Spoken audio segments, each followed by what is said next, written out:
Crypt of Bone, an ARKANE thriller, Book 2, written by J.F. Penn, narrated by Veronica Jaguar. Before me was a pale horse.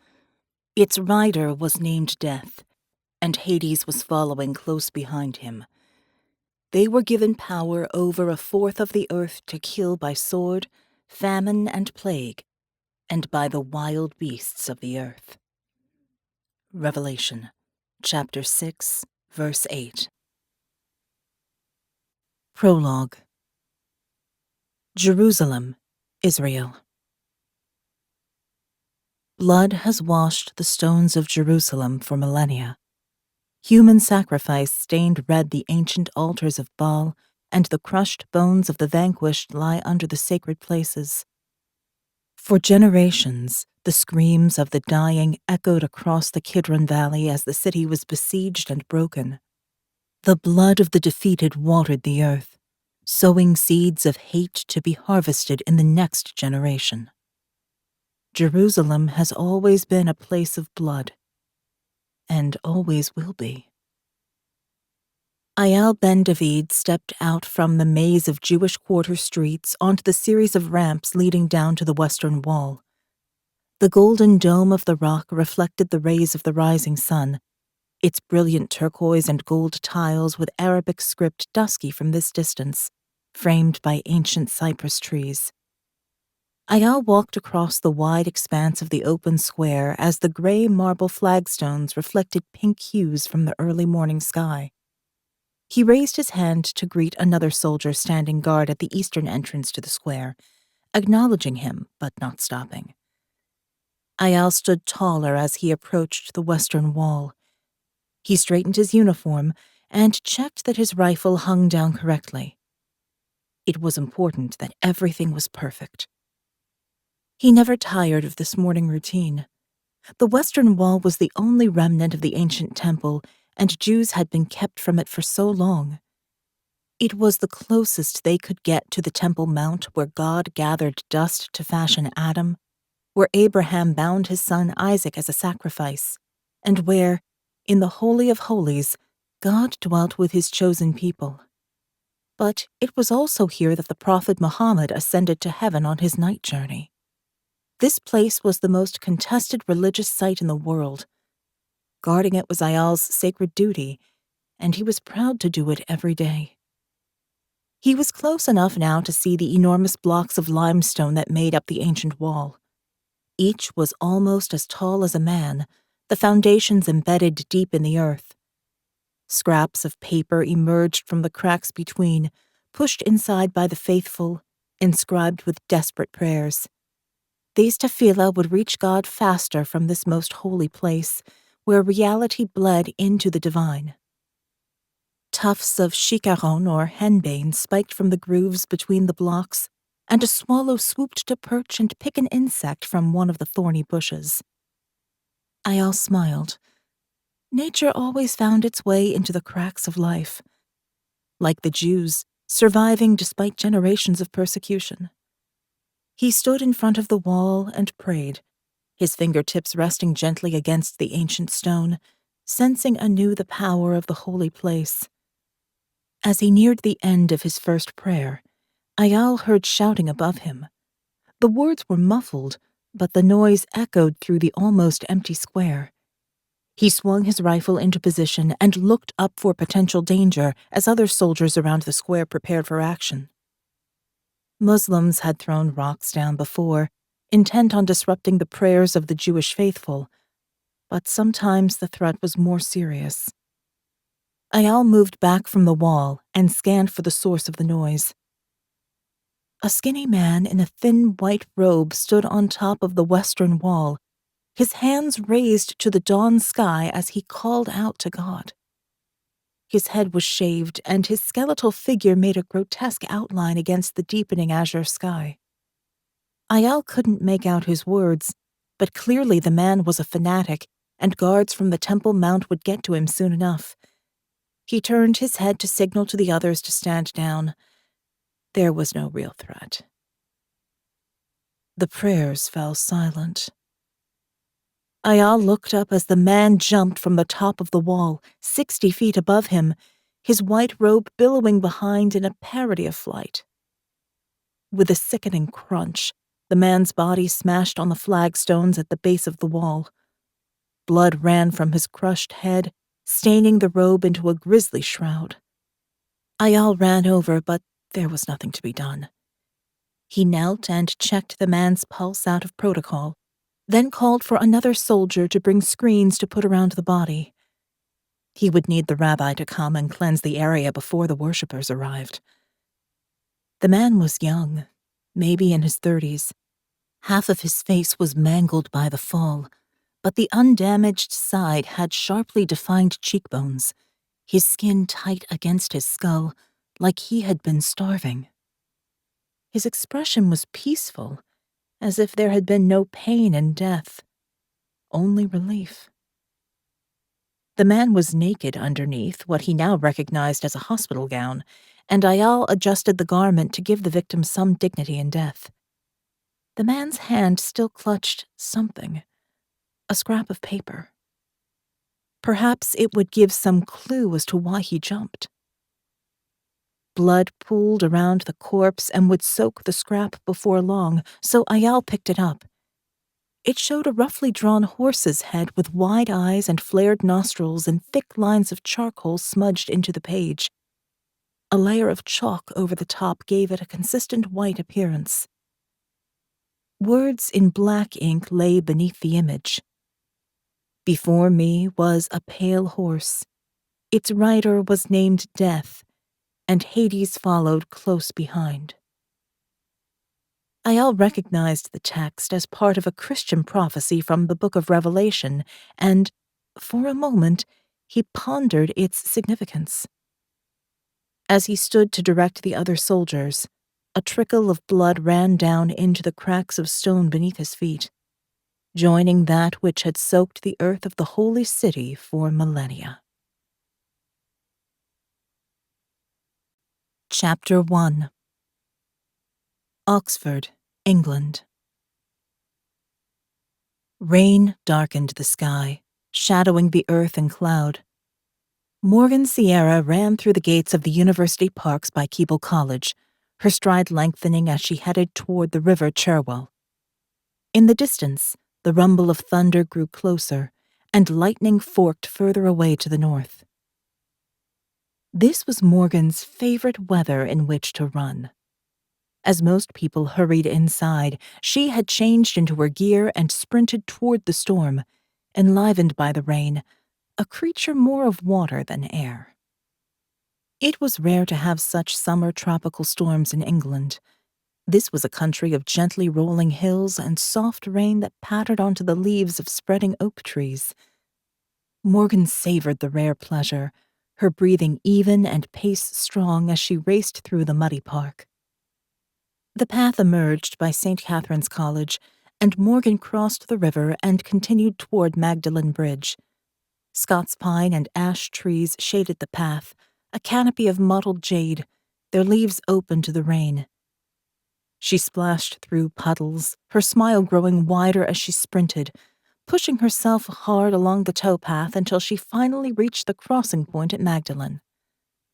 Panting with exertion, Morgan stopped to catch her breath, her face turned to the rain, unable to outrun the decision any longer. Director Marietti's offer to come and work as an agent of ARKANE.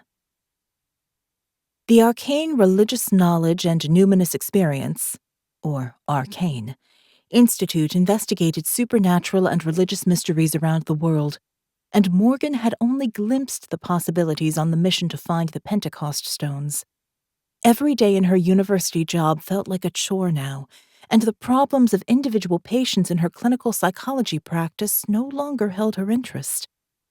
She longed to be out on a mission again, and her research in Oxford seemed insignificant in the face of the threats tackled by ARKANE. And then, of course, there was Jake Timber, her partner for such a short time. He had betrayed her, but he had also returned to help save her family. Morgan ran on once more through the botanical gardens to the junction of the Cherwell and the Isis, the part of the Thames that belonged to Oxford. Running helped her think, especially when even her office reminded her of ARKANE.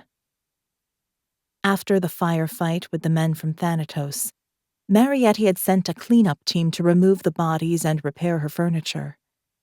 But her Jungian mandala was forever stained with dark blood, her bookshelves forever pockmarked by bullet holes. And Morgan was glad of that. She liked the reminder of how she'd felt in those moments. Perhaps the deaths should have affected her more. After all, she'd put the final bullet in the assassin's head. But the thrill of battle took her into a more primal part of herself, the part that reveled in the storm, the part that wanted to be an agent of ARKANE. Morgan thought of her father, taken too soon, but always present in her memories. He had loved the rain and storms, too.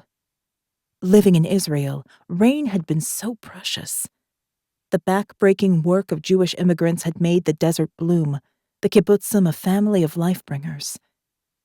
Her father would have been so proud of her place at Oxford, but then he had also approved of her service in the Israel Defense Forces. Morgan smiled. He would have approved of a warrior academic.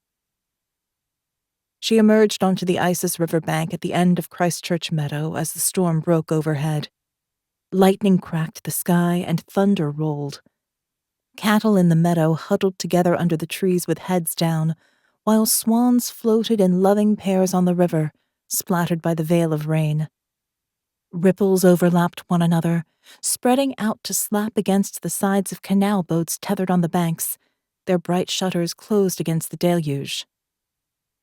Morgan sprinted up the wide pathway toward Christ Church College, the power in the storm transferred to her through the crackling air. She reached the college gates and slowed once more, shifting to an easier pace as she circled back through town.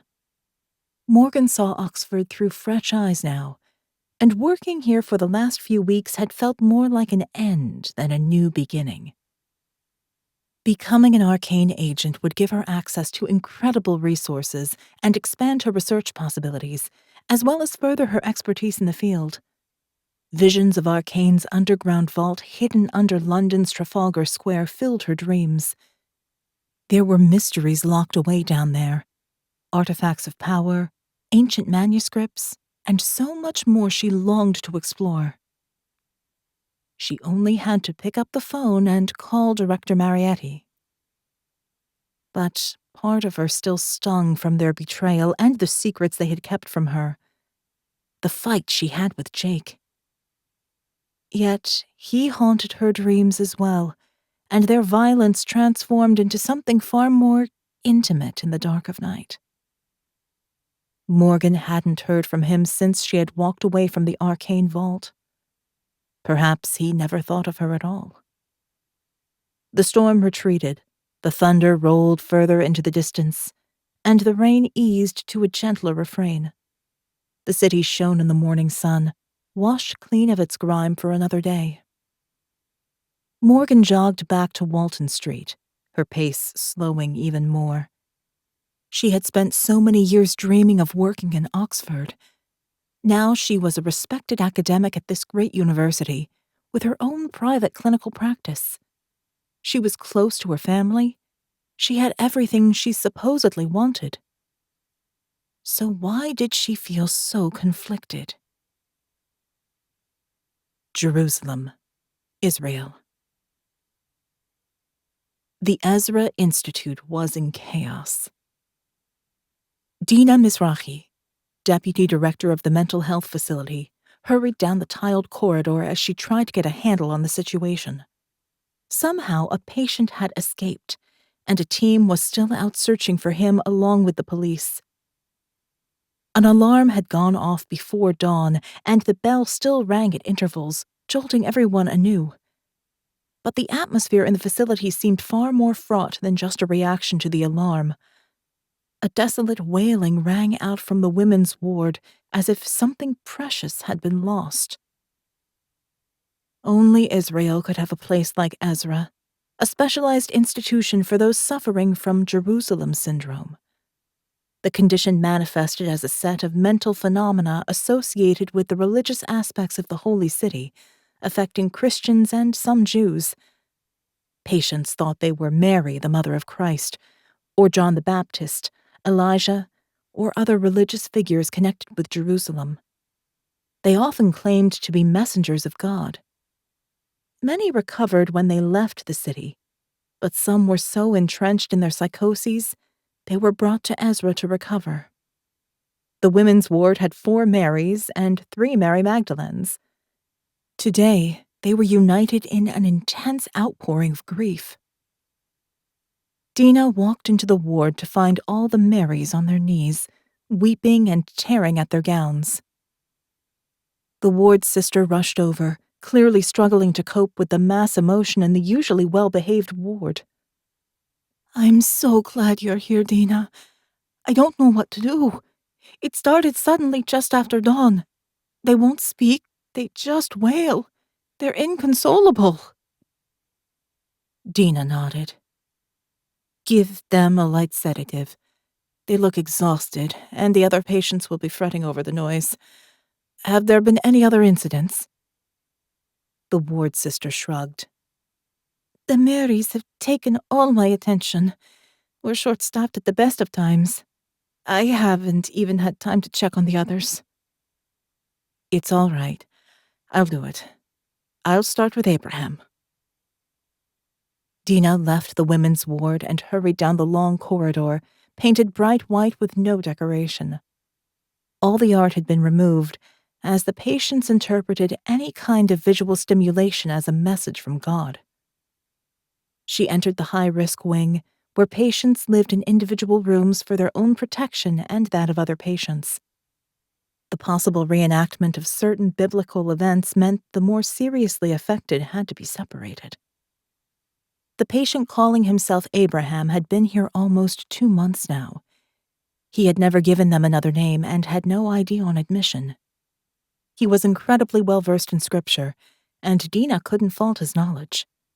With her combined expertise in psychiatry and theology, she considered Abraham to be the patient most deeply embedded in his own psychoses. He truly believed he was Abraham, prophet of God, servant of the Most High. The only patient who came close was Daniel, who had escaped from the facility this morning. He believed himself to be John of Patmos, the author of Revelation. As Dina approached Abraham's door, she heard him praying in a stream of unconnected words, almost as if he spoke in tongues. At least he wasn't screaming the place down, but there was something about it that made her heart beat faster. Dina looked through the glass window into the small room and immediately pressed the alarm call button. Chapter 2. Dina swiped her card and burst into the room. Abraham knelt naked in a pool of blood by the bed, his eyes glazed and staring as he rocked back and forth. The stench of blood and feces and sweat hung in the air. At the end of each string of prayers, Abraham slashed himself with a razor blade, unflinching as he cut deeper with every slice. He hadn't hit a major artery yet, but there was already so much blood on the tiled floor. Dina crouched down next to Abraham, making sure she was out of the reach of the razor. Protocol said she shouldn't even be in there. She should wait for security. But she knew this man. They had spent days together in therapy, and she could help him. If he didn't get help soon, he would bleed to death. "Abraham, you're safe now." His prayers grew louder. Dina willed the security guards to arrive. If they could just sedate him, they could save his life. She reached out a hand, palm up, pleading with him. "Please, Abraham, I can help you. Just put down the razor." Abraham fell silent and cocked his head to one side, as if listening to voices from the other side of the veil. A strange smile spread over his face. He plunged the razor blade deep into his belly, grunting as he ripped it across and down. He crumpled to the floor. "No!" Dina reached for him, unafraid of the blade now. It had served its dark purpose. She crawled through the blood and gathered Abraham in her arms. A stream of blood and entrails erupted from his belly, and the noxious smell made her gag, but she held him close. His eyes flickered open. "Why, Abraham? Why do this?" He smiled once more. "God told me to do it." His breath rasped and then quieted, his last sound a sigh of relief. Dina felt a part of him slip away as the alarms rang on and the guards finally arrived with a crash cart. But they were too late. Dina sat there in the pool of blood, holding Abraham's corpse, her white coat and hands covered in gore. She looked up at the wall above his bed. Scrawled there in blood and feces was a line drawing, a horse rearing up on its back legs as if to crush the body below. The rider was a black wraith, as if death itself had come to claim this victim. An orderly spoke from the door, a new guy funded by the last grant from Zoe Bios, a health company with interests in the region. "Dr. Mizrahi, we need to take the body." "Of course. Sorry. I thought I could get to him in time." Dina tried to rise and slipped in the bloody mess. The orderly helped her stand and supported her to the door. "Sometimes there's no stopping them. This one looked like he was on the edge." Dina turned to the orderly. Something in his tone made the hairs on the back of her neck rise. "Sorry, I don't remember your name." "It's Jacobson. I only started last week. It seemed like a relatively quiet place then. But now this and, of course, Daniel." Dina frowned. "What about Daniel? I haven't been able to get to his room yet. Is he still missing?" The orderly shook his head.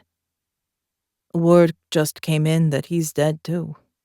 Jumped from the top of the western wall." Dina looked up at the looming figure of death.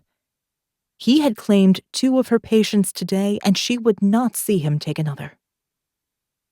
Something was terribly wrong at Ezra, but the management team was more interested in corporate funding than patient care, and her colleagues would dismiss her vague concerns as fancy. But there was someone Dina trusted. It was time to call in a favor from a friend she hadn't seen in far too long. Oxford, England. Morgan sat in the window seat of her tiny house in the Jericho area, muscles aching from the run. This little alcove had been one reason she bought the 2-up, 2-down terraced house between Ruskin College and the imposing gates of the Oxford University Press. This spot was a sun trap for part of the day, and in the English winters she needed a glimmer of hope. It was a long way from her Tel Aviv apartment with Elion, where they had embraced the pulse of the city together, spending balmy nights dancing after long days of work researching military psychology. After Elion's death on a mission in the Golan Heights, Morgan had sold the apartment and now had little desire to be in loud places. But she still needed the sun. A soft meow came from the doorway, and Morgan patted her lap in encouragement.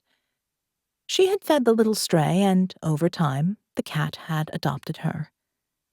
Morgan named her Lakshmi, for the Hindu goddess of wealth, prosperity, wisdom, and courage, which seemed like a good omen for a new life centered around the university. The little gray tabby rarely came for a cuddle. She was as independent as her mistress. But today she seemed determined to collect her rightful portion of love, and Morgan was glad of the company as she considered her options. She stroked Shmi, her hand scratching behind the cat's ears as she drank her thick black coffee, a Mediterranean addiction. The British didn't know how to make it properly, drowning the bitterness in milk. Could she just embrace this university life and remain happy and at peace like the cat curled in her lap? Morgan shook her head, almost laughing at the absurdity. She knew herself better than that. Moments of calm were best appreciated between adventures. She needed to make a change. The only decision was what direction to take. Her hand resting on Shmi's soft fur, Morgan checked the news from Israel on her phone. She might have left the country for a new life, but she kept an eye on her old home. Before she could flick to the Middle East section of the news site, a scrolling video caught her eye with an ambitious headline. New technology can eradicate global mental health issues. Morgan clicked the link, and it streamed a video from a health company, Zoe Bios, an amalgamation of the Greek words Zoe, meaning eternal, spiritual life, and bios, related to physical life. The CEO, Milan Noble, exuded charisma even from the tiny screen, more movie star than corporate suit. He stood a head taller than the sea of journalists, with cropped hair and chiseled jaw. His eyes danced with passion as he spoke. Zoe Bios is the largest provider of primary healthcare for family planning, pregnancy, and birth in Europe and the United States, and we have expanded into China, India, and sub-Saharan Africa in the last 2 years. Our research into early life development has raised the bar on childcare models throughout the world. The video showed images of Zoe Bios facilities with multicultural doctors, joyful mothers, and healthy, bouncing babies. But my vision for an improved human race goes far beyond physical health. Mental health problems are destroying lives, with increasing numbers of people on medication just to get through the day. Milan paused for dramatic effect. But there is a way to tackle depression and anxiety without drugs. The trials we have run in multiple countries have been successful, and we are now releasing this methodology to the wider public free of charge. You trust Zoe Bios with your children. Now trust us with your own mental health. You can register for information packs on our website. Thank you. As journalists clamored to ask more questions, the video faded to show the Zoe Bios logo, an unfurling shoot of new life. As a psychologist, Morgan was intrigued. Depression and anxiety were now the most common mental health issues, causing untold suffering to many and costing millions in healthcare. If Zoe Bios truly had a non-invasive, non-drug-related treatment, she was definitely interested in reading more about their research. She clicked the link to have a look at their site, just as her phone rang. Morgan? It's Dee.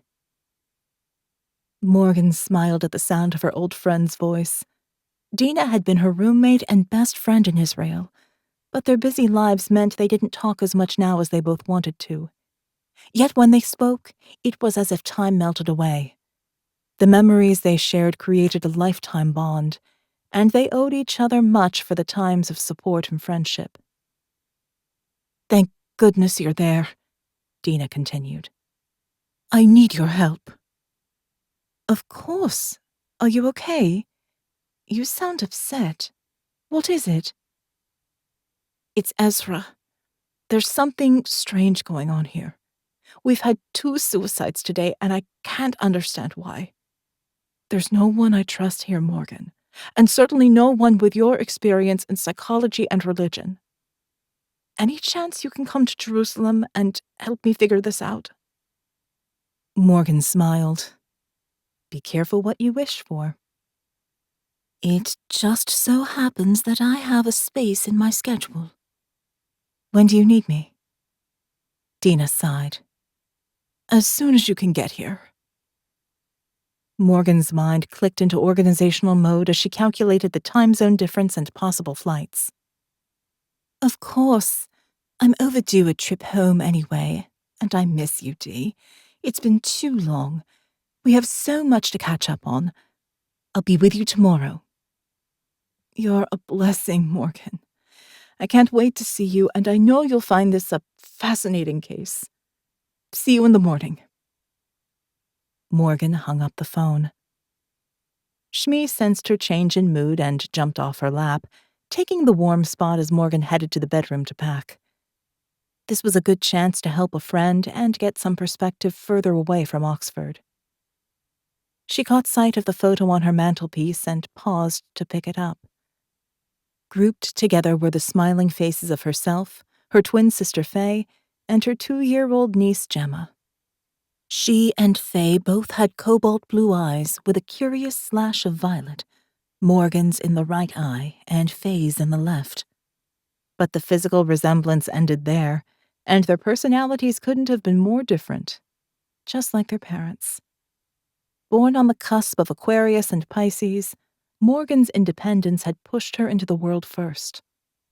Their parents' bitter separation meant she and Faye grew up separately, but Morgan felt that finally they were getting to know each other, and she would do anything for Gemma. The events of Pentecost had threatened all of their lives, and Morgan wouldn't risk that again. This next step would be hers alone.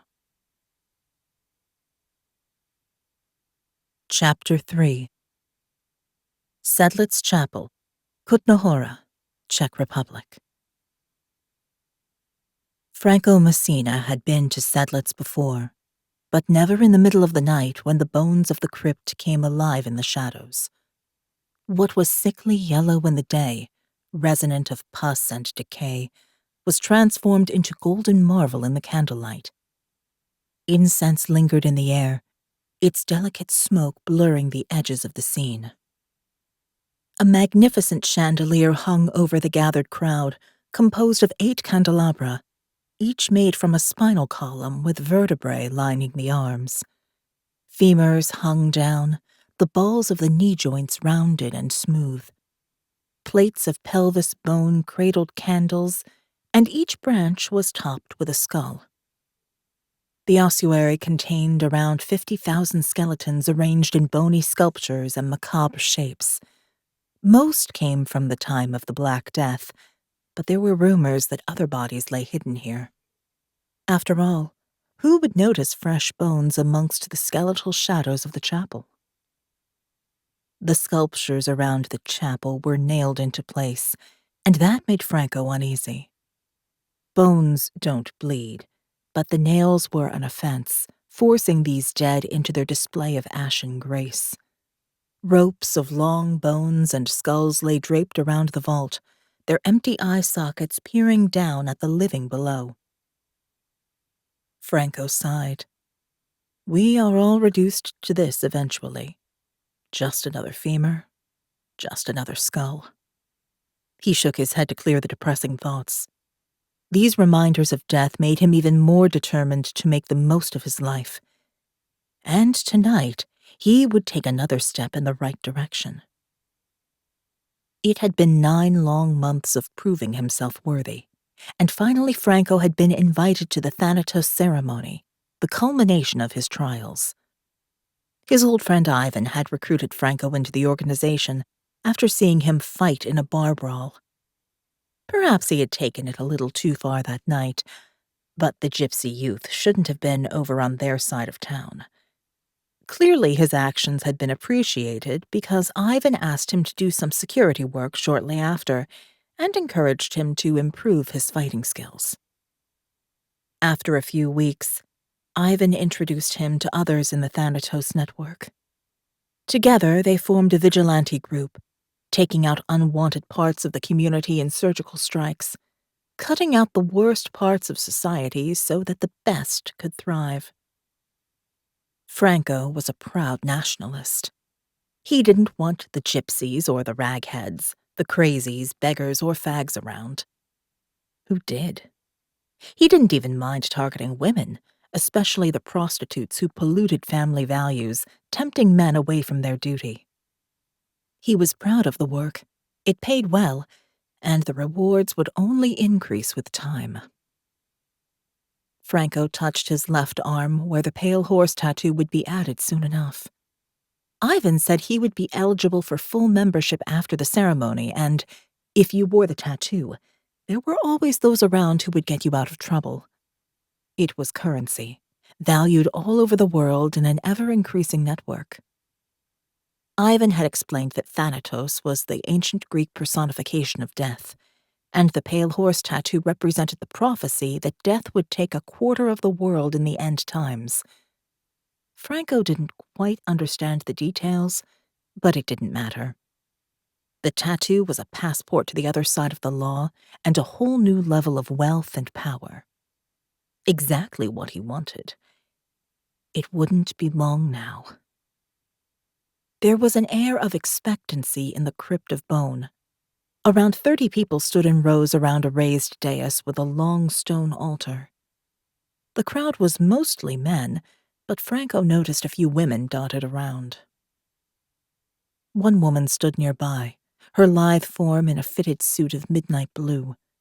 Her shining copper hair was pinned on top of her head, and a tattoo of hieroglyphics wound down beneath her clothes from the base of her neck. She wore a black mask, as all of them did, but she must have felt his gaze. She turned and met Franco's stare. Her eyes were like a frozen river, with nothing alive beneath the ice, and he looked away quickly as the chill of her regard passed on. He was a predator, but there was always a hierarchy, and Franco sensed her dominance. The atmosphere in the room shifted. The crowd parted to allow a tall man to pass. He wore a long, dark robe with a mask of black silk molded tightly to his face. He climbed the raised dais to stand in front of the altar. Only the top echelons of the organization knew the true identity of the man who embodied Thanatos. He was the dark master they all served, and tonight Franco would pledge his allegiance.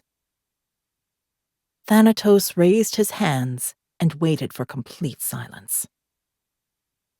The hands of time turn once more, but, my friends, tonight we are closer than ever.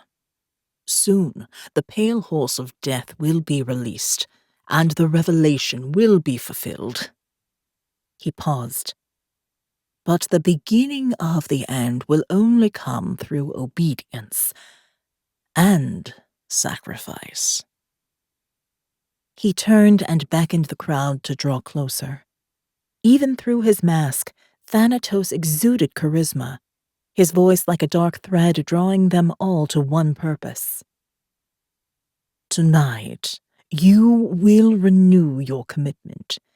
You will obey, like those before you obeyed, even when asked for that which they loved the most.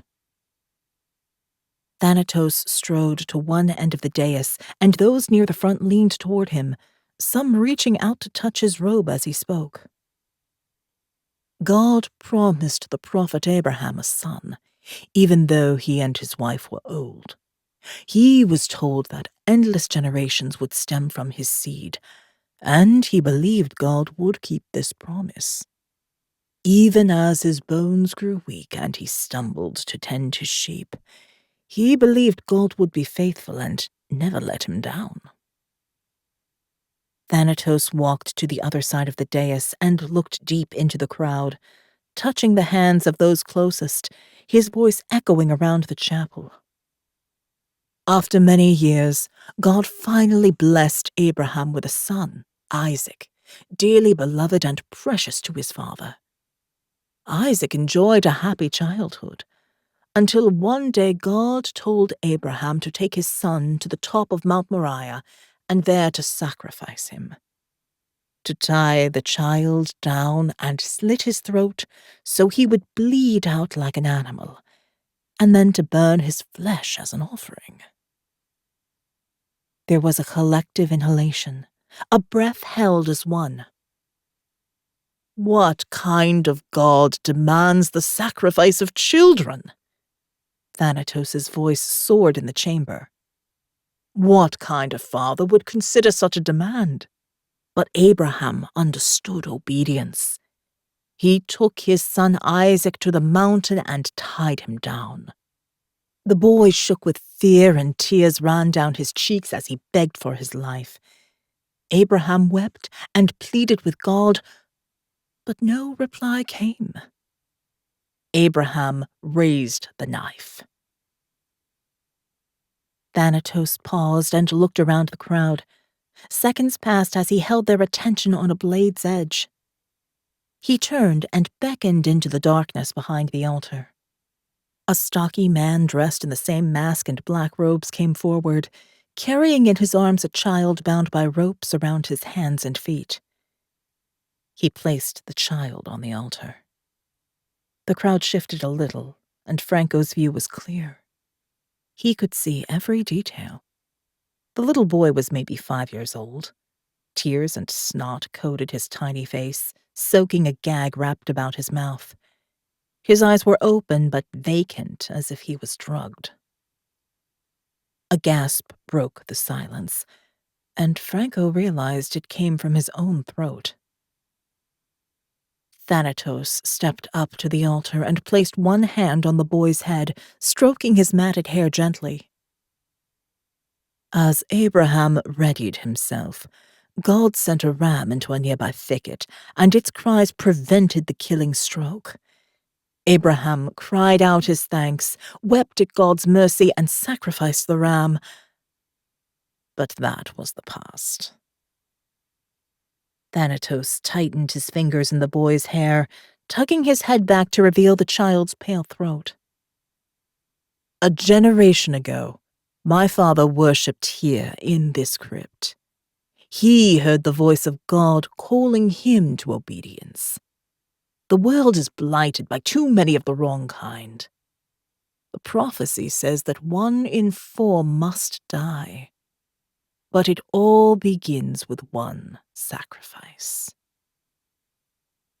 Thanatos drew a knife from a leather sheath at his waist. The polished ivory handle was made of interconnected metacarpals, the finger bones curving down to a thin, wicked blade. My father brought his firstborn son to this crypt. My brother, the child he loved above all else. He laid him on the altar just as this boy lies here now, and he offered his child to God. He pleaded with God to provide another sacrifice, just as he had done for Abraham. But sometimes God asks us for what we love the most. Only obedience and sacrifice bring a greater blessing. Thanatos raised the knife. It glinted in the candlelight, reflecting the faces of those closest to the altar as they leaned in even closer. As my father raised his blade, he called one last time for God to relieve him of his burden. His voice cracked a little, breaking with emotion as if he truly relived that desperate moment. But God did not speak, and my father was obedient to the end. The knife arced down, and Thanatos sliced the child's throat. Blood spilled over the altar, and those nearest reached out to dab their fingers in it. Franco started forward. He didn't mind the deaths of those who sullied his nation, but this child was an innocent. He could still save the boy. Ivan held him back, and others of his vigilante team helped steady him. Franco could sense the threat in their grips. If he did not take part now, he would be the one lying with his throat cut, perhaps alongside his wife and daughter. Franco looked around at the gathered crowd. Surely there were others who would join him in stopping this atrocity. But he only saw the fire of fanaticism in their eyes, and the woman with the copper hair nearby licked her lips in anticipation. Thanatos held out the bloody knife. God was faithful, and gave my father another son. I was born to fulfill the prophecy of the end times. A quarter of the world will die, and that time ticks ever closer. Tonight, You will join me in obedience as we wash these bones anew in blood." As Thanatos stepped back, a man from the eager crowd climbed the steps to the stage. He took the knife and, without hesitation, he plunged the blade into the tiny body. Others crowded to the altar, eager to show their obedience through the grisly rite. The sounds of excited breathing and the dull thud of steel into flesh echoed in the chapel as, one after another, they joined the conspiracy. Their masks hid identities, and they became one in the dark act, mesmerized by the words of their leader, chained to obedience by their reward in the material world. Thanatos bound his followers to him with blood and money, the most ancient chains of all, and the hardest to break. Franco forced himself to watch as, one by one, the masked devotees stepped forward, took the knife, and stabbed the child. Some thrust hard, and others seemed reluctant, but all obeyed. The woman with the copper hair took her turn with a practiced grip on the knife. She stepped into the pooling gore in front of the altar and thrust the blade in with no hesitation. Ivan and the other men pushed Franco to the front, and he slowly mounted the steps to the altar. The boy was clearly dead, his clothes stained with blood, his face pale, his spirit gone. But Franco found his hands shaking as he considered what he must do. Thanatos held out the knife, and, in his gaze, Franco saw a never-ending well of darkness. Piles of corpses stretching far into the distance. There was no going back. Franco took the knife and stepped up to the altar. He lifted the blade and asked forgiveness from the god he had thought long forgotten.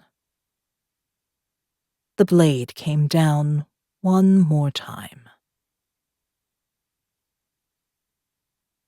Chapter 4. Vlašský Dvůr Castle, Kutná Hora, Czech Republic. This private corner of Vlašský Dvůr Castle was the closest Milan noble had to a family home. It was close to Sedlitz and provided a welcome retreat after he played his role as the personification of Thanatos. The blood-soaked ritual was exhausting, but it kept his followers tied to the prophecy and focused on the endgame. After all, one child was nothing compared to the slaughter that would soon begin. After years of building a company that truly had the global reach required to achieve the prophecy, Milan only needed a few more pieces to set the plan in motion. He shrugged off his black robes and left them pooled on the dusty floor, patches of blood staining the tiles. He tore off the black mask and switched on a lamp that cast terracotta shadows across the wood-paneled walls. The glow illuminated a portrait of his father, Arkady Novotsky. Milan had anglicized their name to Noble, a necessary break from his father's complicated past, but he would never forget his heritage. Arkady had purchased this castle after a particularly successful archaeological dig. His side business of smuggling antiquities finally paid off enough to buy the grand old place. He spun stories about it being handed down from some illustrious ancestor, but layers of fiction had often obscured Arkady's truth. While his father had kept the castle private, Milan opened much of it to the public after his father's death. Most of the grounds were now managed for tours, but he kept this tiny corner as his personal space. No one came here, not even a cleaner. Milan was rarely here himself since the international headquarters of Zoebios were in Paris and New York, and he worked tirelessly toward the greater goal. As a health technology company, Zoebios was the perfect foil for the dark purposes of Thanatos. The two would entwine soon enough, but for now Milan could enjoy this brief window of solitude in his busy schedule. He walked to the end of the long, dark corridor, shedding more of his outer layers. He was naked by the time he reached the door of the cellar, where a simple white kimono hung on a wooden peg. Milan shook it out and wrapped it around his muscular torso. It wasn't enough to keep out the cold, but he relished the chill on his skin after the bloody heat of sacrifice. In bare feet, he stepped onto the stairs leading down and shut the door firmly behind him, locking it from the inside. Milan gave a heavy sigh and rested his head against the grain of the wood. The darkness of the stairwell was broken only by a chink of light from under the door, and, as he slowed his breath, Milan felt calm descend. It had been too long since he'd visited the sanctuary, and the spring that wound tightly within him needed release. This place had been his refuge as a child during his father's rampaging furies. Milan had hidden here when Arcadia beat his mother to death, her screams muted by the thick wood as he shook in fear on the top step. His father battled many demons and lost to them often, but Arcadia had also been blessed with visions from God.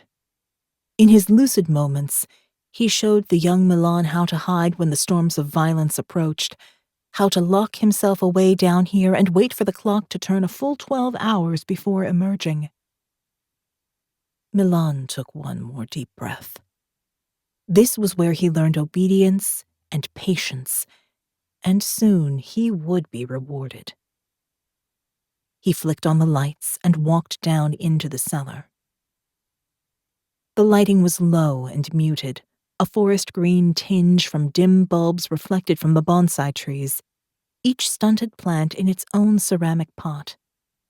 They were all mounted on an ancient door laid on darkly oiled stumps, 8 perfectly formed miniature trees in a garden that no one else would ever see. The art of bonsai was in stunting the tree and guiding its growth into elaborate shapes without leaving a trace of the restrictive process.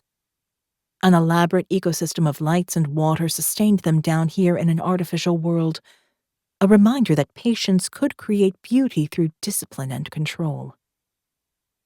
Milan found a form of meditation in tending his bonsai. He managed such a vast company in the public arena and a growing network of Thanatos operatives in the shadows, and he sometimes found himself overwhelmed by everything he still needed to accomplish. But when he came down here, he controlled every single variable. It was his proving ground. Could he kill a quarter of his trees as he intended to kill a quarter of the world's population? It was an interesting thought experiment, but Milan was not here to kill, only to atone. He walked around the table and assessed the trees, probing the health of each plant with gentle fingertips. He brushed some tiny flowers from one tree onto the carpet of rich earth, and then raked the miniature garden until the soil covered them again. Milan finally settled on a Chinese bird plum grown in the Moyogi style, an informal upright with an elaborate twisted trunk. It was his favorite, but tonight he needed to atone for the death of the boy, and it was only fitting that he choose the tree that gave him the most pleasure. Like the picture in the attic of Dorian Gray, these trees were the outward reflection of Milan's inner self, a physical manifestation of the evil he committed. He warred with himself over the deeds he performed, but the pursuit of prophecy was a righteous quest, one he would achieve where his father had failed. His soul might be wrenched by the bloody tasks, but it was for the greater good. History would judge him as a savior when the survivors thrived in a less populous world cleansed of the unworthy. Milan turned to a plain wooden bench where his instruments lay in neat rows. Screws and vices, metal wire, pliers and sharp blades. Punishment was owed for the sin of murder, and these were his scapegoat trees. Bonsai were hardy plants, bred to survive the violent shaping by blade and vice, and Milan had developed the atonement ritual to take that punishment further after witnessing something that still echoed in his memory. His father had taken him on a trip to Afghanistan, a rare chance to be part of an archaeological dig in a part of the world rarely visited by Westerners. They'd stopped on the outskirts of a remote village where an old woman wept as she hammered thick nails into the trunk of a tree. As she sank to her knees in front of it and laid her head on its tortured wood, Arcadia explained the ritual of the scapegoat tree. The villagers hammered their sins into it and then symbolically cast the tree out. It removed their sin and suffered in silence while the villagers carried on with their lives. It was similar to the ancient Israelite practice where a goat took the sins of the people and was cast out into the desert, dying far from the tribe that committed the crime.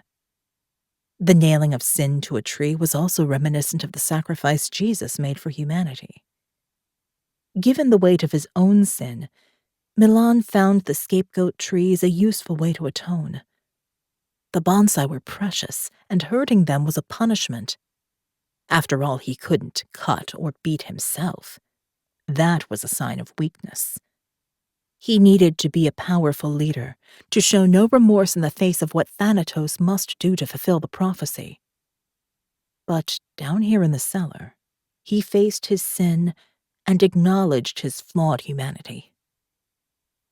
Milan traced the curves of the tiny Chinese bird plum, seeking just the right spot for the wound.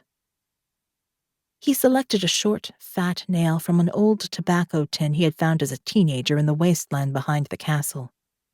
It had been thrown from a car, and he'd fancied it was a message from people who might have rescued him, but they never came back.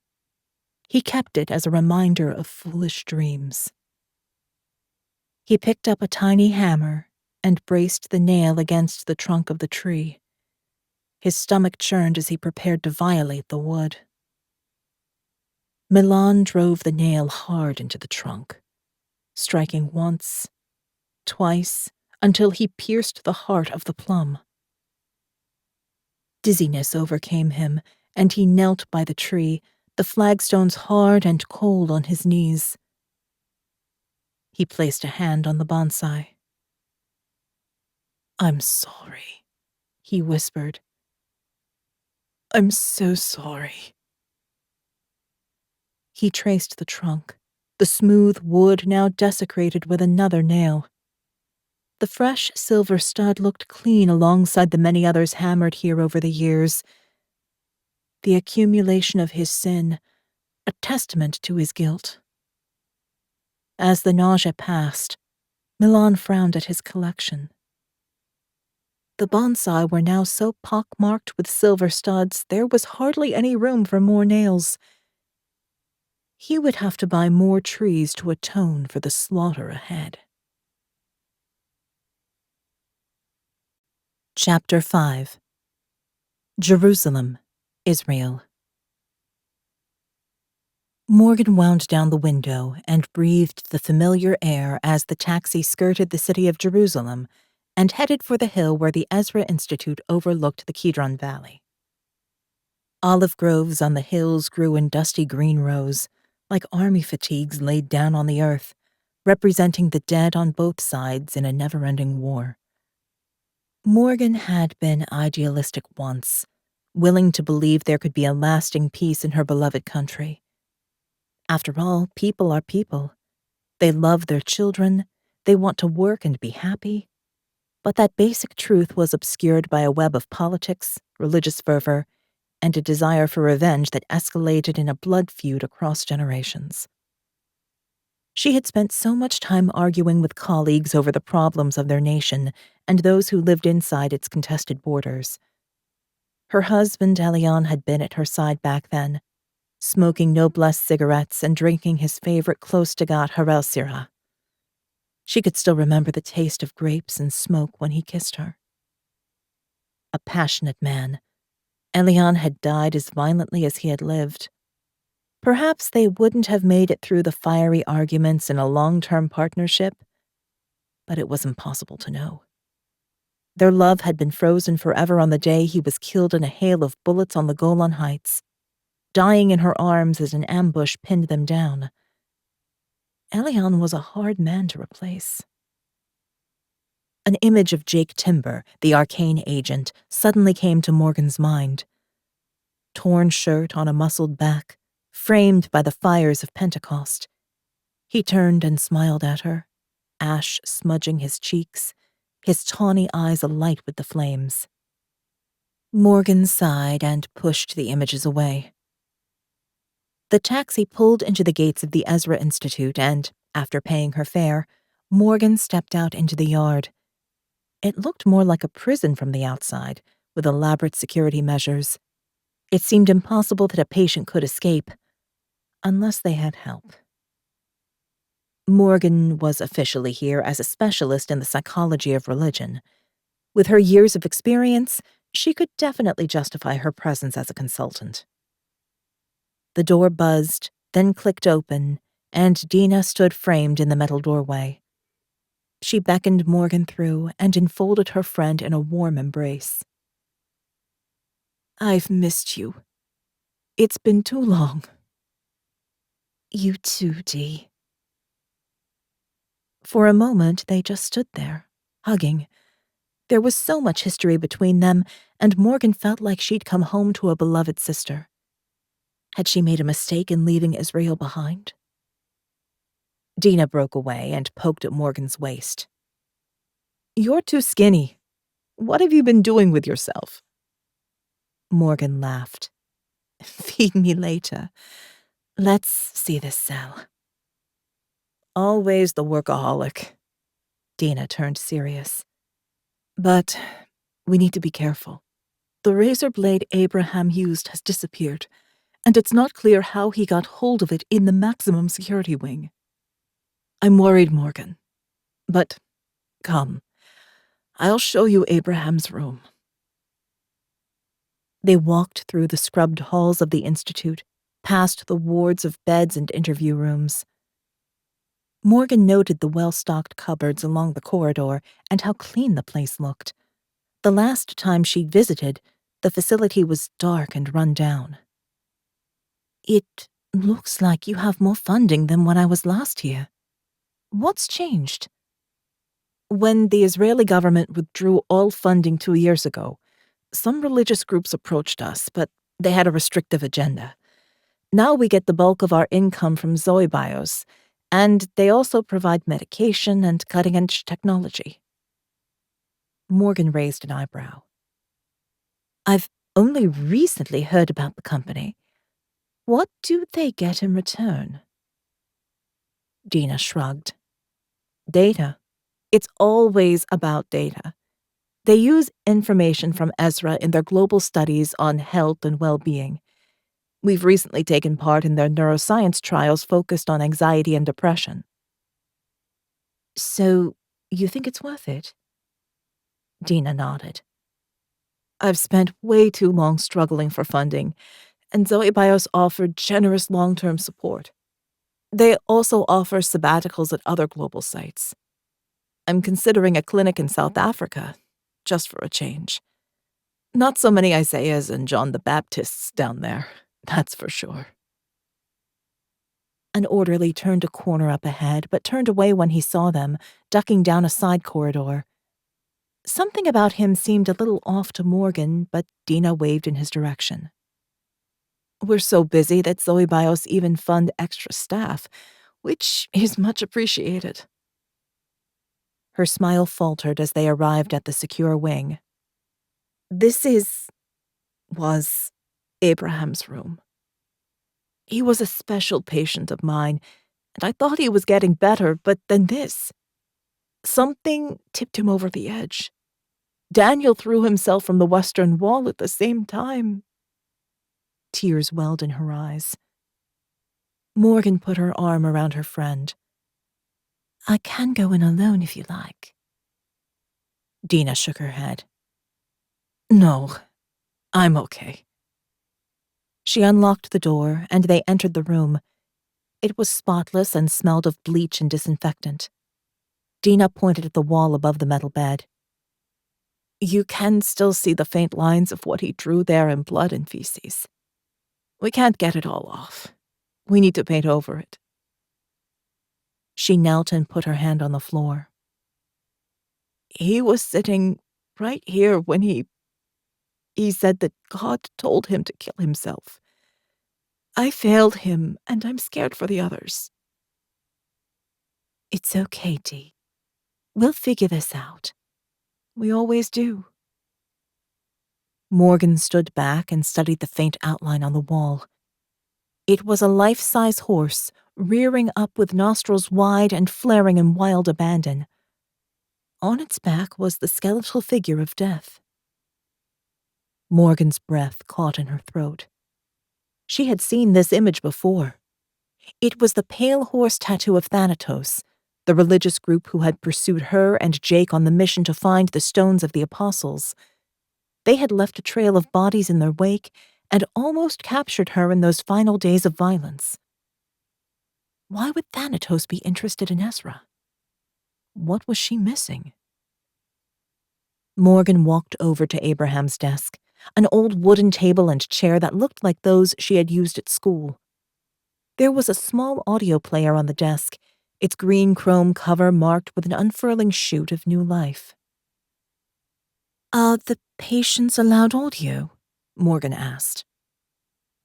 Dina stood up from the floor and sat heavily on the bed, her face haggard and drawn.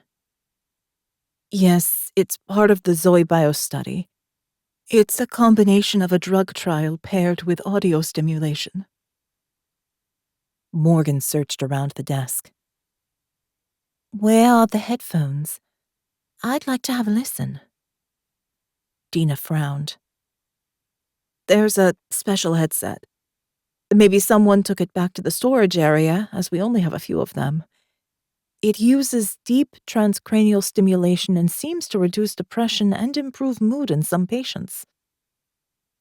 Morgan spun around at the words, suddenly on high alert. Transcranial stimulation has been used to invoke visions of God or other spiritual beings.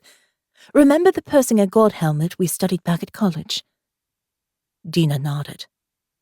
"Of course, but the Zoe Bio's headphones are tiny. The God helmet was like a motorcycle helmet covered in electrodes." Morgan turned back to look at the outline of the sketch on the wall. "I still want to have a listen." "I'll go get a pair." Dina rose slowly from the bed, her shoulders taut with stress. Morgan frowned as her friend's footsteps echoed down the hallway. The Dina she remembered was fast and active, but her steps were slow and tentative now. This situation was certainly taking a heavy toll. Morgan returned to searching the room. A quote from Aldous Huxley was stuck to the wall. "Maybe this world is another planet's hell." Huxley's book, The Doors of Perception, sat on a shelf, and, as Morgan recognized it from her own collection back in Oxford, she felt a flash of compassion for the dead man. A sudden click from behind made Morgan spin around as the door slammed shut. She rushed over, but it was locked. She was trapped in here. Morgan banged on the door and shouted for Dina, her cries swallowed up by the rumbling boom of an explosion. Chapter 6. As the explosion rocked the hospital, Morgan braced herself against the doorframe. Chunks of masonry fell from the ceiling and plaster rained down. She ducked to the floor and rolled under the metal bed to protect herself. Patients screamed above the cacophony of the alarm. Where was Dina? Was she safe? Another explosion, closer now. As the shock wave rippled through the building, the door frame buckled and cracked. Morgan crawled out from under the bed and grabbed the old wooden chair by the desk.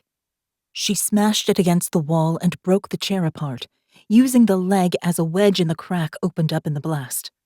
She levered it back and forth in the door frame until the lock mechanism broke and splintered, then forced the door open and squeezed through. The corridor was full of panicked patients and medical staff trying to evacuate them from the building. Smoke billowed through the corridor, and there were visible flames at the far end. It wouldn't be long until the fire caught hold and the entire building would burn. Morgan stopped a passing nurse. "Where do you keep the audio headsets for the patients?" The nurse pointed toward the flames. Back there, but you can't go that way now. The fire is too close. Morgan sprinted down the corridor, dropping to her hands and knees as she reached the dense smoke. She covered her mouth with a discarded robe and crawled on. The blazing heat was intense, and she could hardly see. She coughed and wheezed, but pushed on. A door lay open on her left, and through the smoke, Morgan saw the shape of a body. Dina lay on the floor, her head bloody from a recent wound. She had been attacked before the explosion. Morgan reached up and grabbed a sheet from a pile. She rolled Dina's unconscious body onto it and crawled back down the corridor, dragging her friend behind her on the makeshift stretcher. The smoke was heavier now and billowed near the ceiling with flashes of flame shooting through it. Gas was building up. There would soon be another explosion. They had to get out. Morgan took another breath from the air close to the floor and held it so as not to inhale the toxic fumes. Drawing on her last reserves of energy, she stood up and ran. She pulled Dina faster down the corridor until she turned a corner and the air cleared.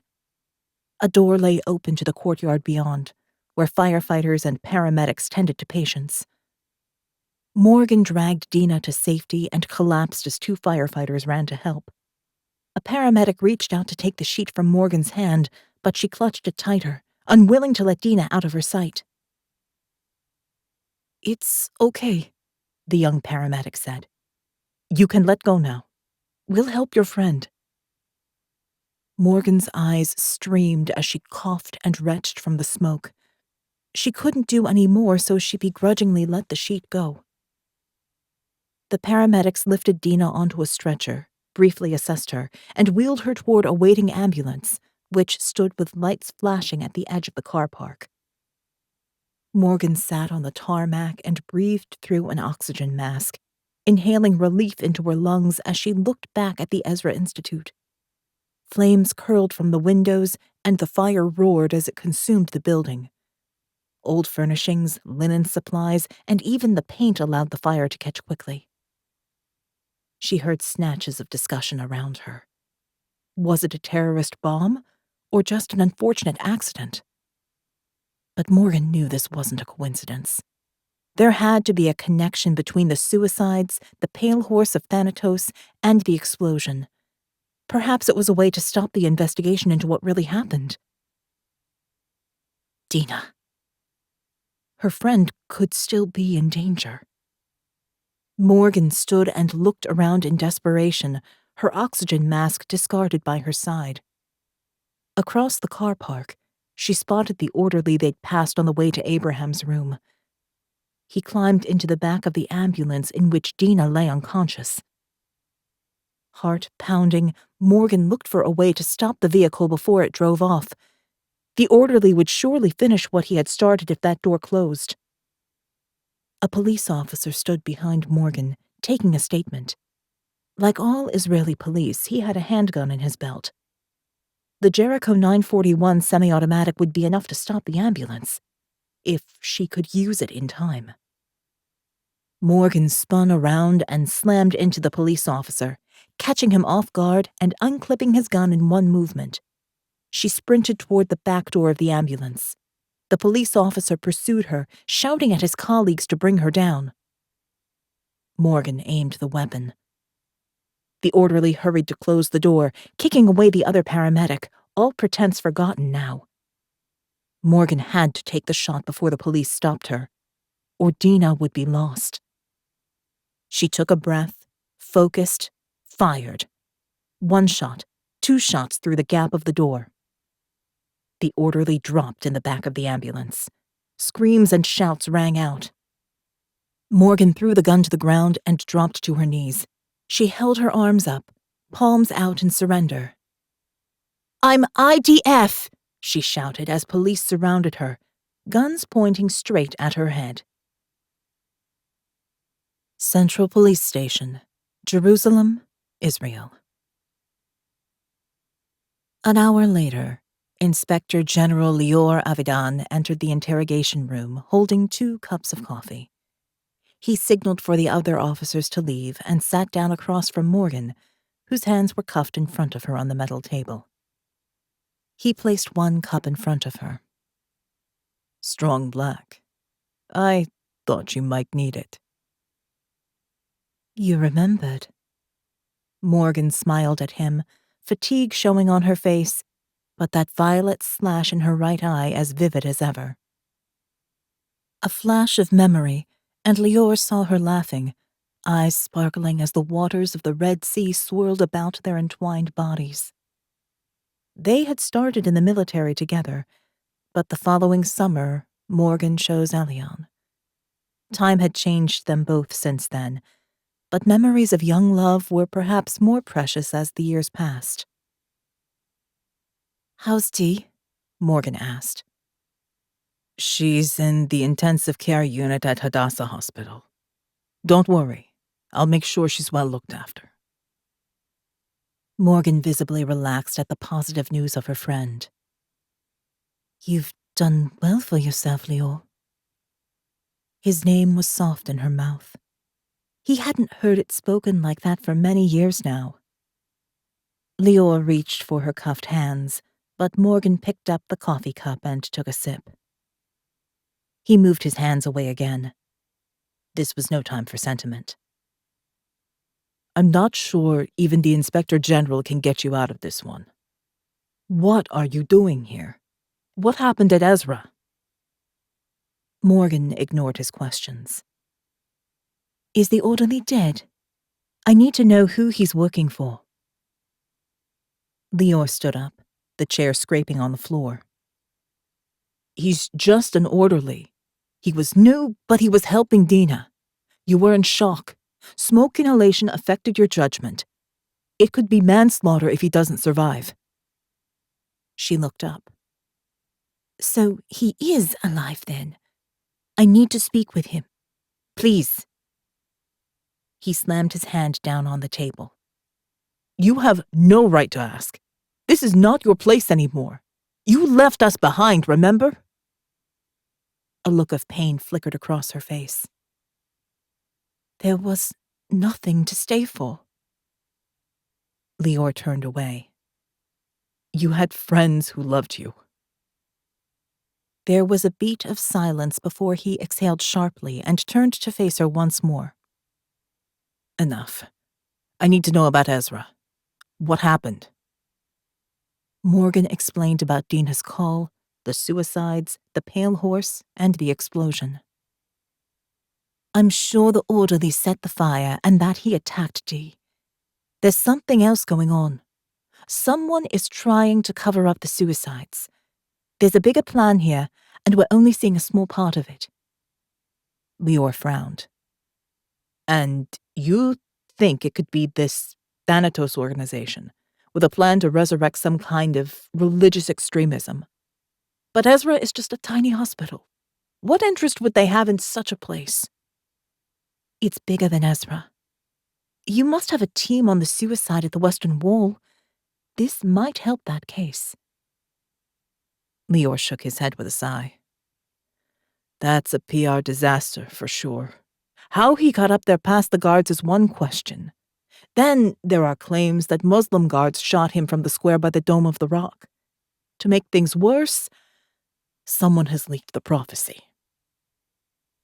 Morgan leaned forward, her handcuffs chinking with her agitation. What prophecy? The victim was holding a piece of paper with a prophecy from Revelation written on it. 1/4 of the world will die by sword, famine, or plague.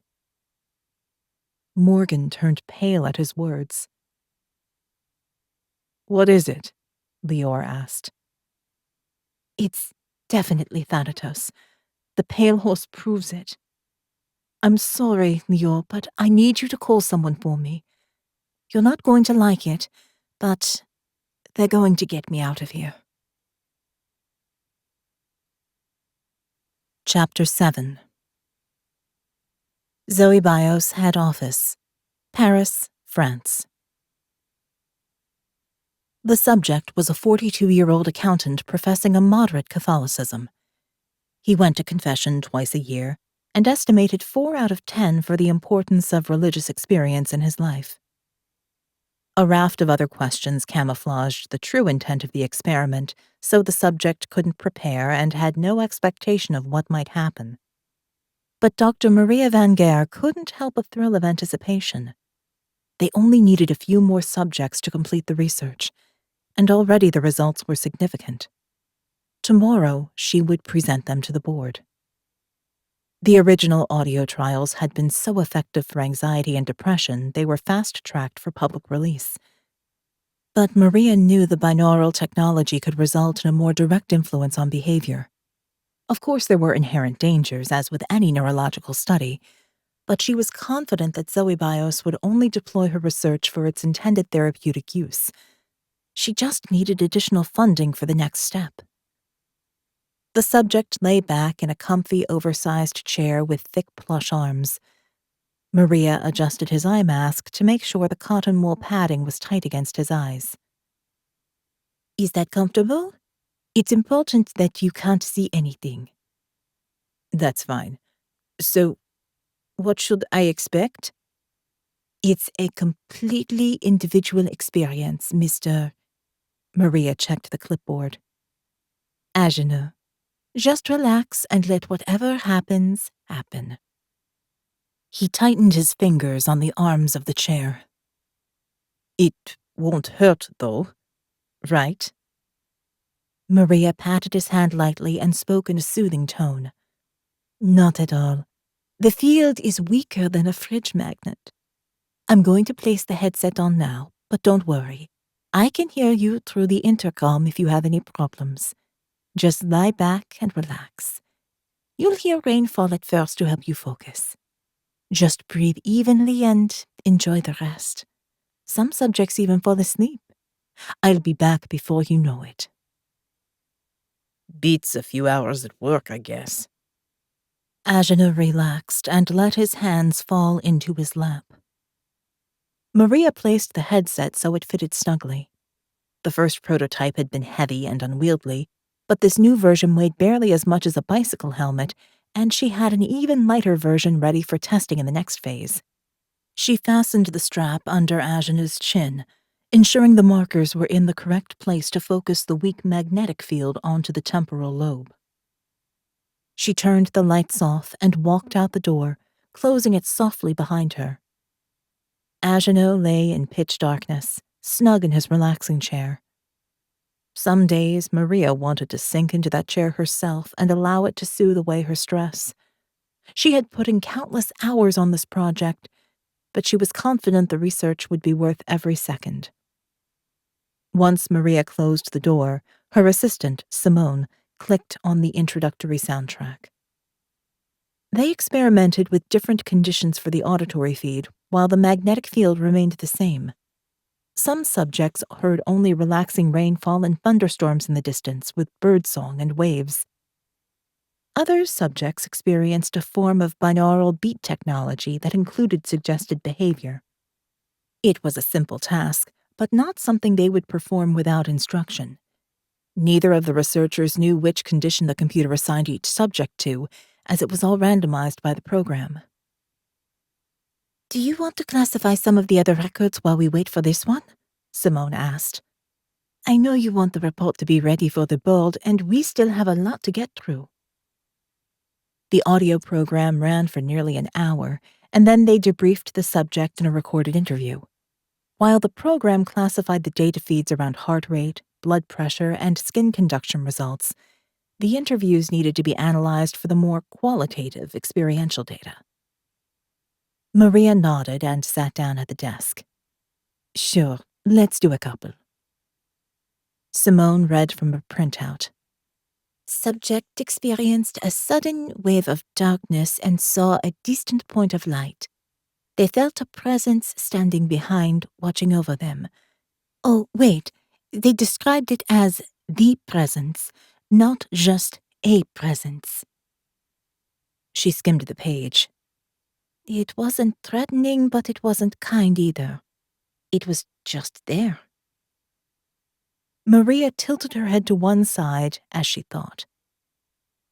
"Tag that one with tunnel because it sounds similar to near-death experiences, and also tag with ambivalent presence. Did they hear anything?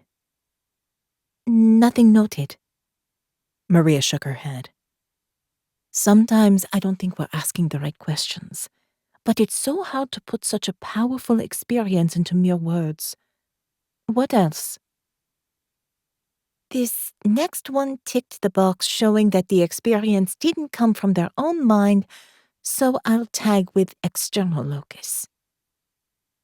The metronomic needle on the current subject's brainwave readout swished beside them in a series of peaks and troughs. Looks like Ingenue just had his first experience, Maria noted. Simone shuffled through the papers. This one is interesting. A woman saw flames and felt heat, although it didn't burn her.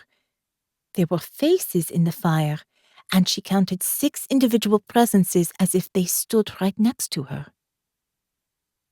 That could be disturbing, Maria noted. Imagine if you had that type of vision in a church or by yourself in your room at night. It's certainly the basis for nightmares. Or even a belief in demons and hell, Simone replied. I know we're not meant to reuse religious terminology, but seriously, flames? Maria wondered what Simone had seen during her session with the headset. They had both tried it, but neither of them talked about their experiences. They didn't want to bring bias to the experiment by acknowledging their belief or lack of it. Everyone experienced different things, but that made it all the more difficult to classify. Those who professed religious belief often had visions that fit their idea of God. Some people experienced nothing at all.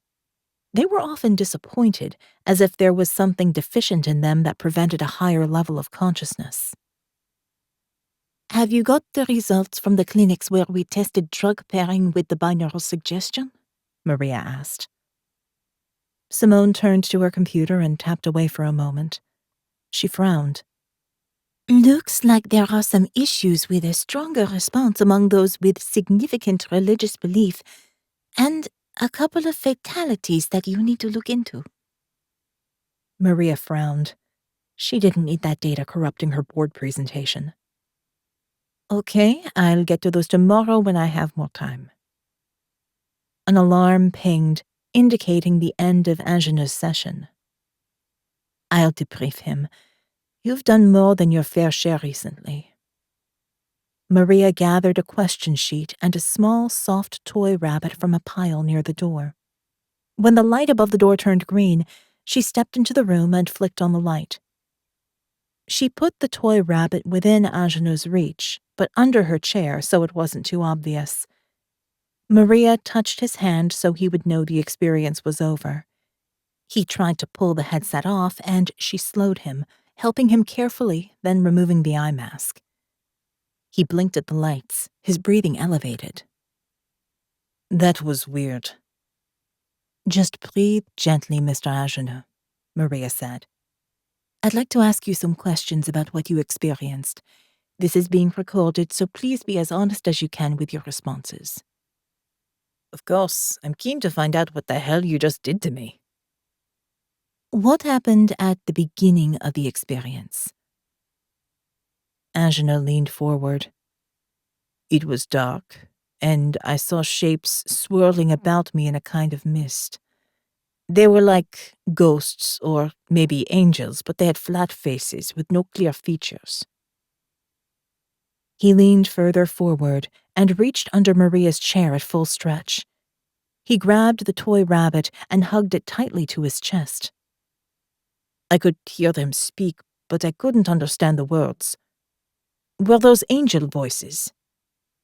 Maria remained impassive. Please continue describing the experience. They circled around me, and then I felt more of a dominant presence, a oneness, but I was part of it too. His hands twisted the rabbit's ears, knotting and pulling them. I could smell something funny. Maybe smoke, maybe incense. It was sticky. Sticky? Like it got stuck in my nose, like pollen makes you clog up. He suddenly gave a violent tug and wrenched the rabbit's ears off, leaving a lump of pink fur in his big hands. He pulled its head off and then each limb.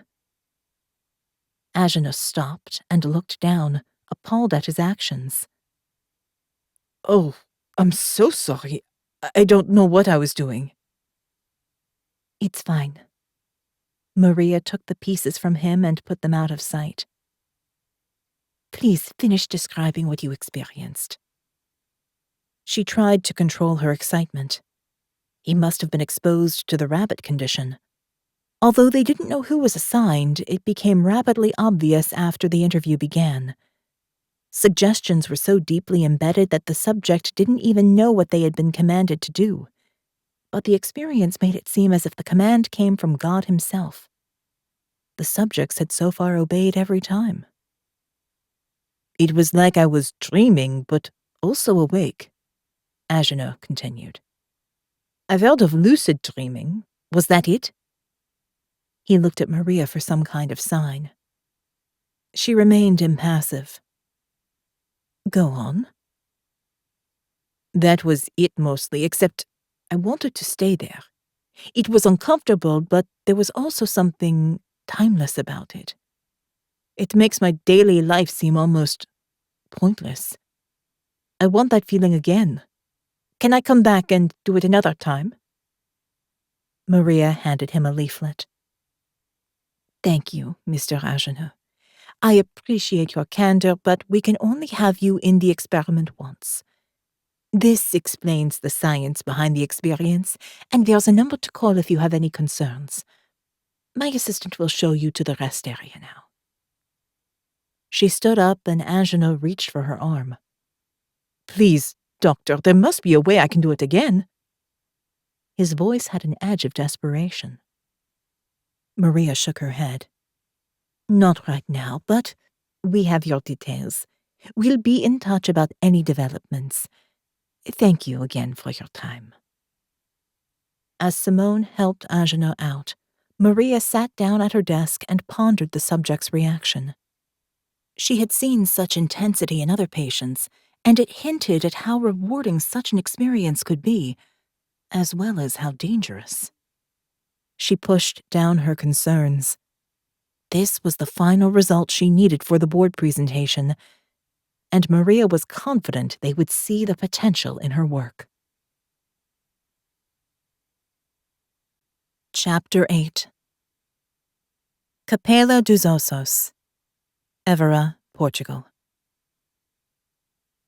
The streets of Évora in southern Portugal were quiet as Natasha El-Baheri stepped out of the midnight blue Mercedes-Benz SLS AMG Coupe.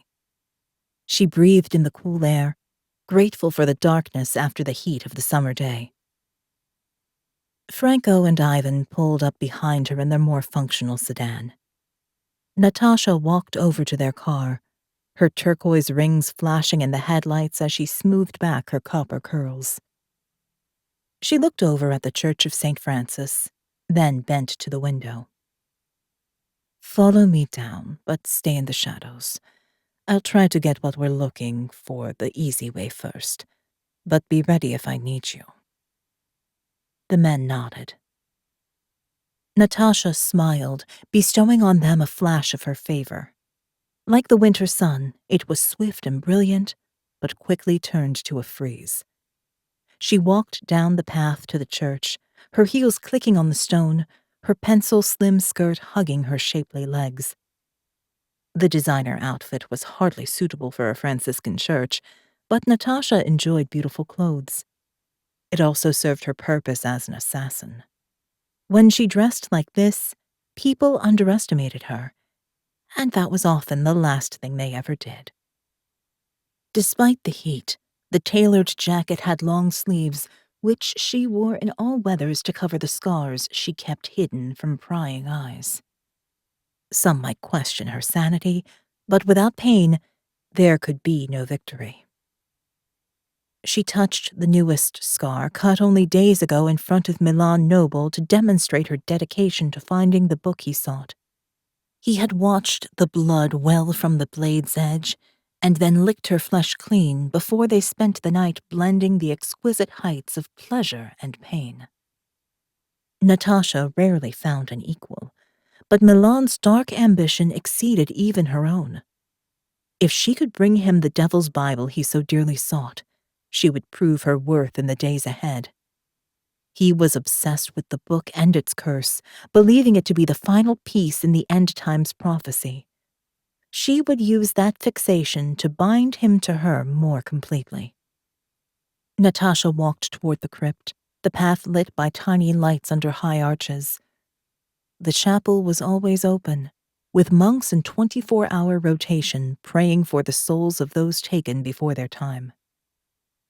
A light from inside the crypt shone a deep golden red, as if the fires of hell burned within its portals. It illuminated an inscription carved in stone over the door. "We bones, lying here, for yours we wait." It was melodramatic, but appropriate, for this chapel had been built for contemplation of the transitory nature of life. Natasha was well aware of her mortality. The brevity of life made it all the more special, and she lived close to death. She always had done. Her father had raised her amongst the ancient sites of Egypt. Her inheritance was the legacy of the pyramids, and he'd taught her to read from the bones of the past. She was only in Europe to learn how to turn history into temporal power. For now she would be Milan's woman while she learned all she could from him, but she had far more ambitious plans for her future. Natasha stalked into the crypt, the click of her heels echoing in the silence. The low vaulted ceiling was painted white, with gold filigree inlaid with death's head motifs. Long bones and skulls decorated the columns and walls in swirling patterns as candles flickered, giving them an illusion of life. A monk knelt by the altar, his head bent in prayer. Natasha walked up behind him. He looked up as she approached and squinted in the dim light.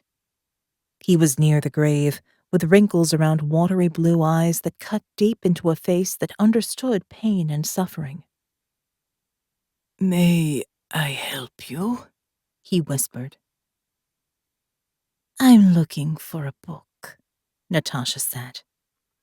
"I heard it's kept here." The old monk rose slowly to his feet, his joints stiff. "We have many books in the library. Was it something specific? The history of the crypt, perhaps?" Natasha took a step closer, towering over his shrunken form. "The Devil's Bible." His eyes widened at her words. "You know the book. Where is it?" The monk took a step back so his legs touched the altar rope. "I know of it, but its location is hidden. The ones who knew are buried here. Their bones cry out to God to keep the location secret from those who would use its power for evil." Natasha reached out with one perfectly manicured fingernail and scratched it down the monk's cheek. "I will know its location." She turned and beckoned to the shadows. Franco and Ivan stepped out, and the monk inhaled sharply, a primal sound of fear. "We will help you remember. Save yourself pain, and tell me where it is." The monk clasped his hands together and whispered a prayer. He wouldn't give them the book without some persuasion. Perhaps he didn't even know where it was. No matter. He would be an example. Even if she had to go through all the monks to find the book Milan wanted, Natasha would deliver on her promise. She looked around the crypt. 2 desiccated corpses dangled from chains on one wall. One was a child, the other a man, but both were sacks of sagging flesh, hanging lifeless from the ceiling. They might have been saints once, but now they would serve her dark purpose. She nodded at Franco and pointed at a cadaver. "Get that down." The monk prayed louder. Ivan backhanded him into silence. Franco pulled down the ancient corpse and dropped the body to the ground, unwinding the chains that had held it up. Natasha turned to the monk. "This will be your fate unless you tell me where the devil's Bible is." He prayed louder. Natasha nodded at Ivan. He punched the old man hard in the stomach, winding him. The monk fell to his knees next to the corpse, clutching his gut. Natasha slapped the side of his face, her turquoise rings cutting into his skin. The monk fell face first onto the desiccated cadaver, his hands sinking into dead flesh. She stepped on the back of his neck, pushing his face down into the human decay, her stiletto heel marking his skin. "Breathe deeply. This is what you will soon become." The monk writhed, trying desperately to get off the body. He wheezed and coughed, choking with dust from the cadaver. Natasha stepped back, and Franco wound the chains around the monk's wrists, pulling his arms behind his back, and then hoisted him until his limbs strained behind him. "This is an ancient form of torture," Natasha said. "As we lift, your body weight will break your arms. It will be excruciating, and eventually you'll suffocate. But not before I peel the flesh from your old bones." She removed a slender knife from her handbag, an ancient Egyptian blade with an ivory handle. It was one of her favorites. She held it out, the point toward the monk's right eye as he tried vainly to pull away. "My father gave this to me. It's a sacrificial knife from the tomb of an Egyptian queen, the great Hatshepsut, used for thousands of years to inflict pain and death, and to perform ritual sacrifice." Ivan wound the handle, tugging the monk's hands up behind him, forcing his head down toward the knife as Natasha calmly held the blade in front of his face. "Where is the devil's Bible? More of your brothers will suffer if you don't reveal the location." The monk looked up with steel in his eyes as he rasped and wheezed his reply. "Better is the day of death than the day of birth." Natasha smiled. "Ecclesiastes, my favorite book. How appropriate." She nodded at Ivan. He yanked the chain hard, forcing the monk's face down onto the knife.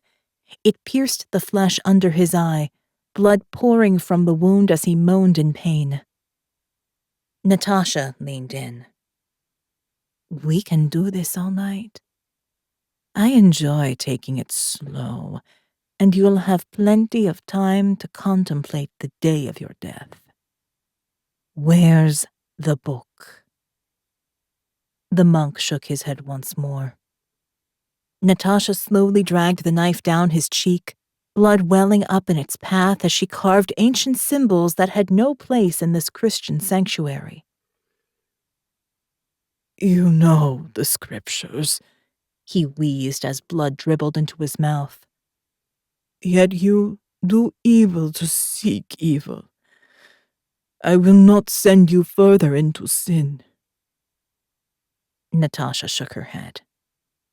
"By your refusal, you send me to greater sin." She bent and lifted the hem of his robe. "And there is one sin I particularly enjoy from men like you." The monk struggled, the chains pulling his arms taut as he tried to arc away from her. She could see from his wide eyes that this was indeed his weakness. Ivan yanked up the chain, and Natasha stepped closer, pulling the monk's robes up and holding the knife point to his groin. She pushed the tip in and began to cut. The monk sagged on the chains and the fight left his eyes. "What's the use?" he wheezed. "I protect nothing but a lie told for generations. The Devil's Bible isn't here." Natasha frowned. "I was told the Vatican sent it here for safekeeping amongst the bones of the dead." "No doubt that confession was also obtained through torture." The monk's gaze was sharper now, as if pain concentrated his spirit. "But truly, the Devil's Bible is not here. I don't know where it is, but there are other ossuaries like this one, where holy bones might contain such evil. It is certainly buried with the dead, for they cannot speak its blasphemy. But it's not here." Natasha could see he had nothing left to give. She would search out these other ossuaries, and it wouldn't be long until she could claim her reward from Milan Noble. She shivered with anticipatory pleasure. She bent forward and whispered in the monk's ear. "What has been will be again. What has been done will be done again. There is nothing new under the sun." With those last words from the Book of Ecclesiastes, she slit the monk's throat, expertly sidestepping away from the pulsing gore, so her designer clothes remained unmarked. Natasha turned and walked away, her heels clicking again on the stone, leaving tiny imprints of blood on the floor of the crypt. Chapter 9. Zoe Bios Head Office, Paris, France. The imposing lobby of the Zoe Bios building, with its towering glass facade, made everyone feel insignificant in the face of the company's might. But today, Dr. Maria Van Geer could hardly contain her excitement. She would share her results with the board, and it would catapult her career to new heights. She had to hold herself back from skipping a little as she joined the queue for the security checks. Maria smoothed her hands down over her neat pinstriped suit instead, appearing far more restrained than the feelings she held within. After the late nights and extensive preparation, today was her chance to shine. Maria entered the elevator and ascended to the boardroom on the 35th floor. No one spoke on the journey between floors as per office policy. The building was segregated into separate areas, and secret projects were tacitly acknowledged but not discussed.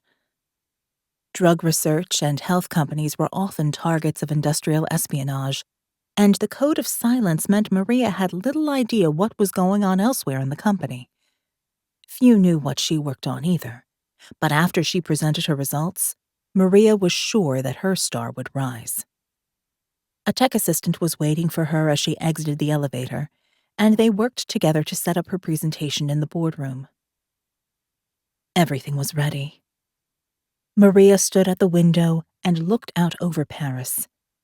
It was a glorious morning, and she felt a touch of vertigo as she gazed down at the curving River Seine far below as the sharp lines of the Eiffel Tower reflected the sunlight over the shimmering city. She heard voices in the hallway before the door opened.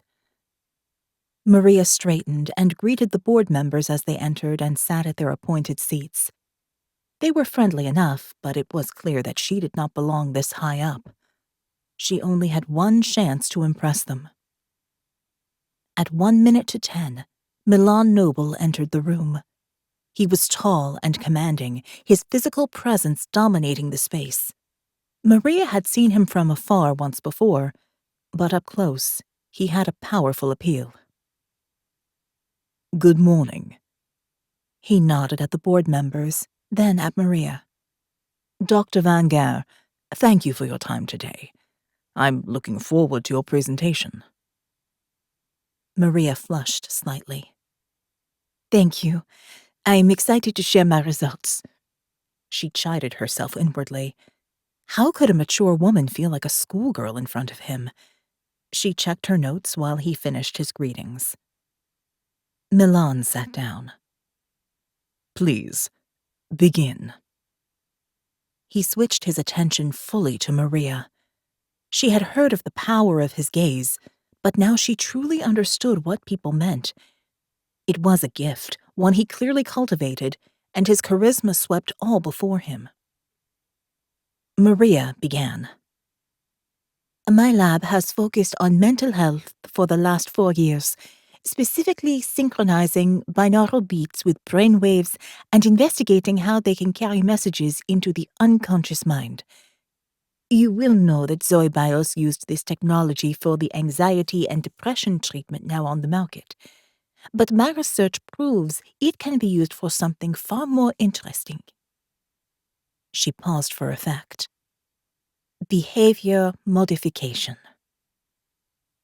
Maria changed the slide to show a brain and the headset used in the experiments. 2 different auditory stimuli are fed into opposite ears, and the difference between the frequencies is experienced as a wave across the hemispheres of the brain. Subjects can't hear the binaural beat, but the unconscious perceives it, and we have successfully embedded commands in the wave. We amplified the response by delivering these commands from a perceived authority figure, combining research by Professor Michael Persinger with a drug regime for the best results. Milan Noble looked up from scribbling notes on a pad. "I've read of Persinger's research with the God helmet, but how does that relate to binaural beats?"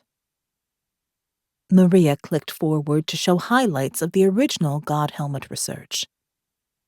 For those who may be unfamiliar, Persinger was a cognitive specialist who researched neurotheology, a specific branch of brain science that examines religious experience in the brain. The original God helmet was a crude device that stimulated the temporal lobe with a weak magnetic field. Participants in the original experiments sometimes experienced visions or felt another presence in the room. We've taken that much further. Regardless of what an individual believes, we can produce an experience of God or a spiritual figure in our binaural experiments and use that to deliver the behavioral command. Maria looked at Milan to check for further questions. He nodded for her to continue. Encouraged by his engagement, Maria clicked to the next slide. It showed a Caravaggio painting in muted reds with an Italian pastoral landscape in the background. An old man stood holding his young son down on an altar, a knife to his throat. An angel grasped the man's hand to stay the blade as a ram nudged into the frame, awaiting sacrifice in the boy's place.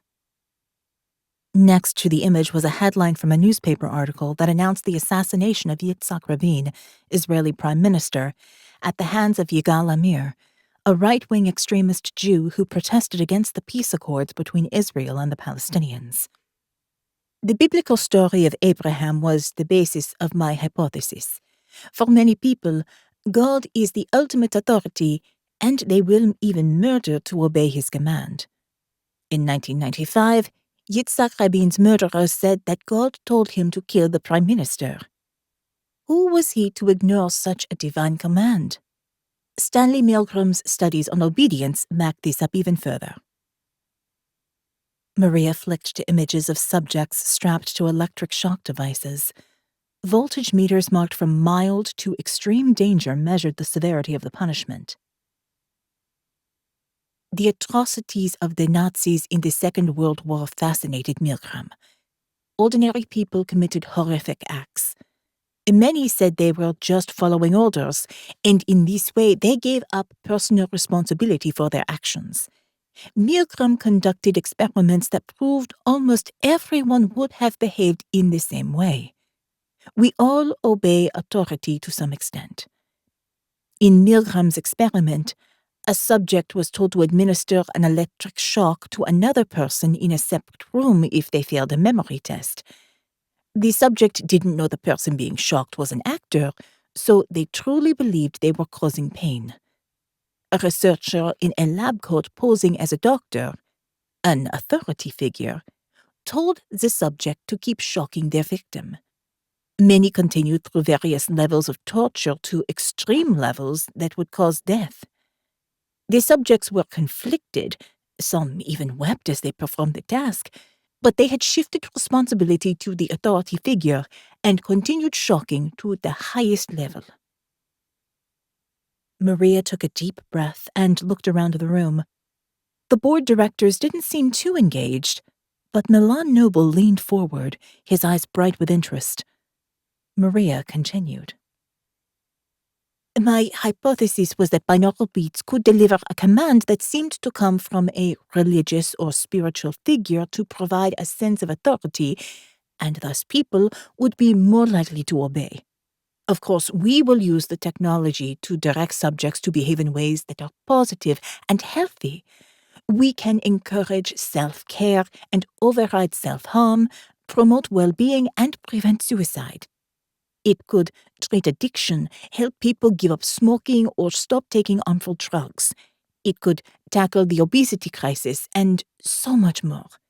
In short, this technology could transform healthcare, especially as it is non-invasive and has few side effects.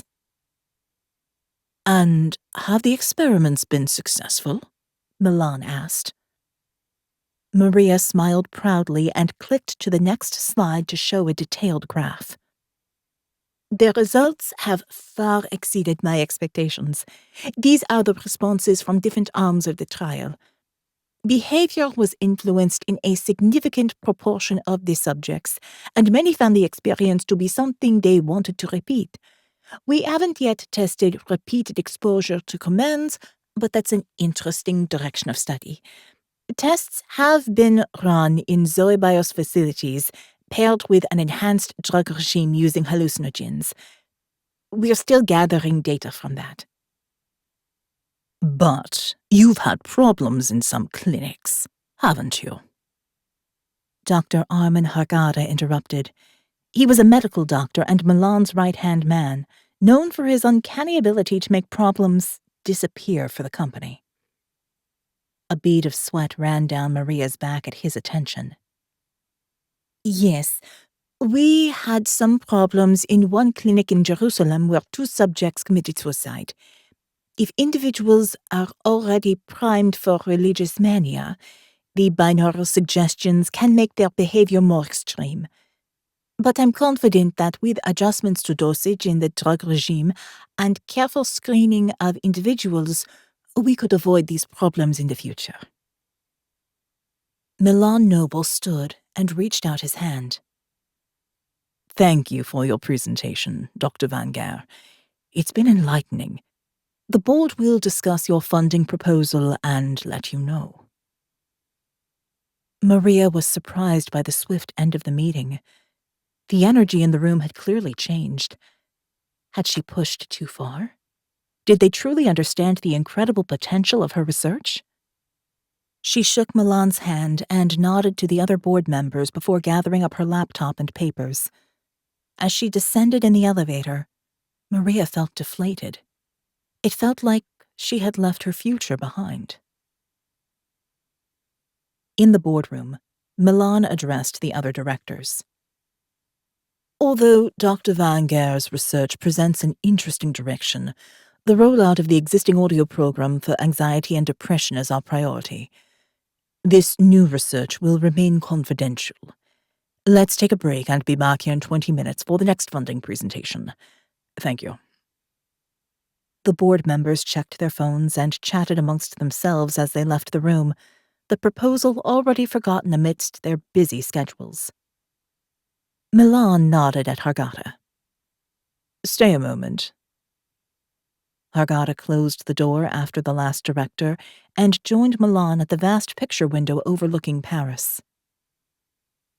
This is what we need for the final phase, Milan said, his voice almost reverent. This technology will carry the message of the prophecy, and those who hear it will obey, even if it means their own deaths and those of people they love. They will not be able to stop themselves. He looked at Hargada. Deal with the scientist quickly. Then amplify the obedience side of her research and roll out the next stage.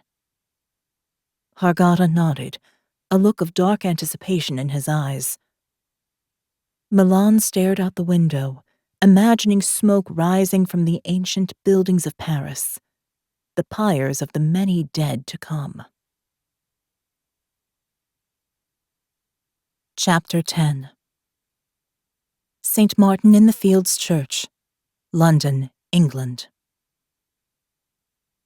Tourist crowds streamed into Trafalgar Square, another busy day in this glorious city as Morgan walked up the steps of St. Martin in the Fields. She never tired of coming to London. The city was life in all its infinite variety. There was no stagnation. It was ever-changing. When people couldn't take the pace anymore, they had to leave, because London didn't slow down and drowned those who couldn't stay afloat in its depths. She had come straight from the airport after an early flight back from Israel. Lior had called ARKANE's director Marietti and released Morgan soon after. She didn't know what the director had said, but Lior was livid when he got off the phone. Nevertheless, he let her leave. Morgan would return soon enough to visit Dee, but her friend was in good hands in hospital, and the more important task was to figure out what the hell was going on. Thanatos had pursued Morgan and Jake in the hunt for the Pentecost stones, and they were certainly capable of extreme violence. But how was the Pale Horse and its prophecy associated with these suicides? Working with ARKANE seemed like the best way forward, and truth be told, she longed for the adventure it might offer. But she was apprehensive about seeing Jake again, especially as Morgan had made it clear she wasn't interested in working together when she left here the last time. St. Martin's looked less like a church and more like a classical temple from the outside, with its Corinthian columns, raised dais, and pediment. The royal coat of arms of the United Kingdom stood triumphant over the door, with the lion, the unicorn, and the motto of the monarch, Dieu est mon droit, God and my right. The motto of the Order of the Garter lay within, inscribed in Old Norman French, Honni soit qui mal y pense. Shame on anyone who thinks evil of it. A large block of stone stood at the doorway of the church, etched with a quote from the book of John, chapter 1. Word became flesh. A newborn baby emerged from the top of the rock, attached by its umbilical cord to the stone.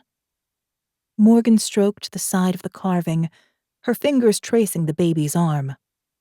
It was beautiful, but it seemed strange to portray God as helpless as a newborn. Morgan was brought up by her father in the Jewish tradition, where God was all-powerful, all-knowing. Never this weak. The strains of a recital came from within. Morgan opened the door and entered the church. A string quartet played at the front, near the altar. She didn't recognize the piece, but the music lifted her spirits. St. Martin's honored God through inclusivity and welcomed the community through their daily recitals and concerts, plus the excellent cafe in the Crypt. The community here fought for social justice in the heart of the city, and in one corner of the church, a statue of a skeletal figure held a dead child in his arms, representing the victims of injustice and violence. Morgan sat down on one of the hard, unyielding wooden pews as the music surged around her. The church was light and airy, lit by chandeliers in the high coffered ceiling with decorative details picked out in gilt.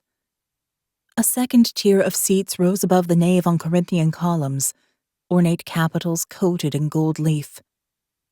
A shimmering sunburst in metallic hues lay above the altar, with the Hebrew letters YHWH surrounded by clouds. The God of this church was represented not just by the tiny baby outside, but by the invisible presence of the all-powerful, unnameable Jewish deity. In front of a simple altar, the musicians sat in a pool of honeyed sunlight, illuminated from a triple-paneled window. In the middle pane, an oval of clear glass sat at an oblique angle, with black lines of steel skewed around it, a vortex inside an extended cross. The window was designed by a female Iranian artist, Shiraza Hushiari. Morgan started at the soft voice with a hint of South African heritage and turned to see Jake seated in the pew behind. He was clean-shaven, dressed for the office, but she had seen him beaten and bloody, fighting for what he believed in even as the world burned around them. That Jake was the one that Morgan felt most comfortable with, but this version would do for now. Jake gazed up at the altar window, amber flecks in his dark eyes glinting like the gold in the church. "What do you think it means?" The corkscrew scar just above his left eyebrow twisted toward his brow with the question. There was so much unsaid between them. Jake had left her, betrayed her, but then returned and helped save her family. Could they put their conflict behind them and work together against a shared enemy? Morgan looked back up at the window. The warped strings of the world bending around an eternal faith? Jake grinned. Or a boiled egg on a checkered tablecloth? They laughed together, the ice broken by his levity. Jake leaned back in the pew. Are you really joining us, Morgan? We can pursue Thanatos with the information you've provided. You don't need to become an agent of ARKANE. Was that hesitation in his voice? Morgan couldn't read him. She hoped they might work together again, but her decision wasn't about Jake. My psychology practice in Oxford and university politics seems so trivial after what happened at Pentecost. I can't focus while I know I might be able to help on a bigger scale. Morgan paused, and the sound of violin strings soared in the space between them. And besides, we made a good team, didn't we? Jake met her gaze, but she could see no hint of his true feelings. We did, and there are plenty more mysteries for you to investigate within ARKANE. Let's go. We have a side entrance under the church. Leaving the chapel, Morgan followed Jake down a winding staircase to the back of the crypt and down a dog-legged corridor away from the main meeting rooms. There, amongst brass rubbings of life-size saints and boxes of discarded postcards, was a tiny back entrance to ARKANE. It looked like a store cupboard, completely nondescript. Jake put his eye to a retinal scanner that popped out of a side compartment. The door opened. He gestured for Morgan to enter. Welcome back. I hope you'll stay longer this time.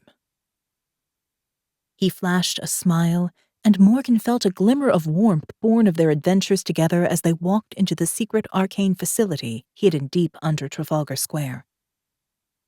Morgan had been inside once before, when she left the Pentecost stones for safekeeping, but she hadn't yet experienced a full tour.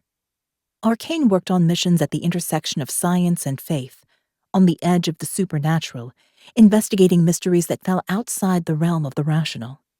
The ARKANE Institute was officially an academic research center above ground, but only a handful of people outside the organization knew of what lay beneath.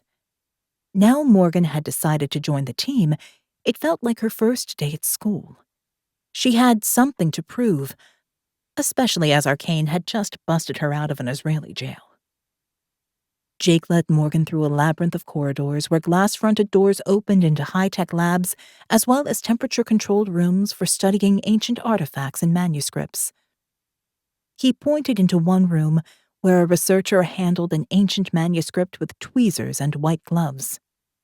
This is the project room for the Mayan doomsday prophecy. When the world didn't end in 2012, as some believers expected, the fundamentalists began reinterpreting the symbols. We're verifying the new date of that particular prophecy. Morgan raised an eyebrow. Surely ARKANE doesn't believe the world will end because of some ancient Mayan text. Jake shrugged. Our missions are often based on what others believe and act upon, sometimes in ways that may cause tremendous loss of life. We have to prepare for what might happen, so ARKANE monitors such prophecies and, hopefully, acts in time to prevent disaster. Morgan gazed through the window at the symbols on the manuscript, and part of her itched to study such incredible treasures. Oxford had given her access to much, but ARKANE gathered knowledge from all over the world, hacked from hidden archives, gleaned from foreign intelligence databases, and scanned from ancient manuscripts. The myriad data was bound into a database that made Google look like an abacus. The intellectual possibilities were intoxicating. They continued along the corridor to Martin Klein's office. He was officially head archivist, but was widely considered as the brain of the institute. Morgan had spoken with Martin on the phone during the hunt for the Pentecost stones, but had never met him in person. Martin beckoned them both inside. He was a tall man with roughly cut blonde hair and thin wire-rimmed glasses, and he bobbed nervously up and down on the balls of his feet as he spoke. "Jake, come in, and welcome, Dr. Sierra." Martin nodded at her but didn't extend a hand, clearly preferring to keep at a distance. Morgan had worked with many high-functioning individuals on the autism spectrum at Oxford and understood the avoidance of physical touch. While Martin might not be at ease with social convention, his extraordinary mind more than made up for it. He could perceive hidden truths in the chaos of data he integrated for ARKANE and found patterns that shed insight on their missions.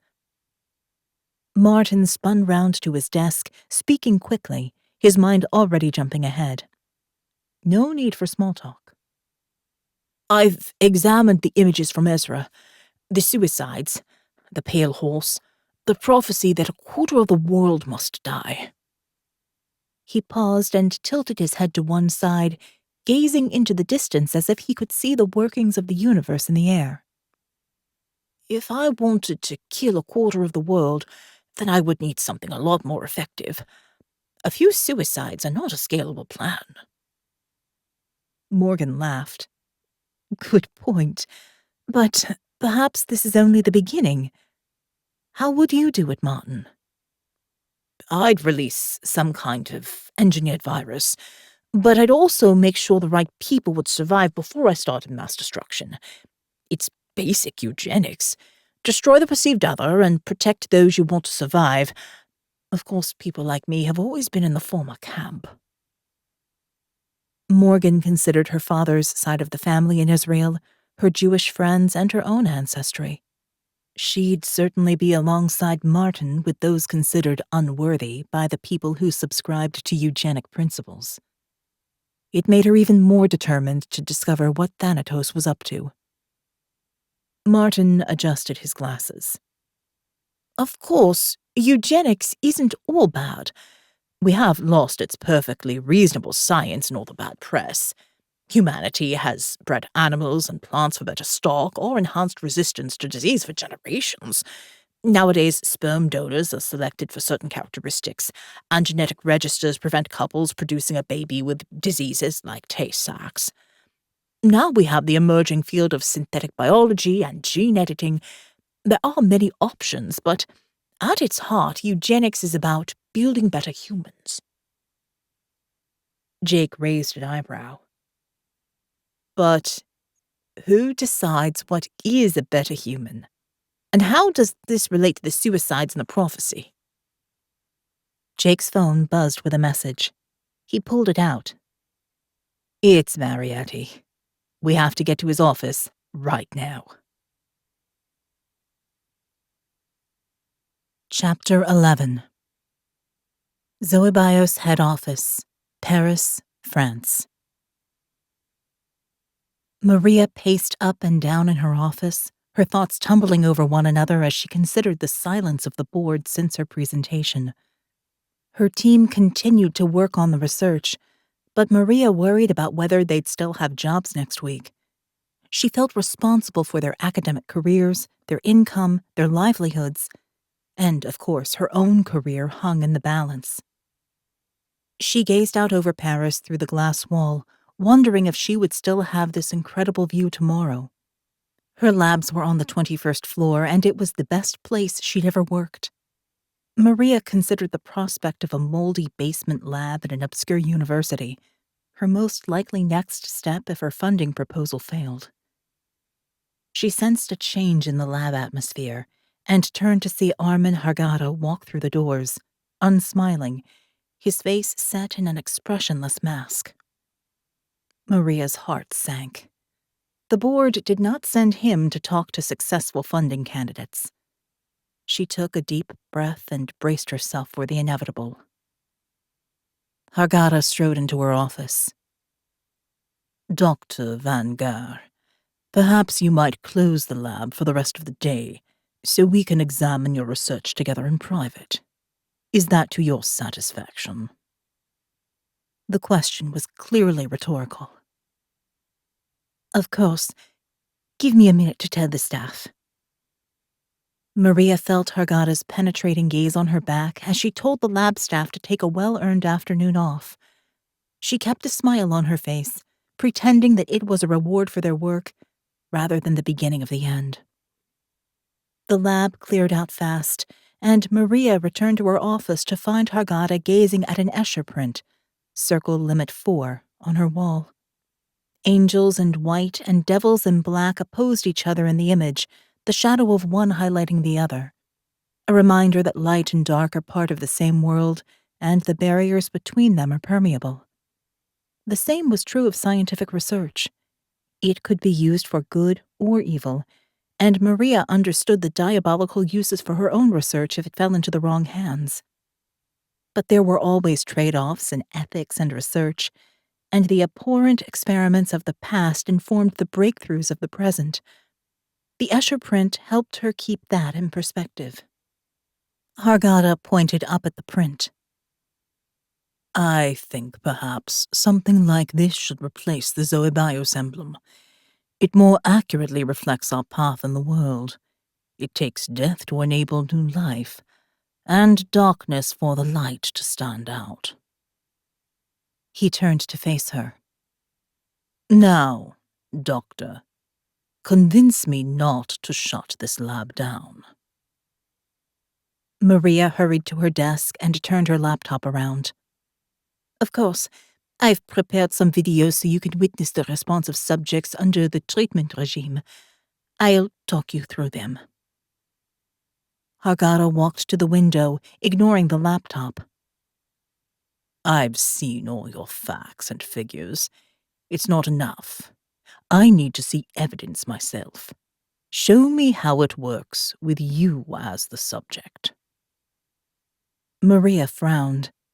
Of course, she had tried the equipment herself at a mild dosage to experience the effect, but never without supervision. I'll need one of my team to assist. Hargata shook his head. I'll assist. If you want to convince me to keep the lab open, this is your last chance. Maria thought for a moment, her mind turning over the possibilities. It was risky, but Hargata was a medical doctor and there was an established protocol to follow. She believed in her research. What harm could come to her in her own lab? She nodded. Okay, the treatment room is at the back of the lab. I promise the results will impress you. Maria led Hargata through the now empty floor to a small room at the back. Next to the room where test subjects listened to the binaural recordings was one where some received injections of hallucinogenic drugs before their sessions. There was a bed covered with blankets and a headset lying on top. Syringes and other medical equipment lay in sterilized pouches on a metal table by the side of the bed. Maria opened a door to a darkened room next to it, filled with audio and medical monitoring equipment. This is where we record the suggestions to go under the binaural beats. They are fed into the headset and the commands paired with a perception of the other in order to trigger the obedience response. Hargata pushed past and examined the recording unit. I'd like to make a new recording. That way I can be sure you aren't faking your response. Maria took a deep breath. All her instincts said she should not give this man power over her. His eyes were those of a predator, a wolf whose jaws were itching to clamp down on her soft flesh. Something about this whole situation was wrong. Could she risk putting herself under his influence to save her lab? She had to trust her gut. I don't think that would be ethical or practical. Perhaps this was a bad idea. She turned to walk out of the room. Hargata grabbed her wrist and twisted Maria back toward him. His grip was tight but controlled, as if he could snap her wrist if he applied just a little more pressure. This is no time to be coy about your research. You told the board how powerful the suggestions would be, and now you shy away from demonstrating its true power? I'm beginning to doubt your scientific rigor, Dr. Van Gare. Maria flushed and pulled her arm from his grip. My results are correct. Hargata nodded.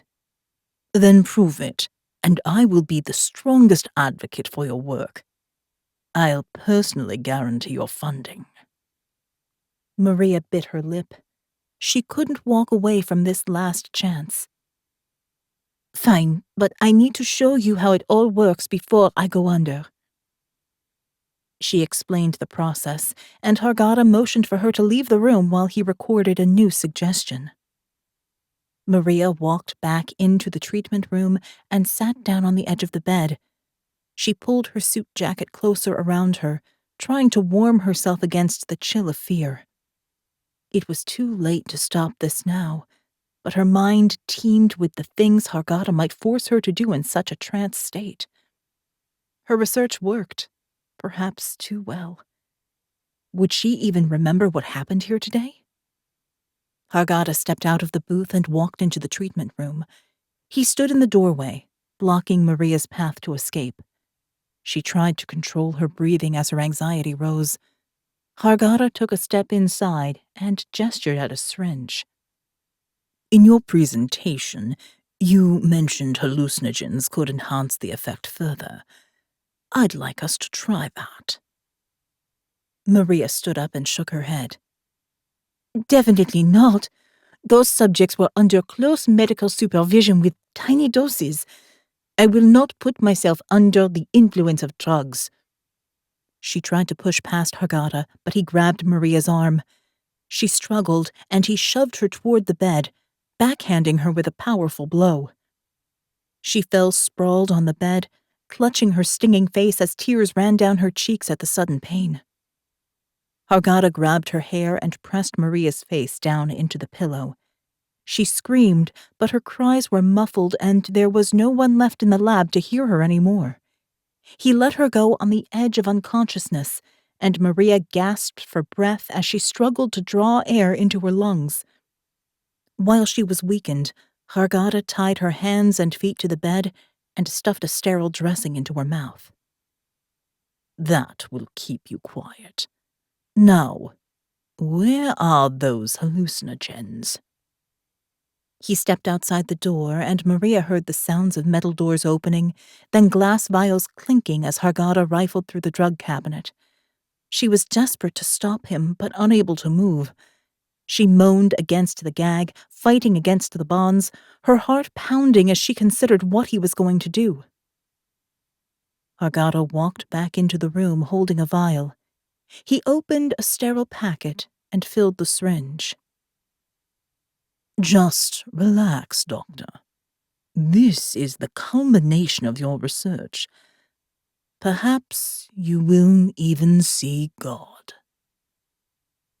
He pushed the needle into her neck and put the headset over her ears, the eye mask over her face.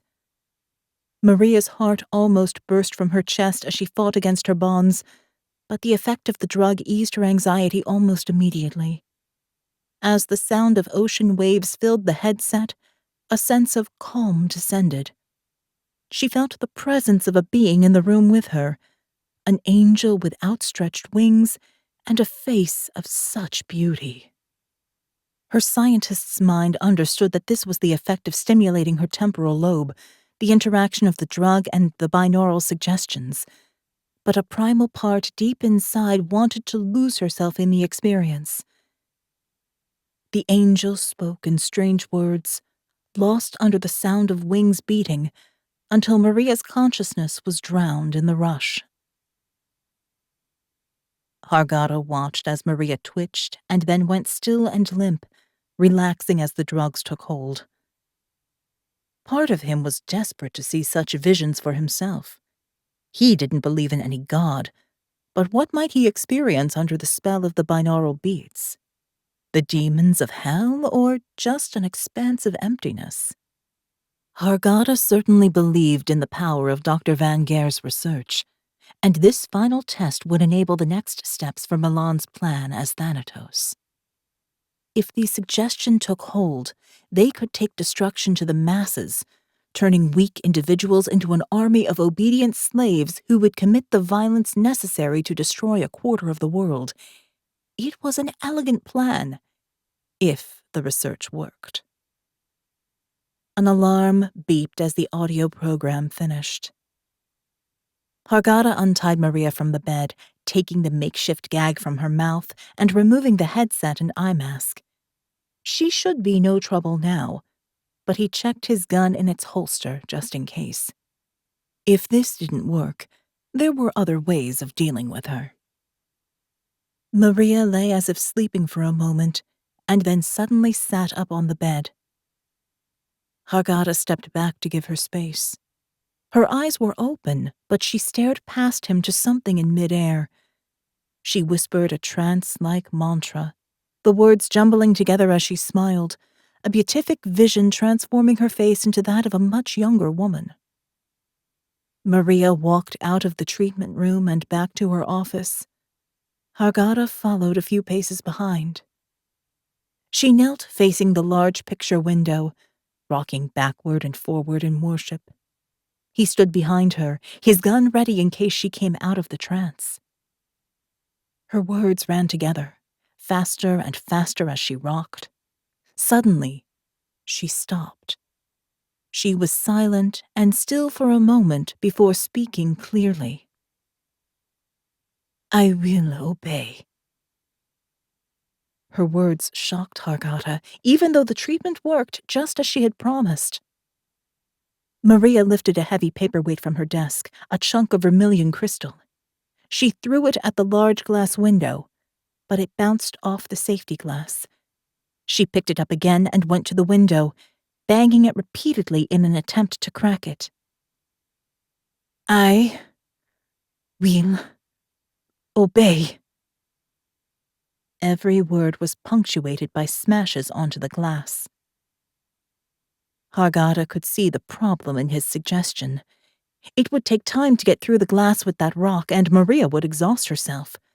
What if she came out of the trance in the meantime? He slipped his gun into Maria's other hand and retreated around the far side of the desk. Her fingers tightened on the grip and raised the gun in his direction. For a moment, Hargata thought he had made a terrible mistake. At the last moment, Maria swung round and shot twice into the window.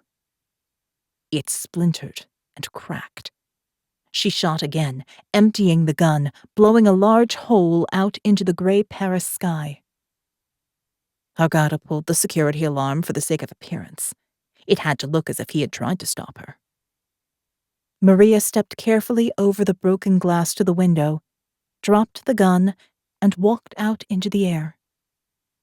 No last words, no hesitation. The wind whistled through the gap as the Zoe Bios security team burst in through the main stairwell. Hargata gazed out toward the River Seine, shining silver far below. The delivery mechanism worked. Now, they just needed the message. Chapter 12. ARKANE Headquarters, London, England. Elias Marietti rested his head in his hands, fingers massaging his temples as another starburst of pain exploded.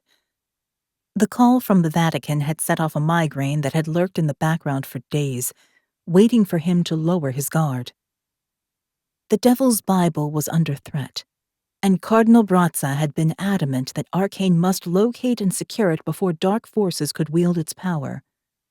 On days like this, Marietti longed to be back out in the field instead of stuck here in the public offices of ARKANE, dealing with politics. He gazed out of the tall window, looking over Trafalgar Square. Marietti felt like one of the great lions trapped in bronze at the base of Nelson's column. Old fighters reined in to provide an illusion of strength to the Empire. But it seemed as if the days were getting shorter, and time was speeding up as events escalated around the globe. Marietti turned to the painting newly installed in his office, and, for a moment, he lost himself in its depths. Salvador Dali's Christ of St. John of the Cross depicted the crucified Jesus suspended above a lake, gusts of wind whipping across the waters, and a sky of swirling clouds above. The perspective looked down from the top of Christ's head, giving the viewer a sense of being high in space, above earthly matters. It was a bloodless crucifixion, with no instruments of torture to be seen, and there was a transient peace in the image, as if all were right with earth and heaven. But Marietti sensed supernatural forces massing beyond the edges of darkness, and once more, ARKANE needed to stop them from devastating the earth. There was a knock at the door. "Enter." Marietti snapped himself back into officious mode. Jake Timber and Morgan Sierra stepped through the door, summoned by his urgent calls. He stood to greet them. "Welcome, Morgan. I'm so glad you've decided to join us." Marietti extended his hand. He knew she didn't trust him entirely after his orders during the hunt for the Pentecost stones. But Morgan would soon learn that their missions existed on a knife edge, and decisions were never clear-cut. Morgan's handshake was firm. "Thank you. I'm looking forward to working on this case." She looked up at the painting and raised an eyebrow, clearly impressed. "That's a Dali." "Yes, on loan for only a few weeks before its return to Glasgow." "It's gorgeous." Marietti smiled. He could see her wondering what other treasures he had access to. "I know you'll enjoy working here, Morgan. Now to business. Cardinal Brazza called from the Vatican. The Capella dos Ossos in Évora, Portugal, has been ransacked. One of the priests was tortured and murdered." "What was taken?" Jake asked. "Nothing," Marietti replied. "That's the problem. We think the assassin was after the Devil's Bible, and if so, I'm certain Thanatos is behind it." Morgan looked confused. "I thought the Devil's Bible was held at the National Library in Sweden." Marietti nodded.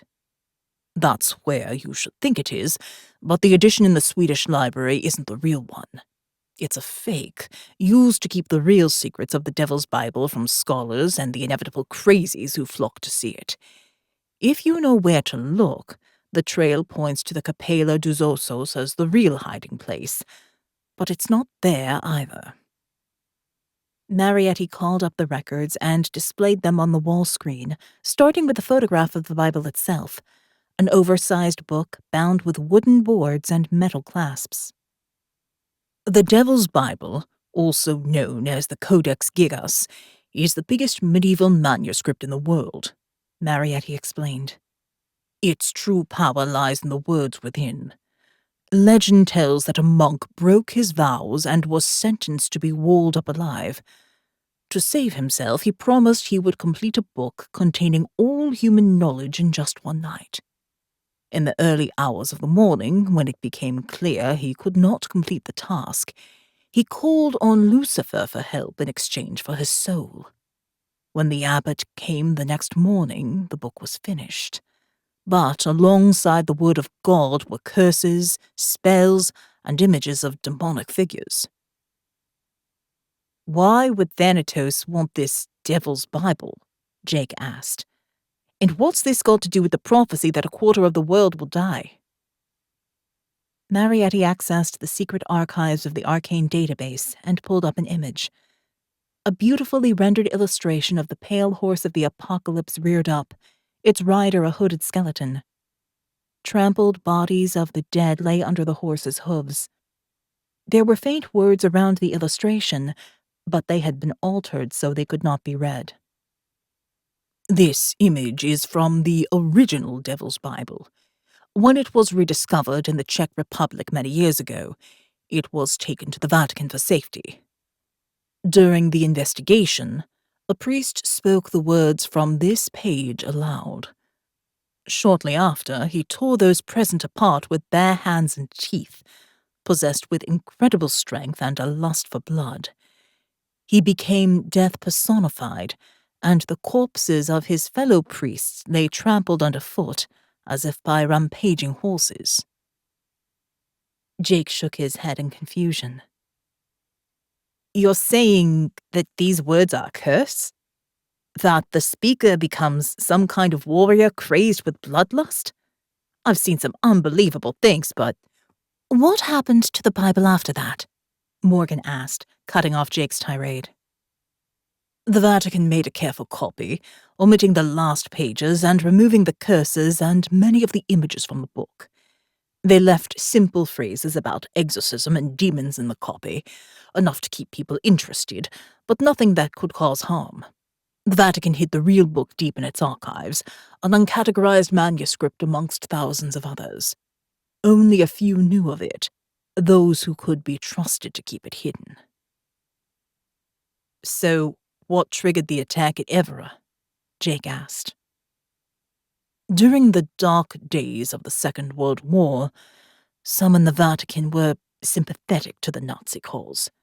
Hitler had a team dedicated to seeking powerful occult objects, and the Devil's Bible was high on their list. The Vatican vaults were considered too insecure, and many of the most dangerous artifacts were smuggled out. We have some here in the vault, but the Devil's Bible was hidden in a secret location. Official records say it lies at the Capella dos Ossos, so clearly someone accessed those records and is determined to find it. Marietti paced the room, frowning with concern. Truly, the Devil's Bible has terrifying power. I knew a priest who was changed by those events. He spent the rest of his life on his knees praying for deliverance. He turned to Morgan and Jake. You must retrieve the Devil's Bible before the agents of Thanatos find it and unleash the curse. It could be what they need to kill a quarter of the world. So, where is it? Jake asked. We'll go at once. Marietti paused. The weight of long years of silence pressed down upon him.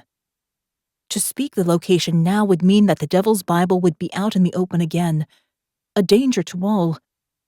But he had no choice. It's at the Capuchin monastery in Palermo, Sicily, a fitting place to consider the death that awaits us all. I've told the abbot you're coming for research purposes. He doesn't know about the book. Barely anyone knows, and I don't know where it is within the crypt. You'll need to figure that out. Morgan examined the image of the pale horse. Why wasn't it destroyed back then? Marietti recalled the mistakes of his own past. The fatal flaw of those who seek spiritual truth is that they cannot destroy even that which is truly evil. The Devil's Bible contains the holy word of God as well as curses. It is a beautiful damnation. Jake and Morgan left the room, and Marietti watched them go with a heavy heart. He turned back to the Dali painting. The lake below Christ was deceptively calm, but there was a storm brewing in the distance, bringing chaos and destruction in its wake. Chapter 13. Catacombe dei Cappuccini, Palermo, Sicily. The taxi sped from the airport toward the Capuchin monastery as dusk fell. Swallows swooped low over the rooftops, and the scent of jasmine flowers hung in the balmy air. Morgan gazed out of the window as the city sped by, and wished once more that they had more time to explore. Palermo was an important port in southern Italy, founded by the Phoenicians nearly 3,000 years ago, and still famous for its gastronomy and architecture as much as for the Sicilian mafia. The taxi pulled up outside the Capuchin catacombs. Jake paid the driver and went to talk to the lone security guard at the entrance. After accepting a roll of euros, the guard waved them through, clearly settling in for a quiet night, listening to sport on the radio. Morgan and Jake headed down into the crypt in an elevator, then walked through a long corridor at the lowest level, which finally opened up into a large exhibition room. Fully dressed, desiccated corpses lined the walls, some with skull faces, others with taut brown skin, mouths open in frozen screams. The bodies were stacked 2 levels high, hung on hooks to keep them stable in a macabre gallery of mortality. Their clothes were mostly tatters, but there were fine fabrics with trimmings of lace and fur amongst the rags. Morgan examined one mummy more closely. His teeth were bared in a grimace, his lips shrunken back, and his eyelashes lay upon leathery cheeks. He was posed as if at prayer, a tribute to the god he expected to meet in the hereafter. "Benvenuti," a voice said from the end of the dark corridor. Morgan and Jake both started, snapped out of their fascinated contemplation. Scusi, I didn't mean to make you jump. I'm Abbot Scorienza. Welcome to the crypt." The abbot walked toward them, pulling back his cowl. He was an eerie extension of his domain, his skin taut around a thin face, his bald head reflecting the dim lights. "You must be from ARKANE. You keep some odd hours for research, but certainly it's more peaceful down here at night. We have a lot of tourists in the daytime. The face of death has many admirers." "This is amazing," Morgan said, a friendly smile on her face. It would be helpful to keep the abbot on side. "Please, tell us more about it. These people are clearly not all monks." The abbot nodded. True. The Capuchin monastery outgrew its original cemetery in the 16th century. The monks brought bodies down here and discovered that mysterious natural chemicals helped mummify them. It became a popular custom among local aristocrats to have their bodies placed down here after death, dressed up for the occasion. People would visit the bodies and even change their clothes. If the families continued to pay, the body remained in these upright galleries. If they stopped paying, the corpses went down there. He pointed to a series of wooden racks, macabre bunk beds with bodies stacked inside. One lay on an embroidered pillow, a rusty crown on his head, and a hint of scarlet in his grand robes. The abbot led them on through more corridors, and Morgan sneezed as the dust of old corpses swirled around them. "How many bodies are down here?" Jake asked. "Around 8,000, separated into galleries for men, women, children, virgins, priests, monks, and professors. We even have the great painter Velázquez down here." "You have children here too," Morgan said. "That must be so sad." "See for yourself," the abbot replied as they turned a corner into a hall with alcoves on the wall and caskets on the floor. One open casket held a tiny skeleton dressed in a christening robe. Its skeletal head lay turned to one side, a bony thumb angled toward where the baby's mouth would have been. A familiar sadness welled up inside Morgan as she thought of Elion and of her parents. Elion had been snatched away too soon, and thoughts of the children they might have had together glimmered in her mind. Death was no stranger to Morgan. She had fought against him before, and she would keep fighting. He would eventually win. But not today. Morgan turned to the abbot. Do any of the bodies have possessions with them? Perhaps books or other precious items? There are some, the abbot shrugged. But not so many. Why? Is that what you're looking for? We just have some fact-checking to do, Jake interrupted, dodging the question. Thank you for your help.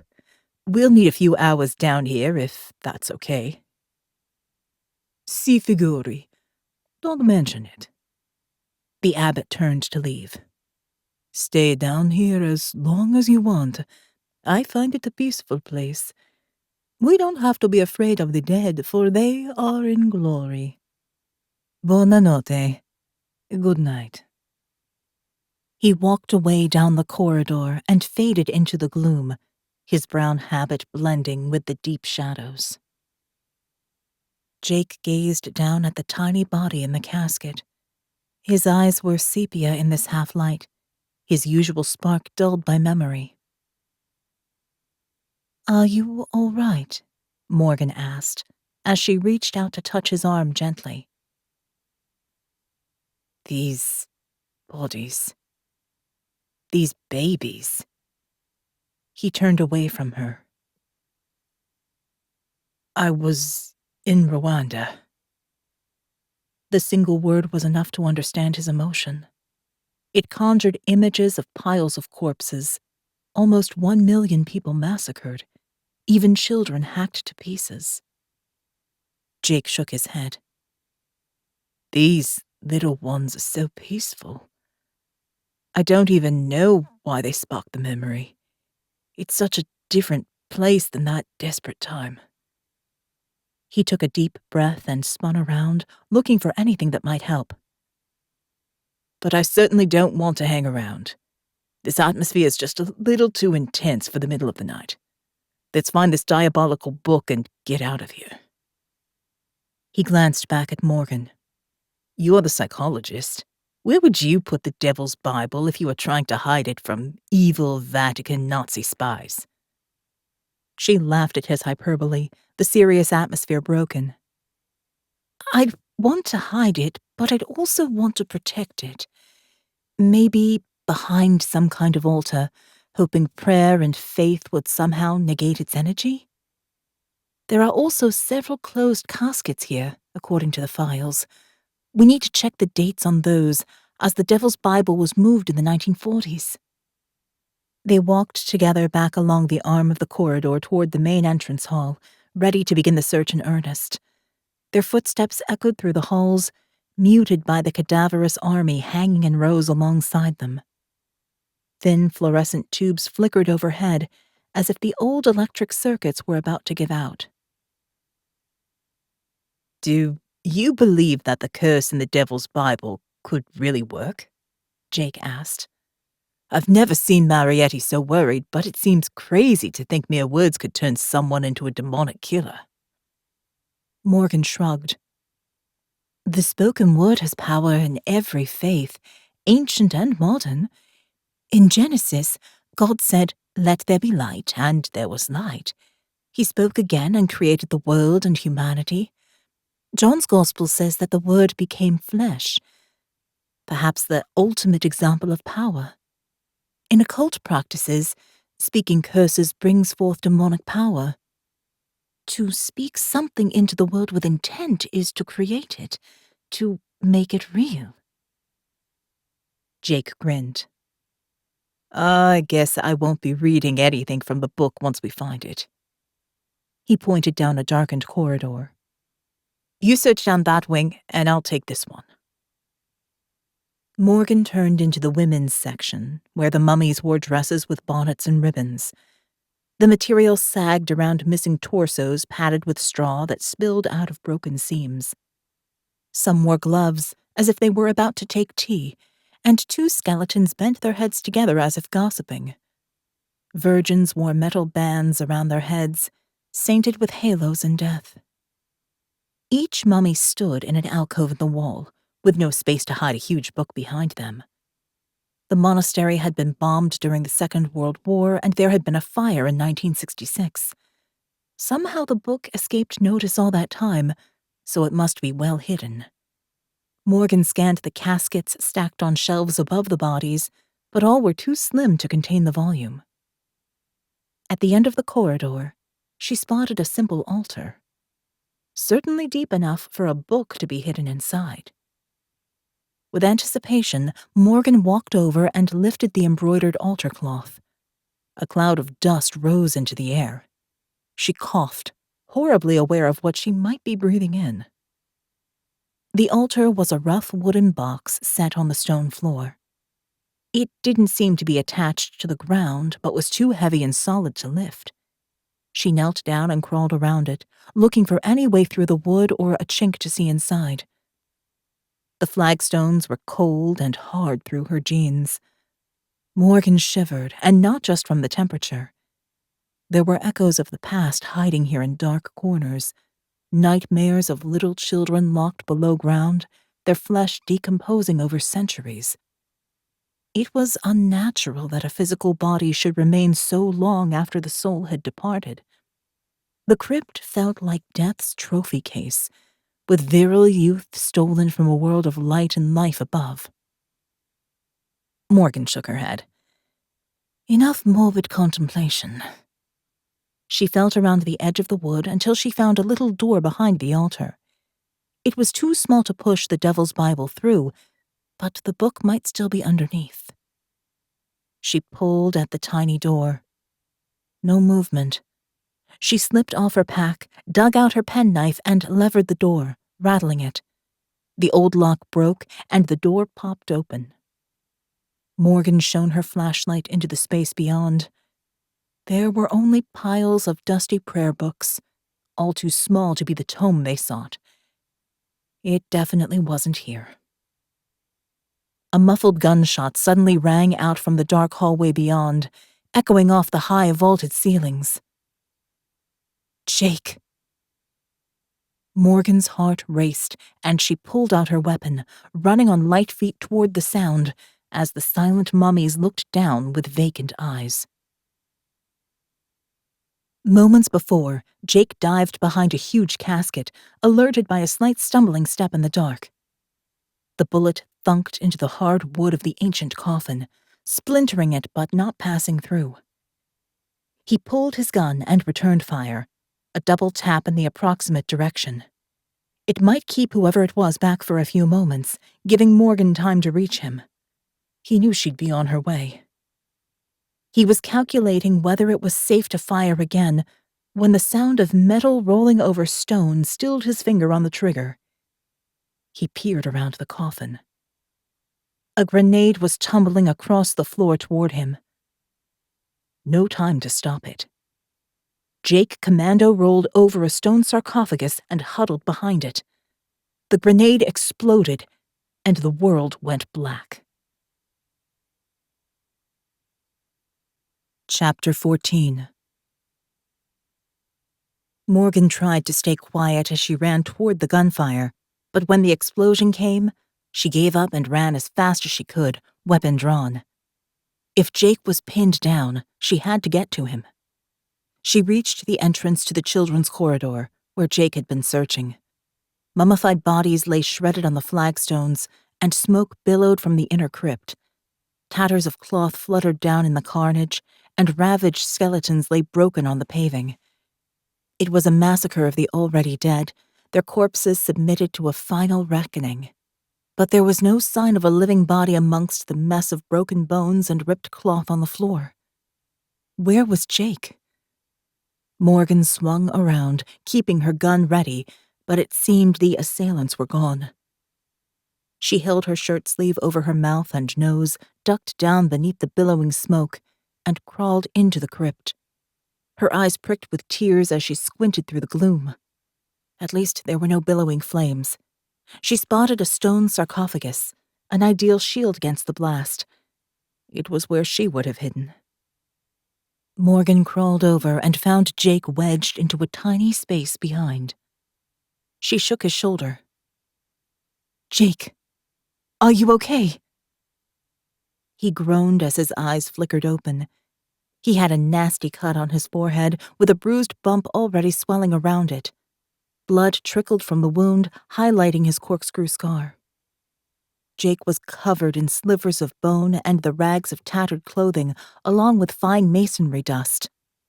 Morgan almost gagged to think they were now breathing in the bodies of these long-dead children, pulverized to powder by the attack. She pulled a sterile dressing from her pack and pressed it against Jake's face, fingers lingering briefly as she added surgical tape to hold it in place. It would do for now. Jake took a long, labored breath. He put his palm flat against the wall, as if to anchor himself in the physical world. "Did you get them?" he whispered, the effort causing him to wince with pain. "No. By the time I arrived, there was no one else around. We need to get you out of here. Lean forward." Morgan helped him around the end of the sarcophagus. He coughed, a racking sound that echoed in the chamber. She passed him some water from her backpack. "How are you feeling?"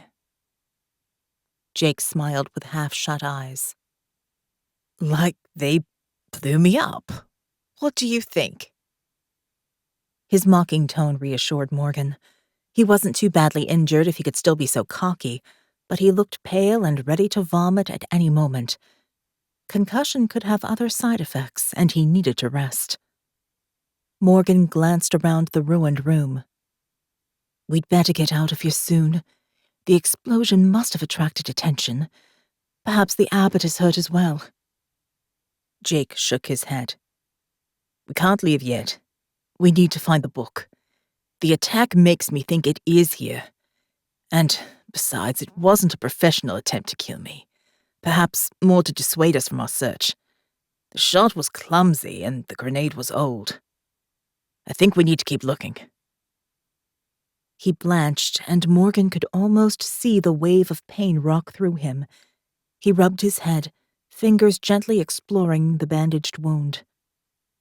Morgan turned away from his vulnerability, knowing she would want that courtesy herself. She examined the little coffins close by. One stood out as a newer addition to the vault, and the explosion had ripped a large crack through the middle of it. A plaque on the top read Rosalia Lombardo under a layer of dust and debris that covered the glass case.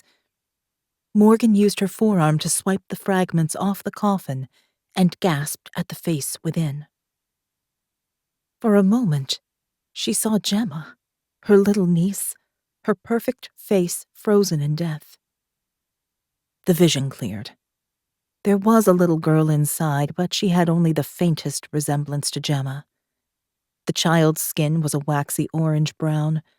Her hair was caught back in a ponytail with a pink ribbon tied in a bow, and curls tangled on her forehead. Her tiny eyelashes lay upon perfect cheeks, and a cupid's bow mouth gave the image of a sleeping beauty, innocence captured in a glass cage. The loving hands of a parent had wrapped her in sienna silk and tucked her in. But the corpse of the little girl was now merely collateral damage in the hunt for something far more dangerous. "Jake, look at this. They laid Rosalia to rest in 1920. That's the most recent burial.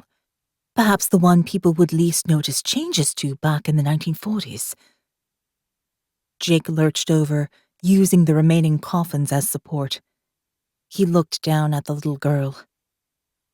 "The explosion cracked the glass." His fingers probed a fracture in the smooth surface. "The air will destroy her perfect looks now. She'll soon be a ghoul like the rest of them." Morgan followed the crack down the side of the coffin into the dais it lay upon. The explosion had partially dislodged it. "Give me a hand moving this." Jake braced himself and groaned with pain, but helped her lift the coffin from the top of the raised platform and place it gently on the floor. There was a hollowed-out compartment beneath. A huge rectangular shape wrapped in sackcloth lay inside. That has to be it. Morgan couldn't contain her barely suppressed excitement. Help me get it out. Again they lifted together, Jake grimacing as he heaved. Marietti had warned them the book weighed 75 kilos. Blood dripped down the side of his face from under the dressing as they hefted it out and dropped the huge parcel on the floor with a thump. Jake leaned back against the wall, his energy spent. Morgan knelt and pulled back the sackcloth to reveal the Devil's Bible, its leather cover embossed with an ornate pattern of occult symbols. Morgan sensed an almost palpable energy emanating from the book. Somehow she knew it wanted her to open it. She stretched out her hand to open the metal clasps. Don't. Jake's tone was a sharp rebuke. Morgan looked up at him. I won't read anything out loud. We need to check it at least. Taking his silence as permission, Morgan flicked open the metal clasps one by one and carefully opened the Devil's Bible. Jake came to kneel unsteadily next to her, and together they gazed down at the intricate designs of the richly illuminated pages. Medieval images of saints and biblical figures decorated the initials of the first word on every page. Angels and demons roamed the margins, hunting each other through the forest of text. It's beautiful, Morgan whispered. But deadly. Jake's reply echoed in the close air of the crypt. The curses must be in Revelation. Morgan turned the pages over carefully until she reached the final book of end-times prophecy. It began with a glorious vision of Christ arriving on a cloud, with the whole cosmos arrayed before him. Real gold leaf illuminated 7 lampstands, with 7 stars of heaven in silver, and a sword emerging from the Savior's mouth in judgment. Jake examined the page. How can this be a book of curses? It's surely a perfect tribute to God, not a way to invoke the devil. Morgan turned the pages carefully to chapter 6 of Revelation, where the 4 horsemen of the apocalypse rode across the page. She pointed at the pale horse's head, braying to the heavens as death rode it toward destruction. This is an exact match to the Thanatos tattoo. She turned the pages further to the end of Revelation, looking for the curse. But the last pages were missing, the ragged paper clear evidence that someone had removed the most dangerous aspect of the book. Morgan touched the torn edges. These pages should contain images of the devil and the kingdom of heaven, as well as the curse. We need to find them before Thanatos.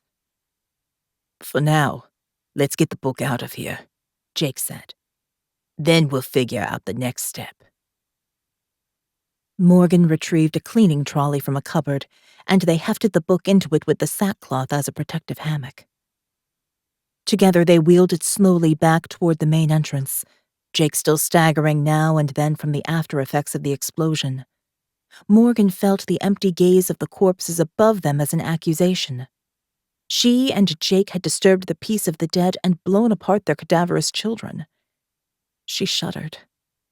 Whether the book was cursed or not, the dead still lurked here, wishing ill on those who clung to life. They reached the elevator and wheeled the trolley in. Morgan pressed the button to ascend, and the lift door began to shut. A gun barrel thrust through the crack of the closing door and knocked it open once more. The abbot stood holding the gun, his eyes burning with fanaticism. You should have left. The explosion was a warning, but now God has led me to the book through the fires of judgment. I've searched for many years down here for the Devil's Bible, and now, here it is. He backed away slightly, keeping the weapon trained upon them. Get out, and leave the trolley. Who are you working for? Jake whispered, his face gray and sweating with pain. Morgan helped him back out into the narrow corridor. The abbot entered the elevator, keeping the gun on them at all times. The one who will fulfill the prophecy and usher in the end times. The door closed. Jake slumped down to the floor. He leaned against the wall and put his head in his hands. Morgan banged her fists on the elevator doors and tried to pry them back open with desperate fingers. She rifled through her backpack and found her phone, but there was no reception this far underground. Marietti was expecting a call by 2 a.m.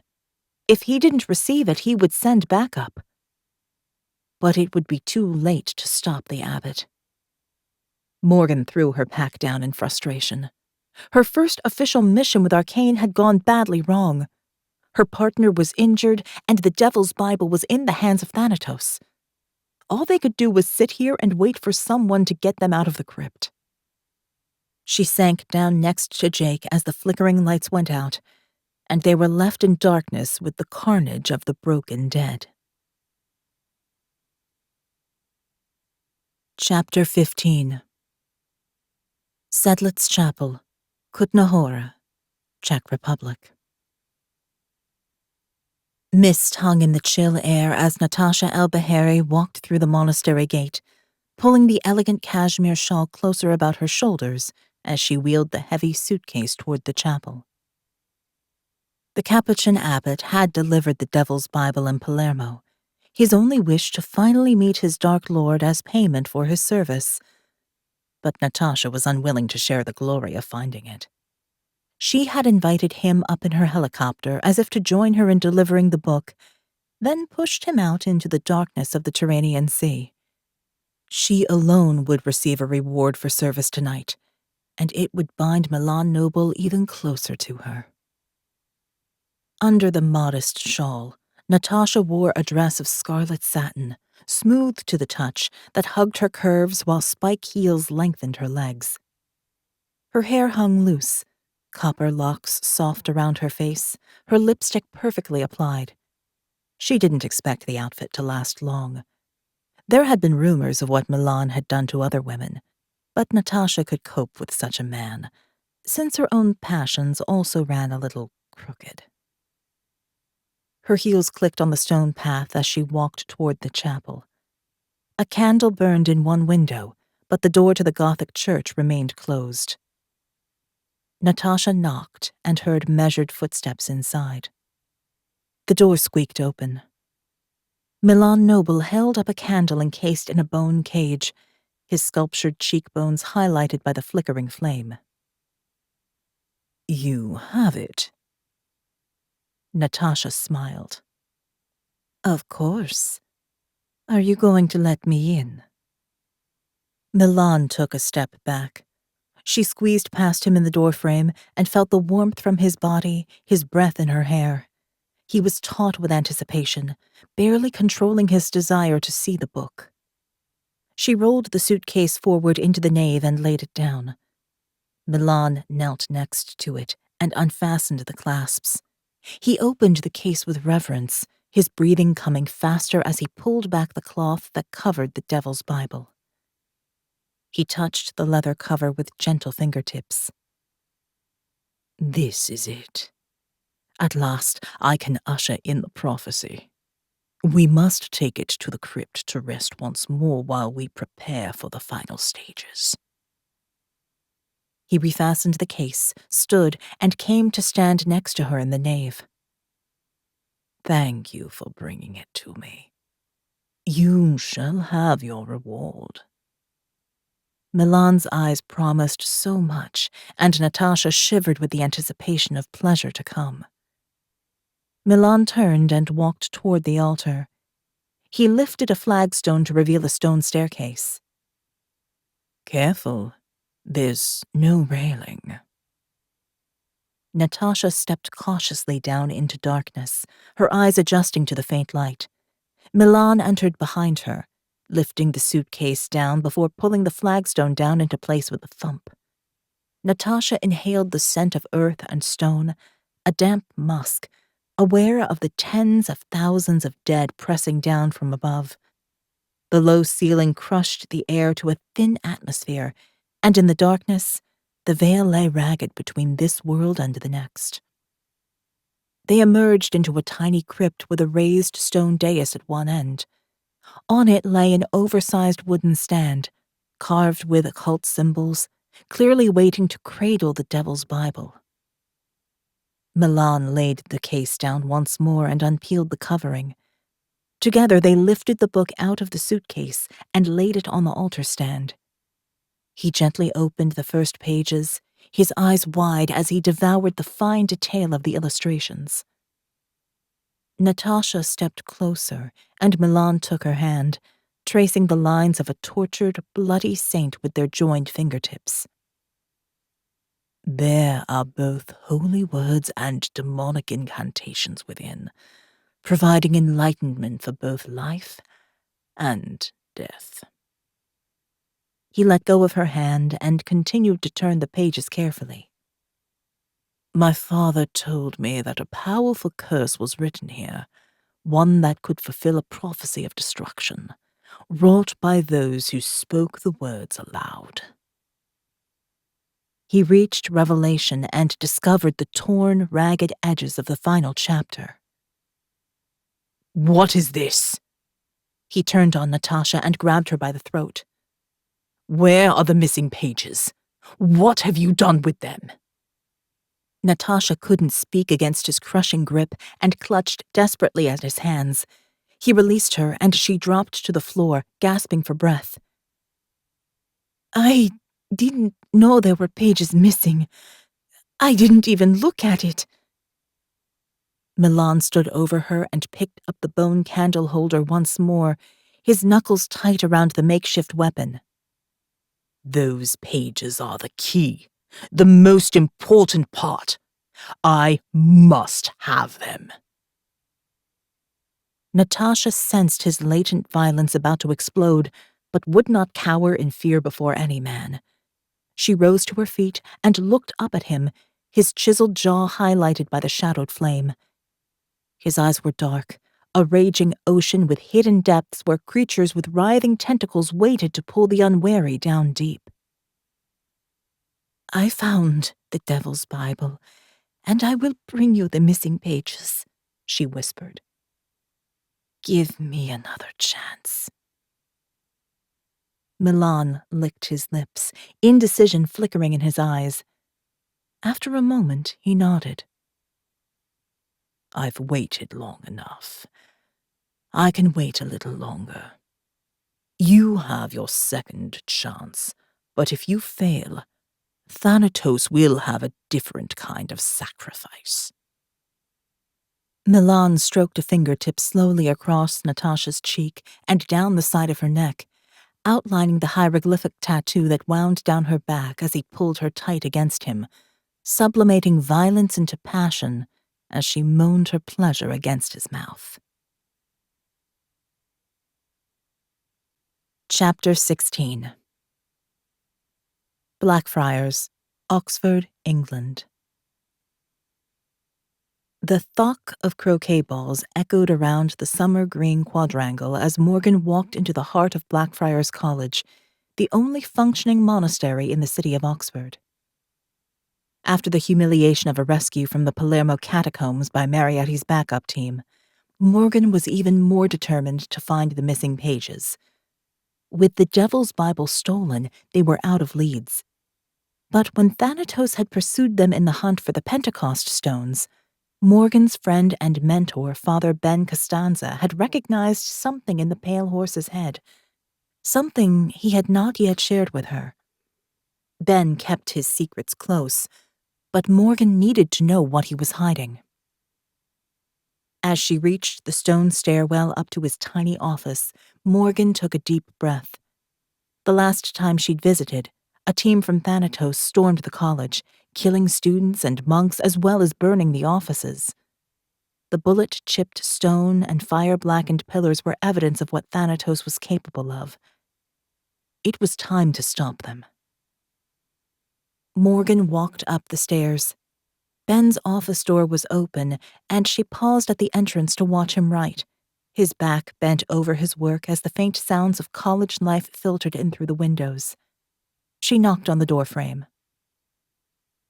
Ben turned and smiled broadly, pushing his chair back and greeting her with a hug. "Come here. I've missed you." Morgan walked into his embrace, relieved to see him well and back where he belonged in the college. Ben was her ally within the cloistered halls of the University of Oxford, known for closing ranks on newcomers. When she sometimes felt like a fraud, Ben eased her fears and helped with his in-depth knowledge of university politics. Morgan turned to examine his bookcase, shot to pieces the last time she was here. "You've redecorated." Ben nodded. "Yes, and with some grant money I obtained for special services, the college has agreed to forget about the whole affair. I have ARKANE to thank for that. But are you all right, Morgan? How are Faye and little Gemma?" Ben shuffled over to put the kettle on. He blended his own chai, steeped with cinnamon, cardamom, and a kick of ginger spice. Morgan sank down into one of the old leather armchairs.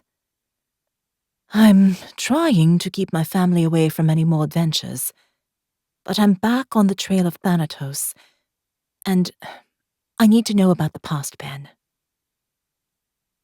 His posture stiffened, and he remained silent as he stirred the sweet chai. When Ben finally spoke, his words were heavy with regret. "It's an old tale, but perhaps it will help you on this mission.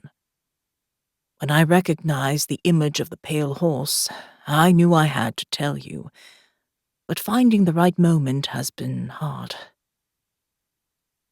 Ben passed Morgan a cup of chai and eased himself down into the chair opposite. "I met your parents many years ago on my first archaeological dig. That's when I saw the pale horse for the first time."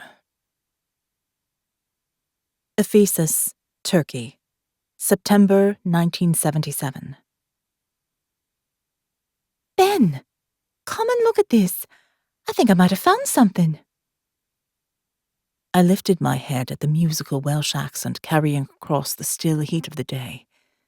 Marianne could always get my attention, and joining her would be a welcome break from the meticulous brushing of ancient, buried stone.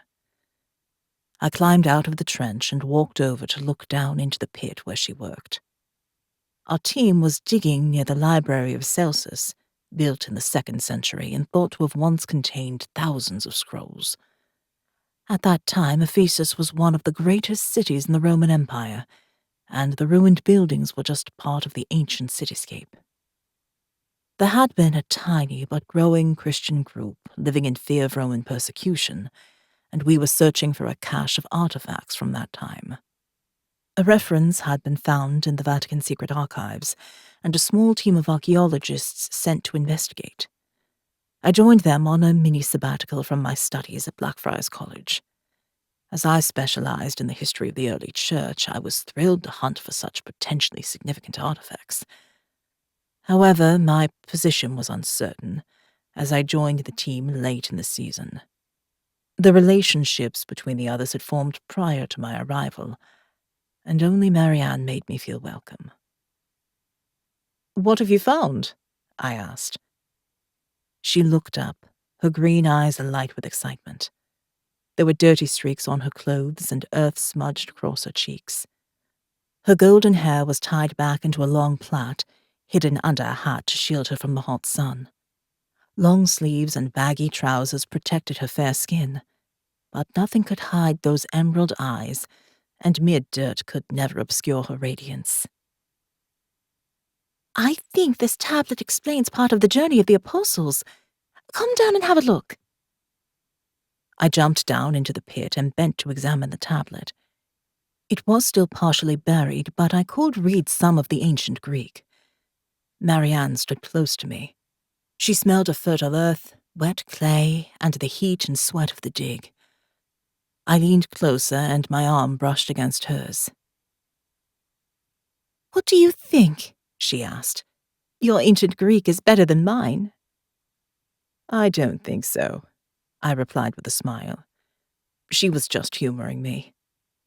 Marianne had a D.Phil in classics from the University of Oxford, and her ancient Greek was flawless. I traced the letters with a fingertip.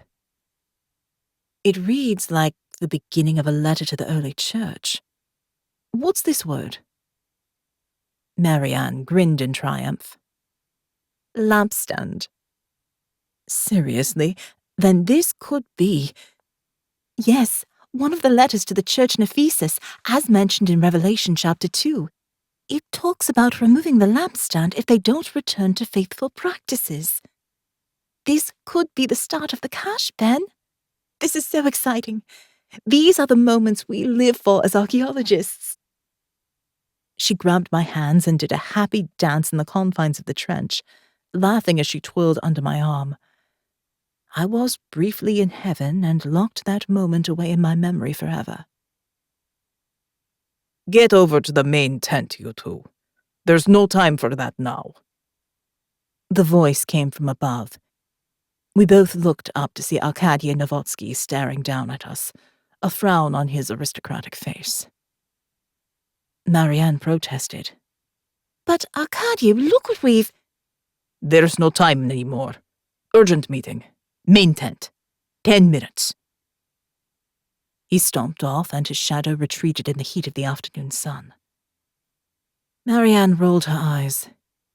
He seems to be getting worse, don't you think? I nodded. If we're not here for artifacts like this, then what are we here for? Marianne's smile faded and her eyes darkened. She turned to the narrow trench and I caught sight of her profile. Her rounded belly protruded now, reminding me that she belonged to another. She rubbed at it absent-mindedly. Sometimes I'm not even sure myself, but I suppose we should get to the main tent.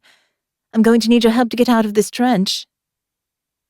She cheerily tried to distract me, but I remained puzzled. This tablet could be significant, but Arcadia had dismissed it as nothing. What was going on here? I smiled at Marianne, hiding my mixed emotions as I helped her up the ladder, and we crossed the dig site to the main tent.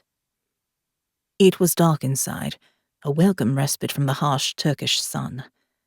The canvas cast a green light over the gathered team, as if they sat under a rainforest canopy. Conversation was muted as rumors swirled in the air. I followed Marianne to sit with her husband, Leon Sierra, a ruggedly handsome Sephardic Jew.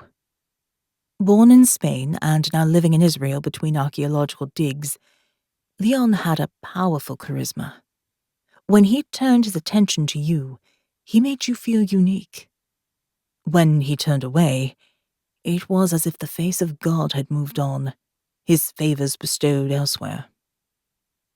The spell he cast on Marianne was complete because he was fixated upon her, but I worried about her future. What would happen when his attentions moved elsewhere? They surely would, as the brilliant man flitted between projects, solving archaeological mysteries, and then moving on. Leon was a true citizen of the nascent state of Israel, bent on finding his place in the world and willing to fight in order to protect it. Marianne was a gentle soul, more interested in peace and solitude. They were ill-matched, but of course, love knows no boundaries once ignited. They had met on last summer's dig right here in Ephesus. They married swiftly, and now she was pregnant with twins. Marianne said they were returning to Israel after the dig finished. She had looked wistful at the thought, but Leon couldn't stand winter in her native Wales, and she had to be with him. Marianne sat down, and Leon pulled her into him, reaching out to stroke her rounded belly. Neshama, Sheli. He spoke softly, but I could still hear his words. The Hebrew meant my soul, and the endearment cut me deep, even though I had no right to such feelings. I focused on the others gathered in the tent, willing myself away from their intimacy. Arcadia strode into the tent, flinging the canvas violently open before him. He launched into a tirade immediately. We've spent 3 months here, and what do we have to show for it? He pointed at one of the display tables, where stone tablets and pottery shards lay in trays for examination.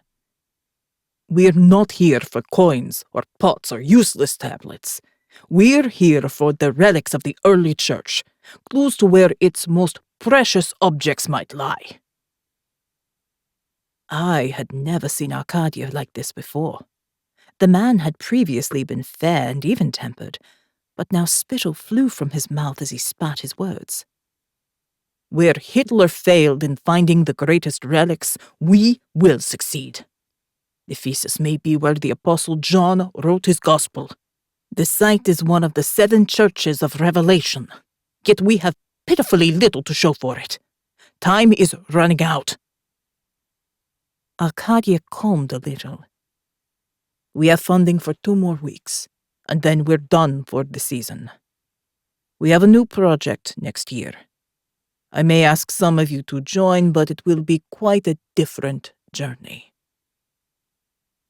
An audible groan went up from the gathered team, many of whom needed the meager pay the dig provided. The end of this project meant the end of the fixed income for most, and they would have to return to other jobs for the off-season. Arcadia opened the floor for questions, and hands went up all over the tent. I'm going to go back and examine that tablet, I whispered to Marianne. If it's important, perhaps it can help keep the dig open for longer. She nodded, but she was clearly distracted by thoughts of an uncertain future. She grasped Leon's hand tightly, as if to anchor herself to the last days of her life as a working archaeologist. I left the tent without looking back. My career was not at stake, and I felt like an outsider once more. Later that evening, I waited until the camp was quiet and then picked my way back to Arcadia's tent. I had fully excavated and cleaned up the tablet, and I was convinced it related to the Revelation letter to the Ephesus church. It was the same form of Greek used in the New Testament prophecy and also in the Gospel of John. If it matched, then surely this was truly a significant find. I was desperate to return to Blackfriars with an experience of something more than just the closeted life of an academic monk. If I was honest with myself, I wanted to stay near Marianne a little longer. I walked past Leon and Marianne's tent and heard their voices raised in anger. Leon spoke in rapid Spanish, in turns annoyed, frustrated, and then pleading. Emotion can be understood across any language gap. I stood there in the darkness, wondering if I should intervene. Marianne wept, and then Leon's voice softened as he comforted her. The sounds became more intimate, and I walked away, praying for the strength to be faithful to my vows made to the Dominican order. Those vows didn't exclude me from love, but I could never act on it. I had been called to a higher purpose, and this summer interlude was a brief sojourn intended to teach me lessons I could not find within the closeted life of a monk. I was certainly learning those lessons here in Ephesus. I arrived at Arcadia's tent. The flap was partially open, and I could see inside. He sat at his desk, back to the doorway, surrounded by fragments of paper covered in sketches. Some lay crumpled and torn on the floor. Others were discarded, half-finished. All of them portrayed a horse's head in black charcoal, its nostrils flared and eyes wild. Its rider, the skeletal figure of death, reached down with a sword toward a victim huddled at its feet. A bottle of raki, the strong Turkish aniseed spirit, sat near Arcadia's right arm. The bottle was almost empty. As I stood outside watching from the shadows, Arcadia filled his glass once more. He downed the spirit and continued to draw, his hand moving swiftly across the page as if he channeled some mysterious energy from the edge of darkness. I held my breath. This was not the time to talk to Arcadia Novotsky. I walked away into the humid Turkish night. Ben sighed. That was the first time I saw the figure of the pale horse, the stylized head that Thanatos now uses as its symbol. I didn't see it again until the attack by the team before Pentecost. I never spoke to Arcadia about the tablet back then. He left soon after, and the dig closed down. So, what happened to Arcadia later? Morgan asked. He was part of a team sent to Antarctica to recover Nazi treasures supposedly hidden there during the war. Morgan frowned. Surely that trip was a myth. Could Hitler really have smuggled the occult treasures out? Ben nodded. That expedition certainly went ahead, but it was top secret. I only know because Marianne told me that Leon was also asked to go. In the end, he was one of too many fiery personalities, and he stormed off before the expedition left and never worked with that team again. You and Faye had been born by then, and Marianne had made a lovely home for you in Oxford where she lectured. But Leon never settled, and of course, they separated. Morgan sighed. I loved my father, and he did his best bringing me up alone in Israel. But of course he had his faults, and a hell of a temper. She smiled ruefully. I might have inherited a little of it myself. Ben bent his head and stared at the floor. He struggled to find the right words to tell her the truth. I loved your mother, Morgan. She was the only woman who ever made me question my calling to the church. Of course, I never told her. But she knew. I couldn't help but be happy when Leon left because Marianne needed my help. We were friends.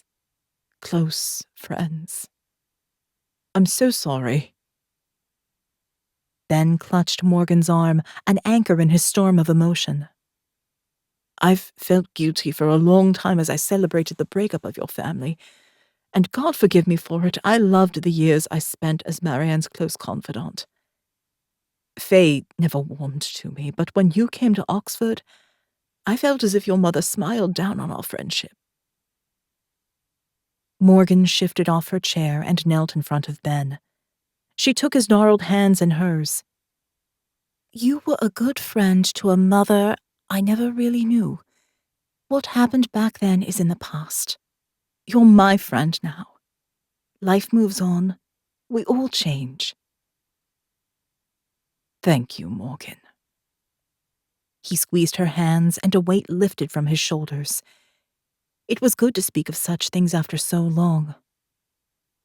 Life indeed moves on, but what happened back then now seems to echo in the present. He sat back in his chair. Marianne told me that Arcadia became dangerously obsessed with the occult during the Antarctic expedition. He studied the dark arts and wove them into some kind of end-times prophecy. Then he became involved with one of the kitchen girls. She was found one morning, strangled, badly beaten, and cut in what looked like some kind of dark ritual. Was he arrested? Morgan asked. Ben shook his head. The expedition covered it up. After all, they sought occult objects, and it was a religious trip funded partially by the Vatican secret archives. The girl was Polish, with no family they could trace. Her body was sunk into the ocean, and Arcadia was exiled and banished from the church, which only drove him to even darker pursuits. Ben looked out at the summer rain refreshing the quad. On her deathbed, Marianne made me promise to always watch over you and Faye. When I saw the pale horse's head, the sign of Thanatos, it made me think that somehow Arcadia had returned. Morgan frowned. But what could connect Thanatos to Arcadia? He would be an old man, or maybe even dead by now. Ben sighed. Over the years, I heard rumors he had a family. 2 sons with a woman who died under mysterious circumstances. One of the sons disappeared, but the other may have taken on Arcadia's dark prophecy. What if this son has a way to take his father's plan global? Morgan shook her head. No one has that kind of global reach. Ben picked up a glossy magazine and handed it to her. The angular face of Milan Noble, CEO of Zoe Bios, stared out from the front page. The glowing lead article extolled the virtues of his multi-billion-dollar pharmaceutical business that had now spanned the globe. It portrayed Noble as the Lord of Life, a leader on the brink of changing the world with his focus on birth control, education for women, and mental health for all. "He's the spitting image of Arkady Novotsky," Ben whispered. "It's as if he just walked off the dig in Ephesus. If Arkadia's son controls Zoe Bios, then he has the power to reach over a quarter of the world. You have to find out if he is behind Thanatos." Chapter 17. London, England. Michael Jensen rolled over in bed and looked at the time again. It had only been 2 hours since the last pill, but he really needed another fix. The audio program alone made him calm and relaxed, a brief space of sanity in an increasingly chaotic world. That was addictive enough, but the new pills and the special headset made him feel as if he was in the presence of the divine. Like he was chosen. Special. Michael longed for that feeling again. It was as if the clouds parted in his mind and he could perceive more than the human eye could ever see. He was like an eagle, soaring above the earth, and he could see far into the future. A future where men like him had a purpose once more. Michael had thought little about God since he was a teenager. A brief flirtation with a Christian youth club provided him with girlfriends, but no real inner belief. Nevertheless, he had answered questions on the Zoe Bios website saying he was a Christian, even though he hadn't been to church in years. But the stories from Sunday school stuck with him, and he always prayed in times of desperation. He'd certainly prayed a lot recently. He'd lost his job at the factory after his anger spilled again, even after repeated warnings, and in this economy it was hard to find other work. At first, Michael had visited the job center every day, sure that he could beat the odds, determined not to be just another unemployment statistic. But then it became harder and harder to get up in the mornings. He had nothing to show for his effort, so what was the point of trying anymore? Then he joined the Zoe Bios health program and felt a shift inside, a determination he had not felt in years. It had truly changed his life. As Michael reached for the packet of pills, he looked at the picture next to his bed. Jenny's smile had brightened his life, but he had driven her away. The bedroom door was still splintered in places where he had punched and kicked it in frustration. He should not have treated her in the way he did, but now he had a chance to make amends. The audios Michael downloaded from Zoe Bios made him realize that his actions could make a difference, and that he could help change the world in a positive way. He popped another 2 pills from the packet, placed them under his tongue, and put on the oversized headset. Michael sensed a presence as he listened, an entity that lay just out of the corner of his eye. Was it God? Was it Jesus? An angel? Here in North London, faith was complicated. He was only a few streets away from a mosque where extremist Islamic clerics once preached a message of hate. Nowadays, the community was moderate and provided help to many in the neighborhood, regardless of faith, and Michael had previously considered the Muslims he worked with as friends, but then they had kept their jobs while he lost his. Perhaps England should be only for the truly English after all. As the audio played, God spoke to him directly, a call to arms that thumped through Michael's bloodstream with the binaural beats. Where there had been peace and calm, he now found himself directed at a target for his deep-seated rage. As the drugs raced through Michael's system, he listened to the words of God. He tightened his fists in anticipation. It wouldn't be long now. New York, USA. Shazia Mohammed sat in the tiny bathroom and put the new headset on. It was the only place she could be private, as if Camille could sense she had been doing something forbidden in any other room, even when he wasn't there. She ignored the stained bathtub and cracked sink, and pretended the hard toilet seat was a soft cushion as she pushed out 2 of the tiny pills from the Zoe Bios branded packet. Shazia swallowed them down, her throat catching in her haste. These new ones were meant to enhance her experience even more, and she was desperate to return to that place of calm. She had identified as a Muslim on the Zoe Bios site, and she trusted that the program would be appropriate for her faith. It certainly had to be better than the women at the health center who preached Jesus in one breath and insulted her in the next. She pressed play on the audio, closed her eyes, and let peace wash around her like a warm pool. It strengthened her and made her feel safe. Shazia had tried so hard to blend into this American world so far from her own, but she desperately missed her mother and sisters. Camille wanted his children to be brought up as true Americans with no trappings of the past, but Shazia had lost her anchor in the move and found herself tossed on a storm of confusion in this city. There was no religious pattern or extended family to ground their life in this alien place. Their roots grew in thin soil, and she didn't know how to make things better. At least the audio programs and the pills provided relief. Within moments, Shazia sensed a presence alongside her in the tiny bathroom, a glimmer of someone or something hovering just out of reach. The God of her childhood had been there when she was afraid. Maybe he had returned to help her again. She prayed fervently, rocking back and forth on the seat.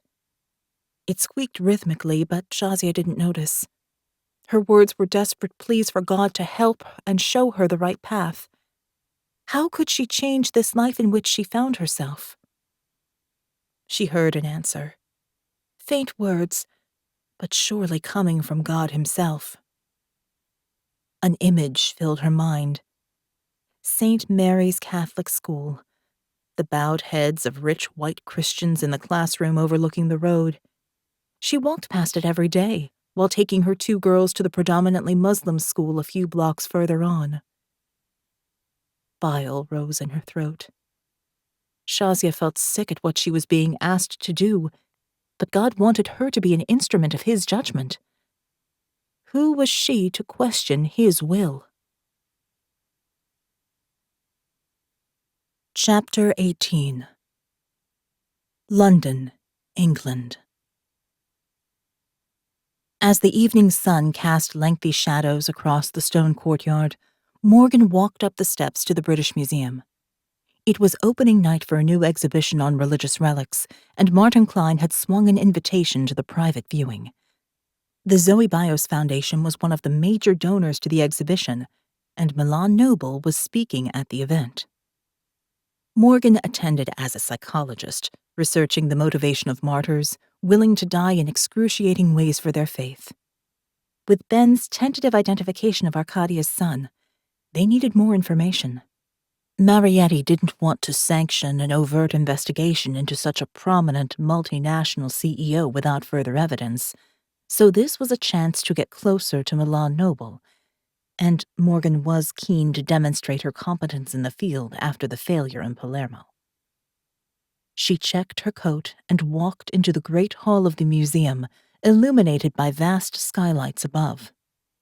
Even though it was nearly 7, the sun still lit the cream-colored walls of the rotunda with a honey glow. Turning into one of the museum's magnificent halls, Morgan took a glass of Semillon Blanc from one of the waiting staff and walked past giant basalt pillars into the Enlightenment Gallery. Patrons of the museum and their guests wandered the high-ceilinged hall, speaking in hushed whispers as they sipped from their glasses of wine. The Enlightenment Gallery represented the age of reason, discovery, and learning, a time when the curious unlocked the mysteries of the universe by studying natural and man-made objects. Great collectors, some would say pillagers, wanted to classify and catalog, to understand and control their environment. Morgan began a slow circle of discovery, examining the exhibits as she kept an eye on the door for Milan Noble. She ran her fingers over the surface of the Rosetta Stone, gently skimming the words in hieroglyphics, Greek, and cuneiform. This stone had unlocked the knowledge of ancient Egypt, the revelation of treasure and curses buried for generations. It demonstrated the power of writing to preserve the past and transcend the ravages of time with words from beyond the grave. A kind of memento mori, a reminder of the brief span of human existence, an invocation to make the most of time before all became dust. A Sati stone stood nearby, an 18th century memorial to an Indian wife who had thrown herself onto the pyre of her husband. Morgan shuddered at the reminder of how Pentecost could have ended for her twin sister Faye, immolated on top of a madman's pyre. She walked on past walls lined with books and glass-fronted cases that rose to a balcony and then up to the high ceiling. Morgan gazed into the cabinets, wishing she could take the volumes from the shelves and delve into their crumbling pages. The History of British India and Lives of the Queens of England stood next to bricks from the walls of ancient Babylon, inscribed with the name of Nebuchadnezzar. One case contained precious stones found in the deserts near Babylon. They had shriveled in a great heat, labeled as evidence of the divine retribution that befell sinful cities like Sodom and Gomorrah. Each explorer interpreted the past through the lens of their own belief, and what was one person's evidence of biblical faith was another's geological proof of evolution. Within another cabinet lay wax seals inscribed with occult symbols, owned by the astrologer and mathematician John Dee. Considered the magician of Queen Elizabeth I, Dee conjured divine spirits and searched for evidence of a world beyond our own, a glimpse of the divine, and a reason for this brutish and short existence. Morgan smiled to herself. Dee would have made a good agent for ARKANE. A door opened at the end of the hall, and the curator of the exhibition walked in, dwarfed by the tall, imposing figure of Milan Noble by his side. The CEO of Zoebios stood a head taller, and his sculptured features had more in common with the statues of perfect Greek gods than the timid researchers at the exhibition. He was an enigma, reclusive and apparently single. What could possibly interest the CEO of a multinational health organization in an exhibition on ancient Christian relics? The curator stepped up on a small dais and tapped the microphone before speaking. Good evening. It is with great pleasure that I welcome you all here tonight. We acknowledge in particular the generosity of the Zoebios Foundation. The curator gave some introductory comments before opening the exhibition to the gathered crowd. Several donors and museum patrons surrounded Milan, and, as he remained deep in conversation, Morgan drifted into the exhibition with a party of academics. Tiny spotlights illuminated a vaulted ceiling with hues of aquamarine and deep indigo, dotted with scarlet crosses. It was like looking up into a sky flecked with blood. A timeline of faith wound through the exhibition, from early Christians slaughtered at the dawn of the church to medieval saints like Thomas Becket and beyond. The deaths of martyrs were portrayed in gruesome detail, roasted on griddles, flayed and torn apart, or devoured by wild animals. The faithful had collected the bones and other body parts of the dead, and, over centuries, these relics became the sacred hearts of cathedrals throughout the world. Morgan stopped in front of a huge reliquary. Over a meter long, it had 200 compartments, each with a small package of silk containing a relic labeled with the name of its saint. They were tied with parchment labels marked by spindly writing. It reminded Morgan of a kind of spiritual pick-and-mix, a cornucopia of saints' remains that could be used for various ailments or for supplication. She leaned in to look more closely. Fascinating, isn't it? Morgan turned to see Milan Noble next to her, a glass of champagne in his hand. She could smell his cologne. It was subtle, with notes of Lapsang Souchong tea, smoky and intoxicating. There was a magnetism in his attention, a dangerous eddy under his immaculate exterior. He leaned down. How many of those pieces of bone do you think were from real martyrs? Morgan smiled up at him. Forgery had indeed been a significant part of the relic business. I was just wondering that myself. Milan Noble, he said, stretching out his hand. Morgan shook it firmly. Morgan Sierra, and, of course, I know who you are. He raised an eyebrow, humor sparkling in his slate-gray eyes. I can't seem to keep a low profile these days. I thought perhaps this event would be quiet since we are all here for the dead. Why does this interest you? I'm a psychologist, and part of my research is questioning why people do things in the name of God. Morgan pointed into the cabinet. Even submit to torture and death. They walked on together as music played around them in the exhibition chamber, a religious chant of monks extolling the virtues of God in the Alleluia, Dulce Lignum, Dulces Clavus. Morgan stopped in front of a gold reliquary etched with an image of St. Lawrence roasting slowly on a grill. Milan stood next to her, his arm close enough to brush against her skin. He radiated a repressed power, an energy he reined in to stop it blinding those around him. There is a story, he said as they gazed at the golden horror. It is perhaps apocryphal, but it might interest you. In 1190, the Bishop of Lincoln visited the Abbey of Fécamp in Normandy to venerate the monastery's greatest treasure, an arm bone of Mary Magdalene. It wasn't enough for him to see it in its silk wrapping. He demanded to see the bone itself in order to kiss it. To the horror of the monks, he tried to break off a piece, then gnawed at the bone. He broke off splinters, which he pocketed to take back to his own church. Oh, that's disgusting. Morgan couldn't help but laugh at the thought of the bishop gnawing on a sacred bone. Milan laughed along with her and leaned even closer. Perhaps, but he was defiant in his faith, and claimed he honored the saint as Christians venerated Christ when they ate his flesh and drank his blood at communion. Morgan found Milan intriguing. Clearly, he had a deep interest in this realm of relics, a strange fascination, and one she shared. But there was still no evidence that he was behind Thanatos. She had to find a way to shift the conversation. Many believe in the power of relics to heal or perform other miracles, but in my psychological studies, I've found that sometimes it's belief in the object, rather than the object itself, that can be so powerful. Milan nodded. Of course, but I also have a hypothesis.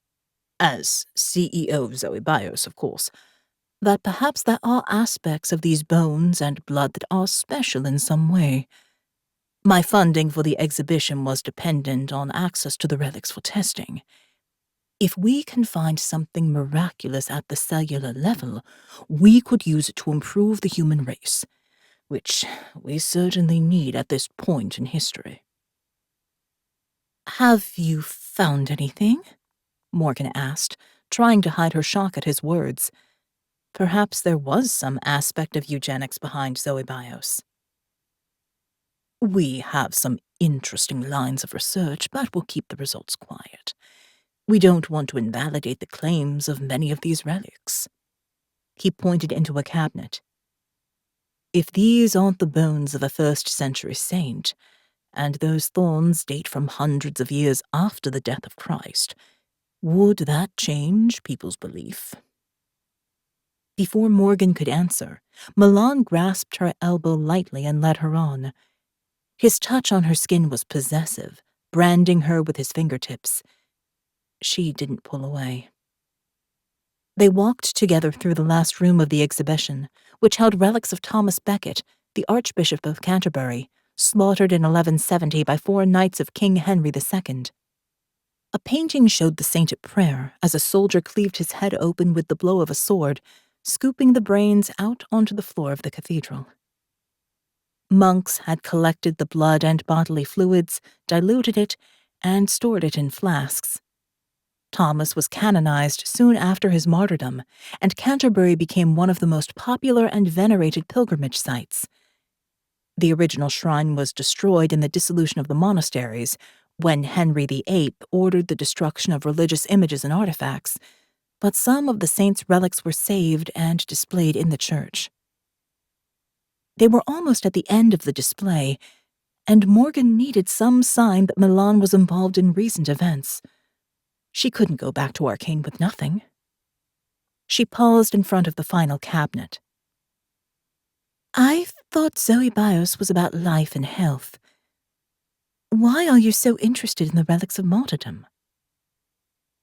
Milan gazed at the bloody corpse of the archbishop in the painting. Life and death are intimately bound together in religion.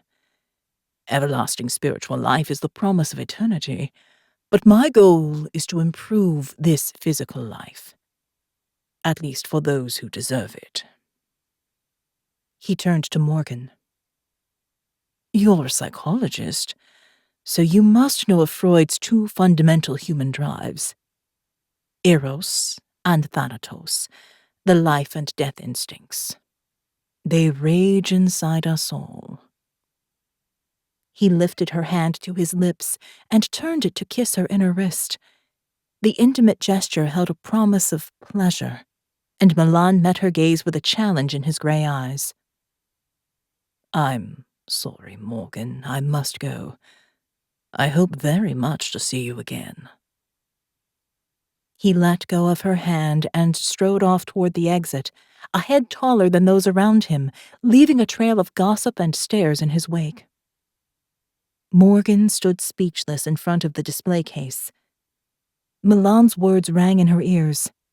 Thanatos, the death instinct, the opposite of his life science company. Could the Lord of Life really be planning the death of so many? Chapter 19. London, England. The sun was high, and Michael Jensen tried unsuccessfully to keep cool in his bulky jacket. He sat in the shade of a chestnut tree on a tiny grassy patch opposite the local mosque. With its red brick exterior and minimal white minaret, it fitted easily into the suburban landscape. It was a festival day, and chanted prayers wafted from the open windows on the warm breeze. Families walked along the street to join the festival services. A little boy skipped along the street ahead of his mother and father as they turned to each other in pride, love evident in their shining eyes. Michael watched the laughter between groups of friends and the smiles on the faces of close-knit families. He had never felt part of such a community, even as a young man. He was suddenly struck by a sense that he shouldn't be here. He should leave now, before he performed his task. But who was he to question the commands of God? To calm himself, he put the headset on and pressed play, willing the sensations to fill him with confidence once more. A courier had delivered extra pills that morning, along with a bulky package marked special delivery. Michael had been chosen to receive the next level of the program, and that made pride well in his chest. He had taken a handful of the new pills immediately and plugged himself into the latest audio files. Pounding music filled his brain, and this time the god of war emerged, battle-ready, with a mission that only Michael could fulfill. It was time. He would obey. Michael walked down the hill with the headset blasting out the pumping music. The buzz of drugs made it seem like he walked on air, powered by the certain knowledge that he obeyed the Most High. His perception of light and sound was heightened, and he marveled at the immensity and beauty of the world about to be opened wide to the cosmos. Michael reached into his coat and flicked the countdown button. 70 seconds. 69, 68. He jogged across the road and into the open door of the mosque, passing the families arriving behind him. 49, 48, 47. Worshippers looked up in confusion as Michael ran into the main prayer hall, packed with people gathered in prayer. The little boy who had been skipping outside knelt next to his father. 19, 18, 17.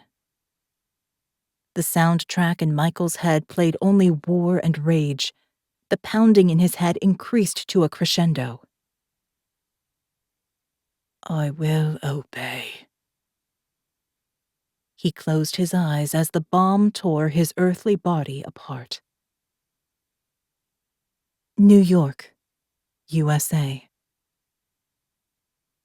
Shazia Mohammed had phoned the Zoe Bios helpline the previous night to ask for more pills, but the bulky package that arrived still puzzled her.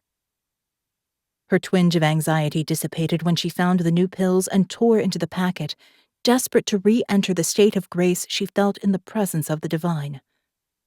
Nothing was important, except the infinitesimal space between her spirit and the omniscient. She could leave the cares of this hateful city behind once more. Camille had been angry last night because she hadn't done the washing or cleaned the tiny flat, but she bore his anger with a calm smile. She had lain awake beside him, pondering the ideas God had awakened in her. The pills opened her spirit to the transcendent and enabled her to see beyond petty human existence.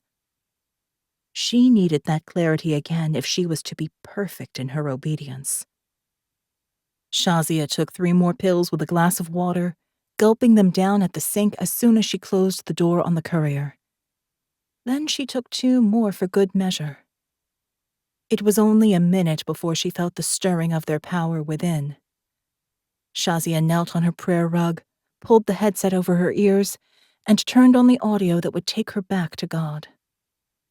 She rocked backward and forward as the wings of the angels, a malaika, beat the air around her, and the words of the Most High urged her to act.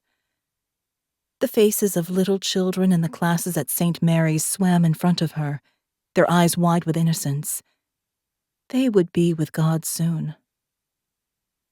Shazia suddenly understood why the package was so bulky, and as the crescendo of the music, complete with divine orders, filled her ears, she unpacked the vest and put it on. She had to hurry to make it for break time, when all the children would be in the yard. ARKANE Headquarters, London, England.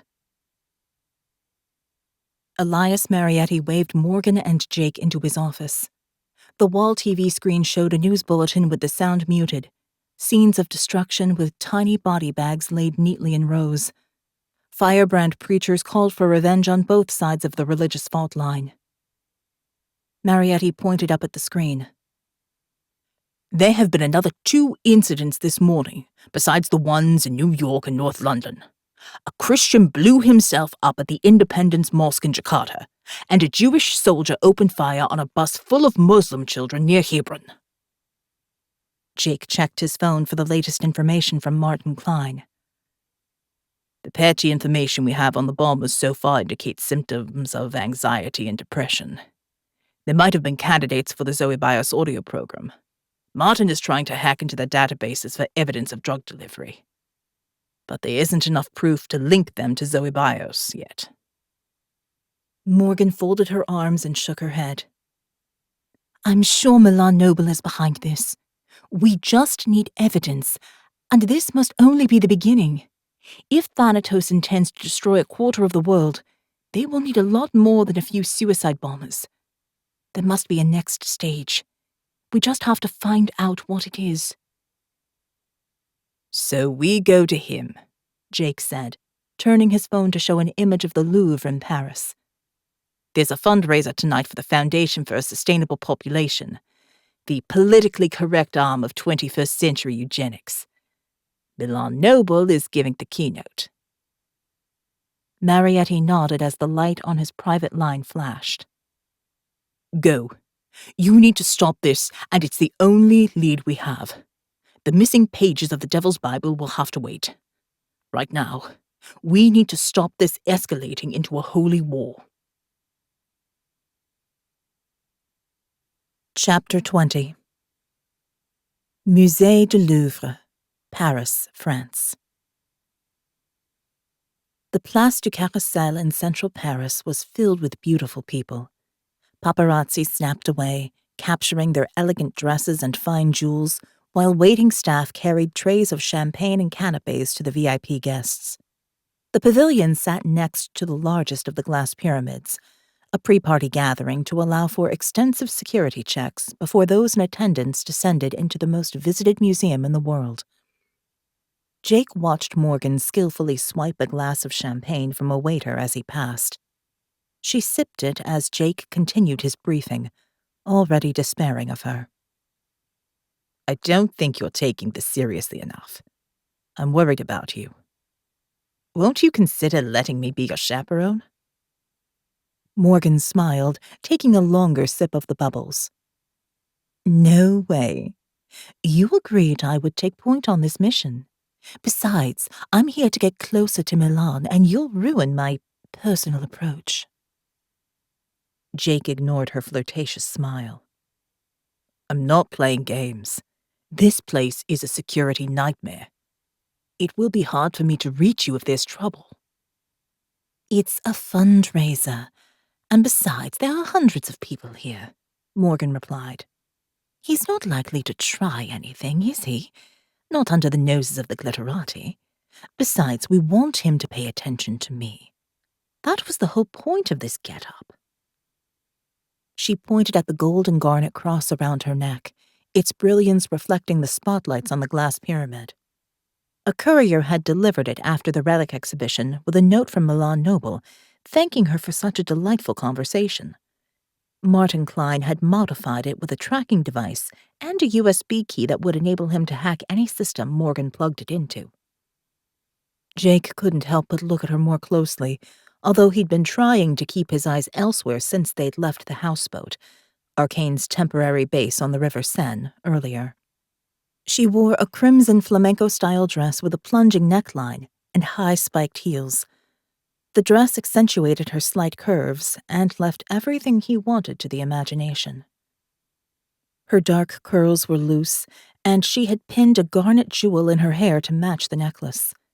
The deep scarlet suited her Mediterranean color. Her skin was darker after the summer months, and the tan highlighted her cobalt blue eyes, the violet slash in the right darkening at Jake's intense gaze. You look good. He flushed, and Morgan raised an eyebrow at his understatement. I know you can handle yourself, but please be careful. Morgan pointed over his shoulder with her champagne glass. Now that's what I call a car. The crowd turned to watch as a fiery red sports car swung into the square and pulled up in front of the long carpet leading to the pyramid. Jake whistled low. The man certainly has taste. That's a Joss JP1 supercar. And he clearly likes red. She waved him away. Now, go socialize elsewhere. We can't be seen together. Give me some space, Jake. I mean it. Jake nodded and melted into the crowd, turning briefly to watch Milan Noble step out of his supercar to the applause of the waiting crowd. He was alone and wore a fitted tuxedo and classic black tie. He waved to the crowd, but seemed almost embarrassed at the attention. Jake wondered what secrets Milan hid behind that incredibly refined exterior. He turned to see Morgan's eyes shining as she watched Milan walk across the red carpet, her applause joining the others around her. The bastard did look a little like James Bond, and that car was definitely a lady killer. Jake hated being relegated to babysitting duty, but it wasn't all bad. At least he had an excuse to watch Morgan all evening. In that dress, it would be a pleasure. Morgan eventually made it through the security and down the elevators into the main atrium of the Musée du Louvre. It was light and airy, open to the pyramidal sky above. Diamond-shaped panes allowed in the last of the evening sun, casting golden light into the corners of the hall. The evening's official function was in the sheltered sculpture courtyard of the Richelieu wing, but the guests had plenty of time to wander through the exhibits on their way there. Several male guests noticed Morgan was unaccompanied, but she brushed off their attention and headed toward the courtyard. As she walked on, she glimpsed Jake cornered by a young woman in a peach satin sheath that clung to her dangerous curves. He looked in Morgan's direction but didn't catch her eye. Deliberately, she supposed. A pang of jealousy flashed, and Morgan was surprised at herself. Jake looked good, but then a tux suited practically any man, and tonight her target was Milan Noble, who certainly looked stunning in his. Morgan walked up the wide stairwell and mingled amongst the guests as they slowly made their way through the museum, distracted by priceless objects. The Louvre was overwhelming, so crammed with art that every painting looked the same after a while. The key to these great museums was to pick an interesting piece and spend longer with it, focusing on and appreciating its individual beauty.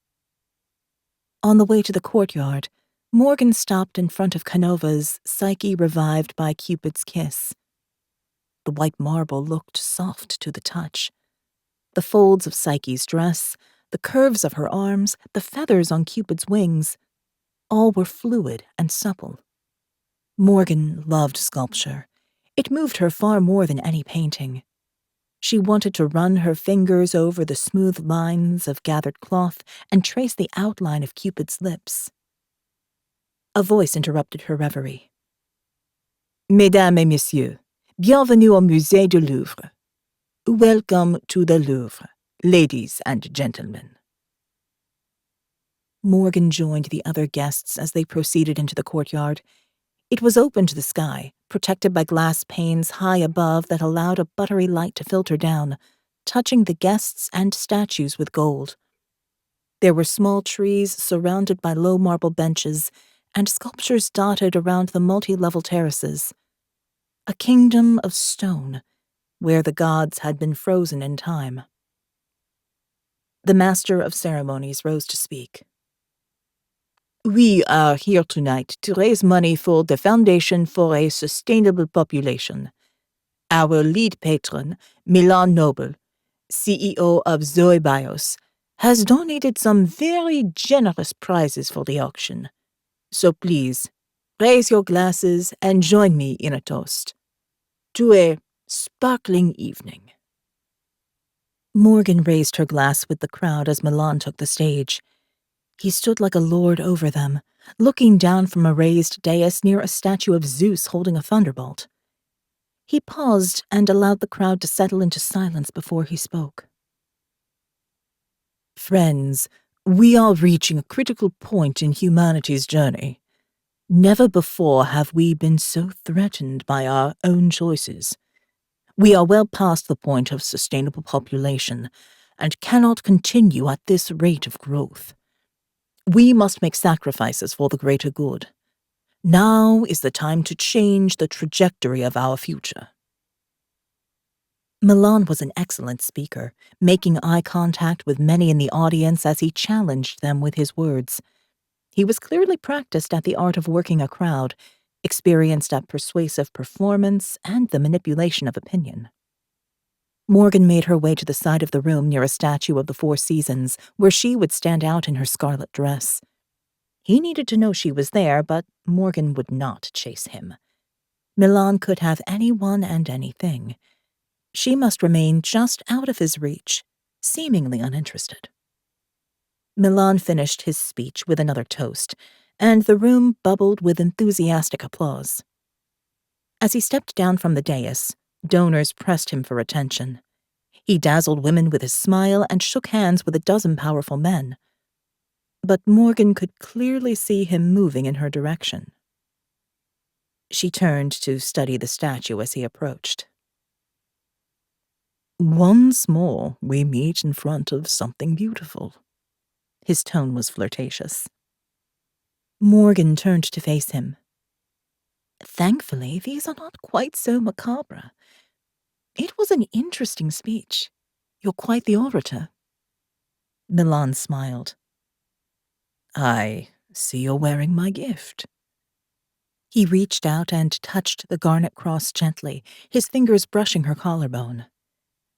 He leaned closer. I hate these events. I prefer something a little more intimate. He brushed a stray curl away from her cheek. She took a step back. It was too early to acquiesce.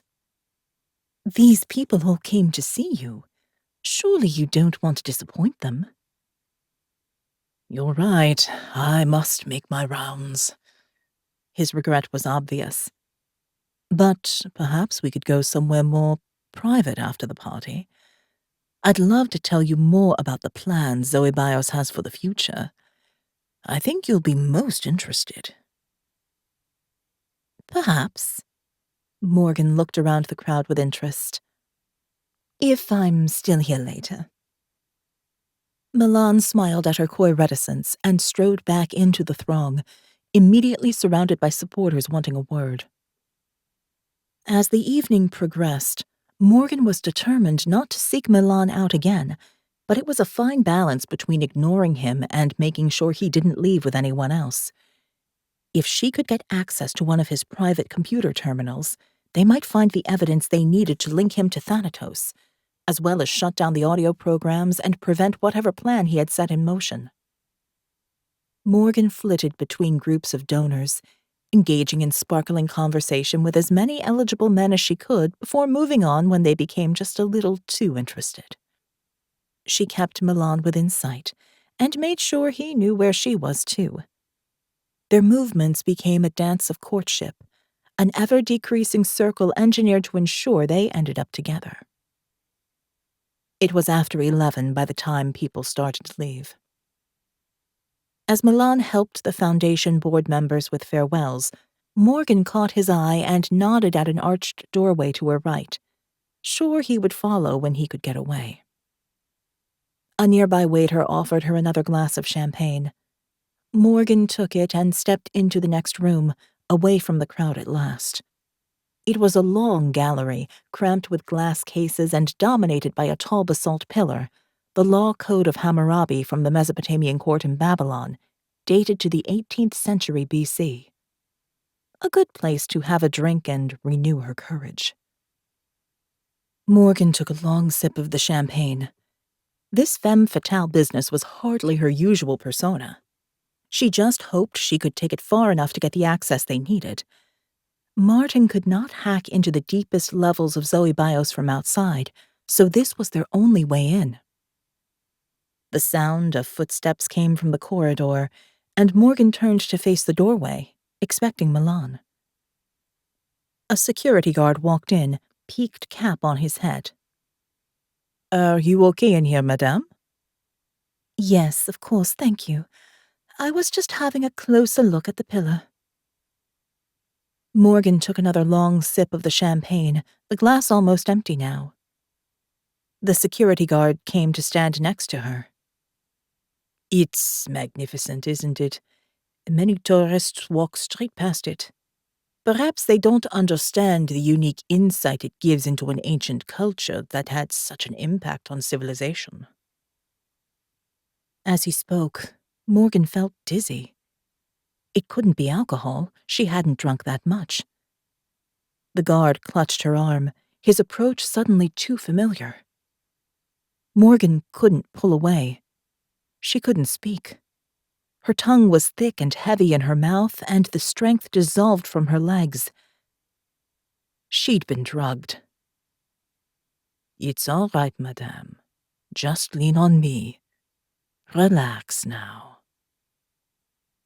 As Morgan collapsed into the arms of the security guard, her last thought was of Jake, willing him to find her. Chapter 21.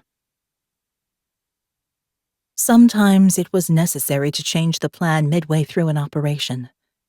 That was the nature of the job and one reason that Jake usually kept colleagues at a distance, preferring to be called aloof than to suffer loss as keenly as he had in the past.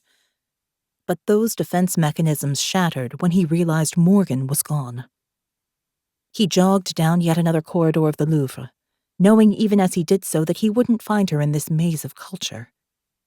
He stopped in front of a striking painting by Delaroche.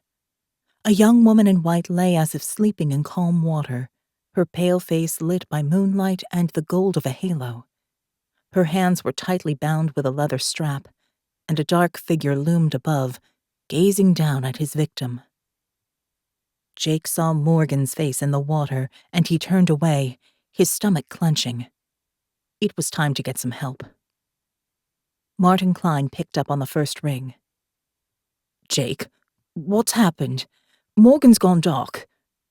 As the event ended, we were separated in the crowd.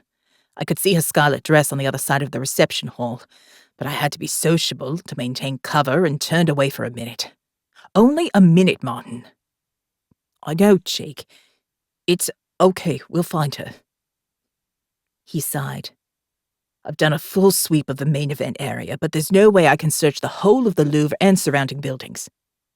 There are hidden passageways everywhere, and the cameras don't penetrate all of them. Did she leave with Milan Noble? Martin asked. That was the point of the evening, after all. Jake remembered the way Morgan had looked up at Milan, touched his arm, laughed with him. Her hair had caught the light and drowned it in dark waves. They certainly spent a lot of time together, but she didn't leave with him. He said goodbye to the donors and left alone. Give me 10 minutes, and I'll see what I can find. Okay, I'll head to the houseboat and call you back. Jake was confident that Martin would find something. He was a virtuoso of code and would hack the Louvre systems and be out again before they even knew what was happening. Jake left the museum and jogged along the embankment path by the River Seine. The Paris evening would have been beautiful if Morgan had been by his side. He had helped her climb out of the houseboat earlier, holding her hand for the first time since they stood together watching the dying flames of Pentecost. Had she held on for just a moment longer than necessary as she stepped off the boat? The houseboat was moored under Pont des Arts, a bridge covered with padlocks left by couples securing their passion to the city of love.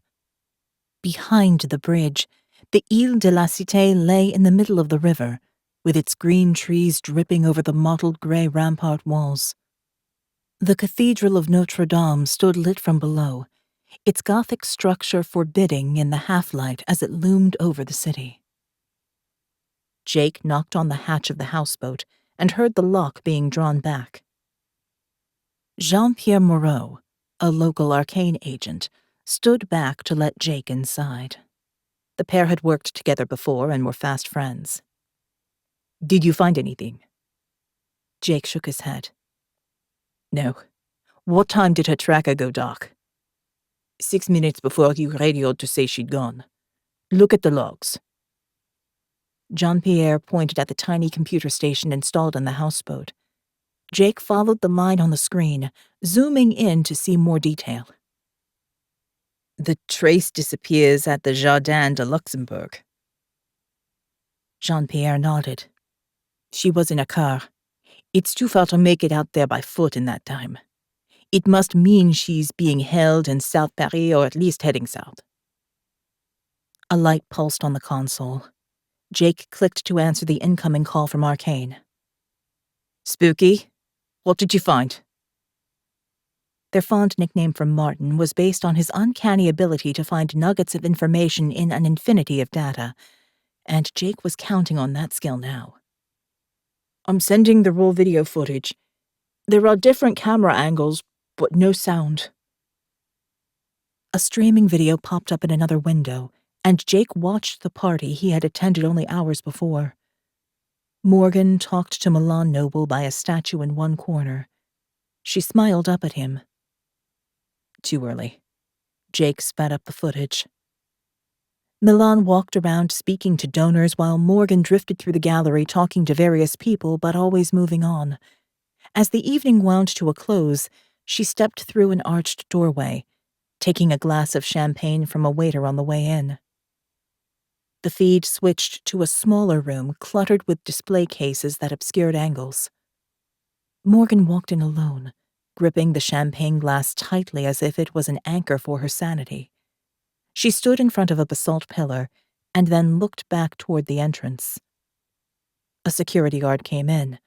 Morgan played the part of the interested tourist. As he walked over, she took another sip of the bubbles. A second later, she reached out, seemingly unsteady on her feet, her expression confused. The guard held her elbow, then put his arm around her waist as she slumped against him.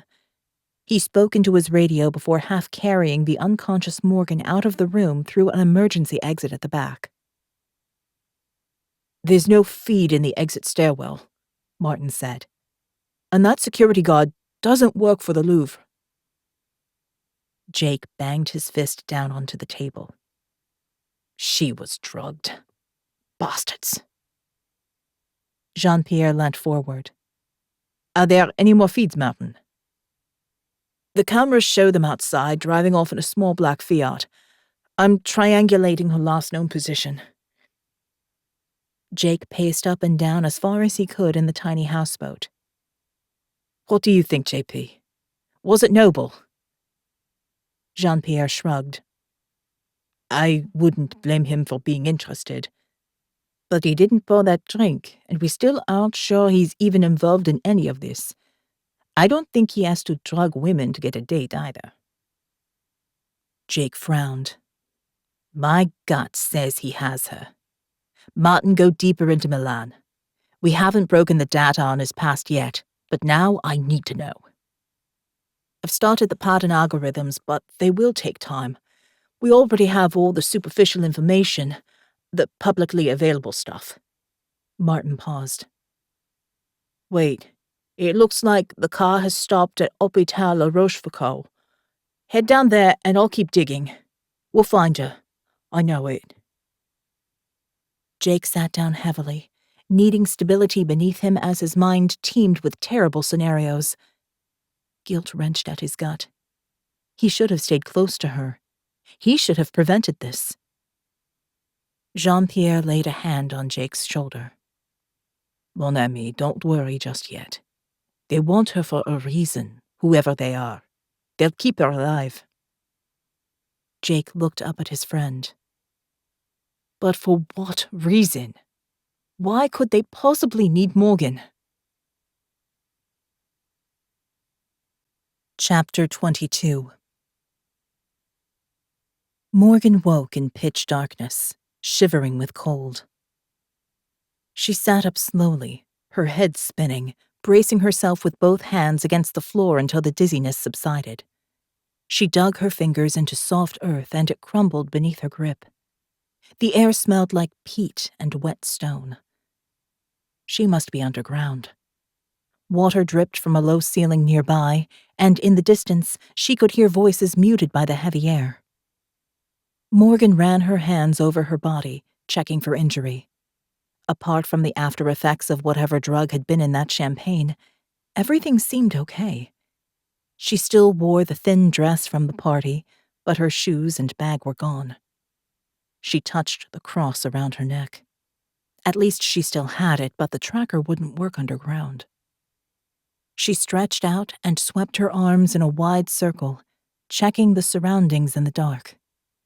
Her fingers brushed a wall, and she turned to face it, tracing the ridged surface with light fingertips. It felt hard like concrete, but the texture was unusual, a repeating pattern of knobs and notches with smooth panels between.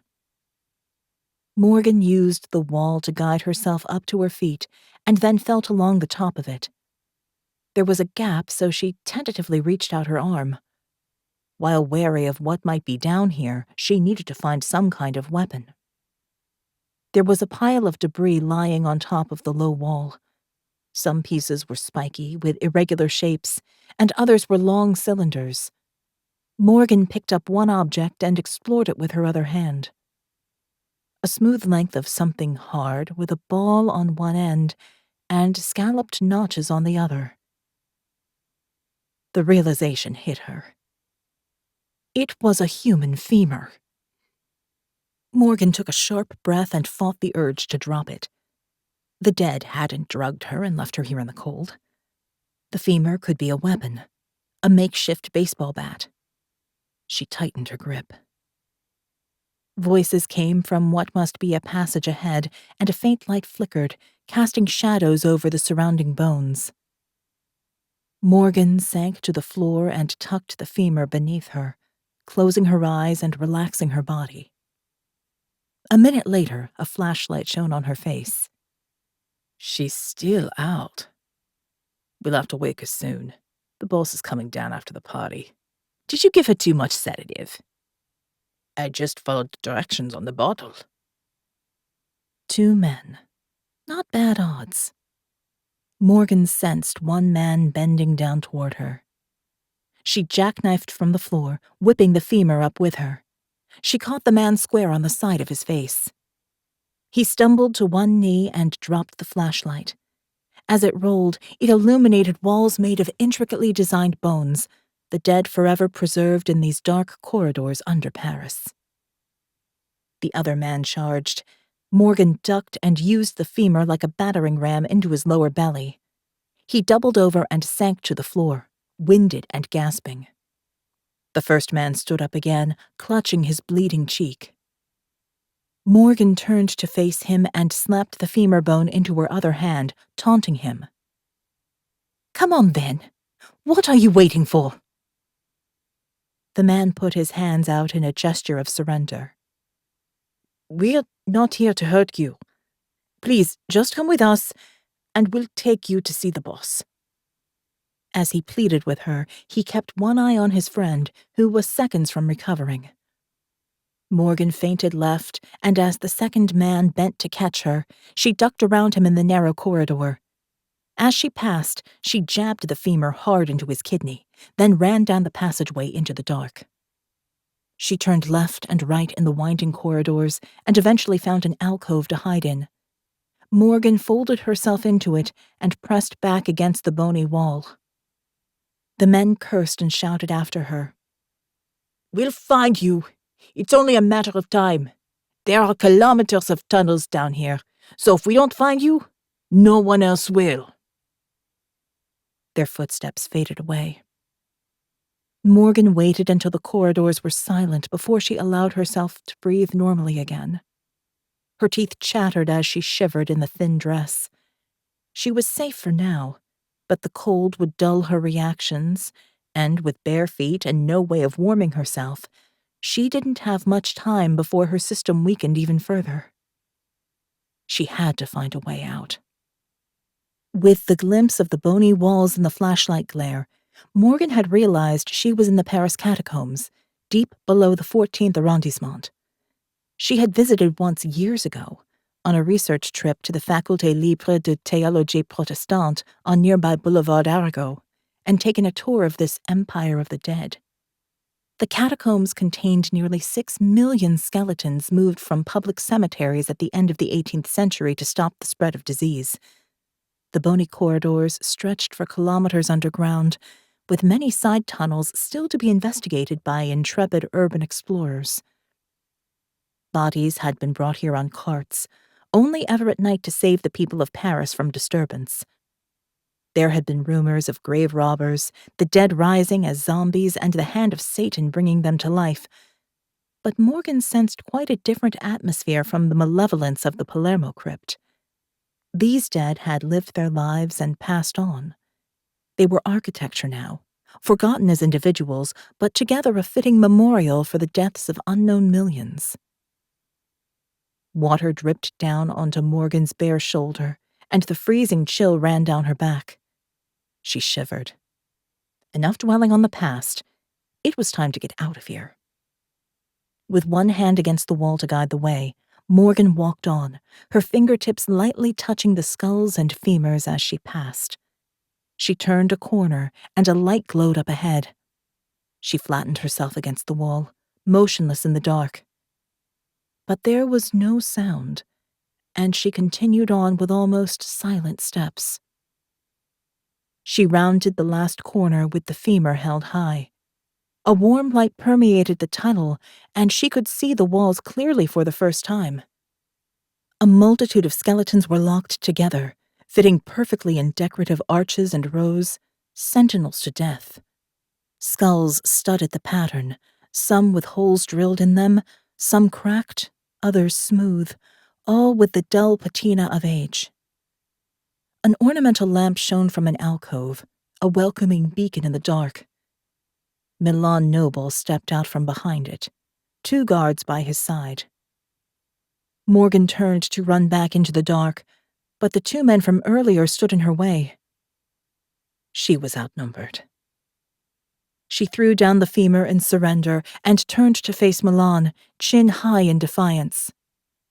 He took a step forward and pointed up at the light. "This is the sepulchre lamp. It watches over the souls of the millions that reside here in the catacombs." Morgan met his gaze. "And who watches over your soul?" Milan laughed, a deep rumble dampened by the dead earth. He undid his bow tie and shrugged off his tuxedo jacket. "I'm sorry for my unorthodox approach, Morgan, but I want you to see what I'm building, and I needed to make sure we weren't followed. Come, please. You must be cold." He held out his jacket. Morgan was freezing, and her dress was wet and dirty. There was nothing else to lose at this point. She accepted his jacket and pulled it close around her, grateful for its warmth. Milan touched the small of her back and gestured up the tunnel.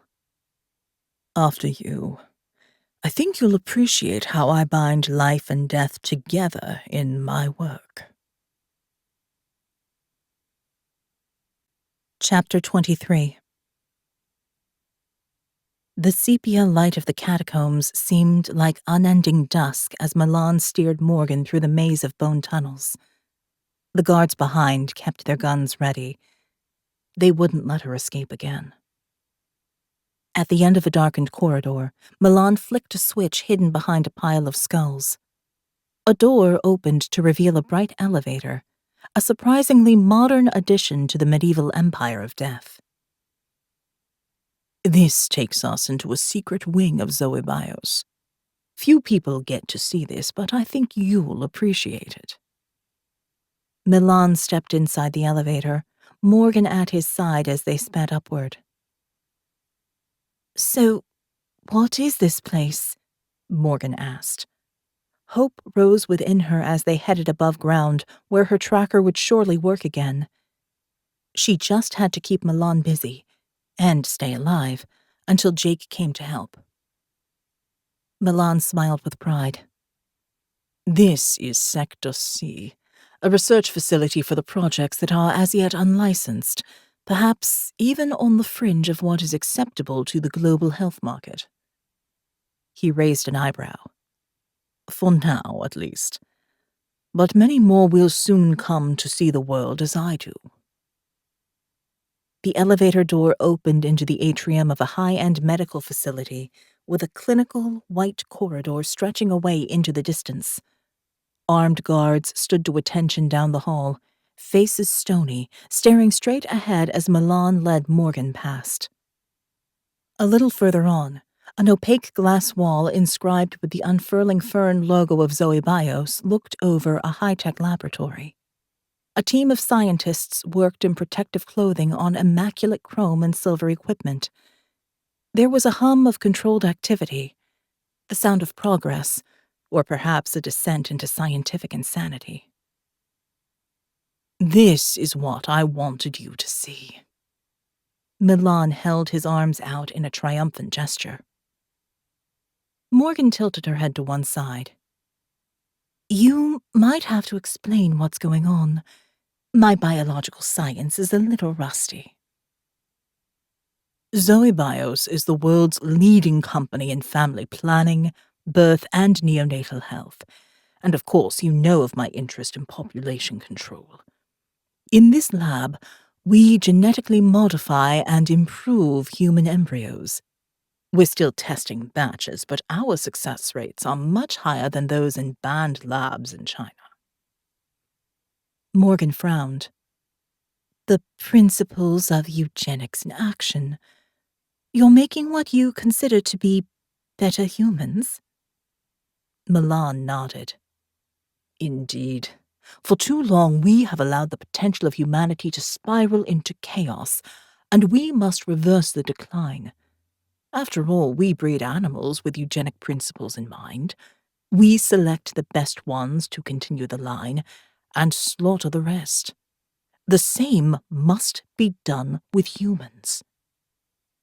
He took Morgan's shoulders and turned her toward him, his eyes alight with fanaticism. You've heard the statistics. Everybody has. As Sir David Attenborough said, humans are a plague upon the earth. The oceans are dying, the land has been poisoned, more species become extinct every day. People are crammed into megacities where no one can breathe. There aren't enough decent jobs for so many, and technology will swiftly replace the useless class. Think how much better it would be if we reduced the population by 1 in 4. Rid the world of the worst quarter of humanity, and the rest will thrive. Morgan met his intense gaze. The cool, smooth-talking CEO was gone, and in his place was a zealot with a great deal of power to shape humanity in a new direction. I thought Zoe Bios focused on the health of mothers and children. Milan laughed. Of course, but only for those who meet our criteria. Our healthcare centers use a systematized selection of tests when women come for advice and treatment. Based on the answers, they are allocated to a drug batch. Those fit to continue with the human race are given vitamins and vital supplements, and some embryos are genetically modified to improve their potential. Those considered inferior receive a sterilization batch. Of course, the health professionals don't know what they're giving. It's all managed from Sector C. Morgan was aghast as she considered the millions of women all over the world who received health care at the Zoe Bios clinics, and the mutated genetic code of so many children. Lives lost, lives changed, and who knew what future they would be born into? You will be found out, she said, with an edge of steel in her voice. This cannot stand. History has always judged such attempts as evil, and stamped out those who choose this path. Milan stepped back, his eyes cold and dispassionate. I'm disappointed, Morgan. I thought you would appreciate the benefits of such a plan. To rid the world of the worst quarter of humanity and shape future generations to build a better human race. Surely you can see this is the best path. Morgan shook her head. It's an abomination. Milan reached out to stroke her cheek. You will be a part of this, whether you want to be or not. I need eggs from strong women like you. Genetic material that will be beneficial in the new world. Earlier this evening, you were almost in my arms. Why so shy now? Morgan spat at him. You disgust me. Milan held up one hand in a gesture of command. 3 armed guards stepped away from the walls and closed in around them. I had hoped you would join me by choice, but I will have you anyway. Morgan spun around, crouching low as she moved into a Krav Maga defensive stance. The 3 guards walked closer. Behind them in the corridor, a doctor in a white coat held a syringe at the ready. You have nowhere to run, Milan said softly. It doesn't have to be this way. Morgan launched herself at him with clenched fists. She landed a single punch to his perfectly angled cheek. The buzz of a taser rang out. As the fierce shock of its prongs dug into her back, Morgan grunted and dropped to the floor, writhing in agony as the guards pinned her down. She felt the prick of a needle on her arm, and Milan gazed down in triumph as the world faded to black. Chapter 24. Morgan woke from a nightmare of screaming skulls as dull agony thumped through her brain. Her first thought was of Milan and his plan to reshape the world, her second of how to escape and stop him. She tried to sit up, but found herself handcuffed to a hospital bed in a small room. She wore a hospital gown over her underwear, but, incredibly, the gold and garnet cross remained around her neck. Milan must have wanted to leave his gift as a reminder of what she could have chosen, his mark of ultimate ownership. If she was above ground, the tracker would be active. There were no windows, so it was hard to know where she was, but Morgan felt a glimmer of hope. The door opened, and the doctor who'd wielded the syringe came in. He stood incredibly straight, as if a metal rod held him upright, his blue-black hair thick and perfectly styled. "Welcome to Sector C. I'm Dr. Hagata." "I'm not here by choice." Morgan rattled her handcuffs. "But I guess you know that." Hagata gave a thin smile, his eyes as expressionless as those of a shark assessing its prey. "Milan has chosen you, and that's all I need," he shrugged. "Although, usually, once the subject is unconscious, she stays that way. But Milan wanted you to see the farm before I send you back under for good." He took a step toward the bed. Morgan lunged at him, yanking her handcuffs as if she would rip them off and tear him apart. Hagata laughed. "You have two choices. Come quietly, and I'll show you the farm as Milan requested. Then I'll sedate you for the procedure. You won't feel a thing. Or I can forcibly start the process now, and you can remain awake and screaming until you pass out with pain." Morgan's heart pounded at the dark promise in his words. She had to buy more time. She stopped struggling. Hagata called for an orderly, and together they forced Morgan into a wheelchair and swiftly manacled her to the frame. Hagata wheeled her out of the ward and down a long corridor with rooms on either side. Sounds of weeping came from inside some. Others were silent, although Morgan sensed that women cowered inside, remaining quiet to avoid the attention of their captors. At a final door at the end of the corridor, Hagata swiped his identity card and pushed Morgan into an airlock. Compressed air blew over them, the smell of antiseptic heavy in the blast. After a minute, doors opened at the far end and Hagata pushed Morgan out.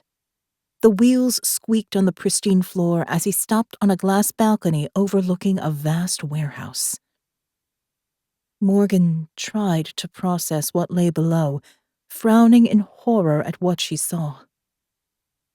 There were rows of hospital beds, separated by green curtains. On each bed lay a woman, masked, sedated, and strapped down. Each was pregnant, some showing only a little, and others with huge bellies that must be almost full term. All of them were connected to monitoring equipment. Nurses patrolled the room, checking bleeping monitors, injecting drugs into IV lines. A circular guard station stood in the center, surrounded by guards in uniform, guns at the ready. "Welcome to the farm," Hagata said. "This latest batch of subjects has been dosed with drugs for cognitive enhancement in utero. I think we've perfected the process now. The previous batch has had to be terminated, but so far this crop is working out fine." He looked down at Morgan. "You'll be joining them soon enough." Hagata wheeled Morgan into a glass elevator, and they descended to the warehouse floor. As he pushed her past the rows of hospital beds, Morgan glimpsed inside the curtains at the prone forms. passively breeding for Milan's grand plan. Were they aware of anything? Were they screaming inside their trapped bodies? "How did you find all these women?" Morgan asked. "Some of them came willingly in exchange for much-needed payment," Hargada replied. "Many believe the world is struggling and sacrifice is required for the greater good. The children will be as gods in the New World Order, if they survive their genetic mutations, of course." "And the others?" Hargada shrugged. "We select based on desired characteristics of the New World. Smart, fit, and healthy. Clearly good breeding stock. Like you. Perfect for the farm. Don't worry, my dear, we'll keep you safe down here. You won't see the war to come, only the aftermath. While a quarter of the world dies out there, you'll be in a dream world. After sedation, I'll harvest your eggs and fertilize them with Milan's genetically modified sperm. You'll be implanted with the most viable. You should be grateful to be chosen before the end comes for so many." Hargada patted Morgan on the shoulder as if she were his pet. It was all she could do to restrain the screams welling up inside. At the end of the row of beds, there was an operating theater where nurses in medical scrubs prepped equipment. Morgan only had minutes before she lay in that room, before they impregnated her, before she became just another body in this hell farm. She had to do something. As Hargada wheeled her through a tight space between two hospital beds, Morgan threw herself to one side. She tipped the wheelchair over and slid partially under the closest bed, bracing herself for impact as her shoulders smashed into the floor. Hargada shouted in frustration, and Morgan heard footsteps as guards ran to help. She only had seconds before they reached her.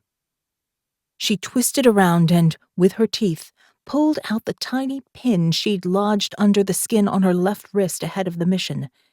She palmed it just as the guards yanked the wheelchair back out from under the bed, with Morgan still shackled to its frame.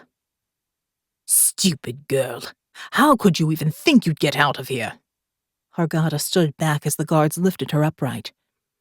"It's time you realize that you're nothing special. Just another body for the farm." He nodded at the guards and strode toward the operating room. "Bring her."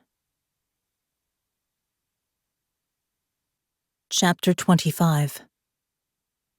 Houseboat near Pont des Arts, Paris, France. Jake took another sip of coffee and reached over to turn on the percolator again. They had been up all night trying to find where Morgan could have been taken.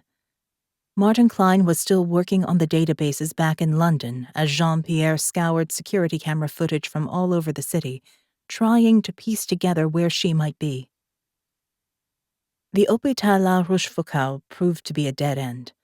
The car was found abandoned with no evidence inside, parked outside the orbit of security cameras.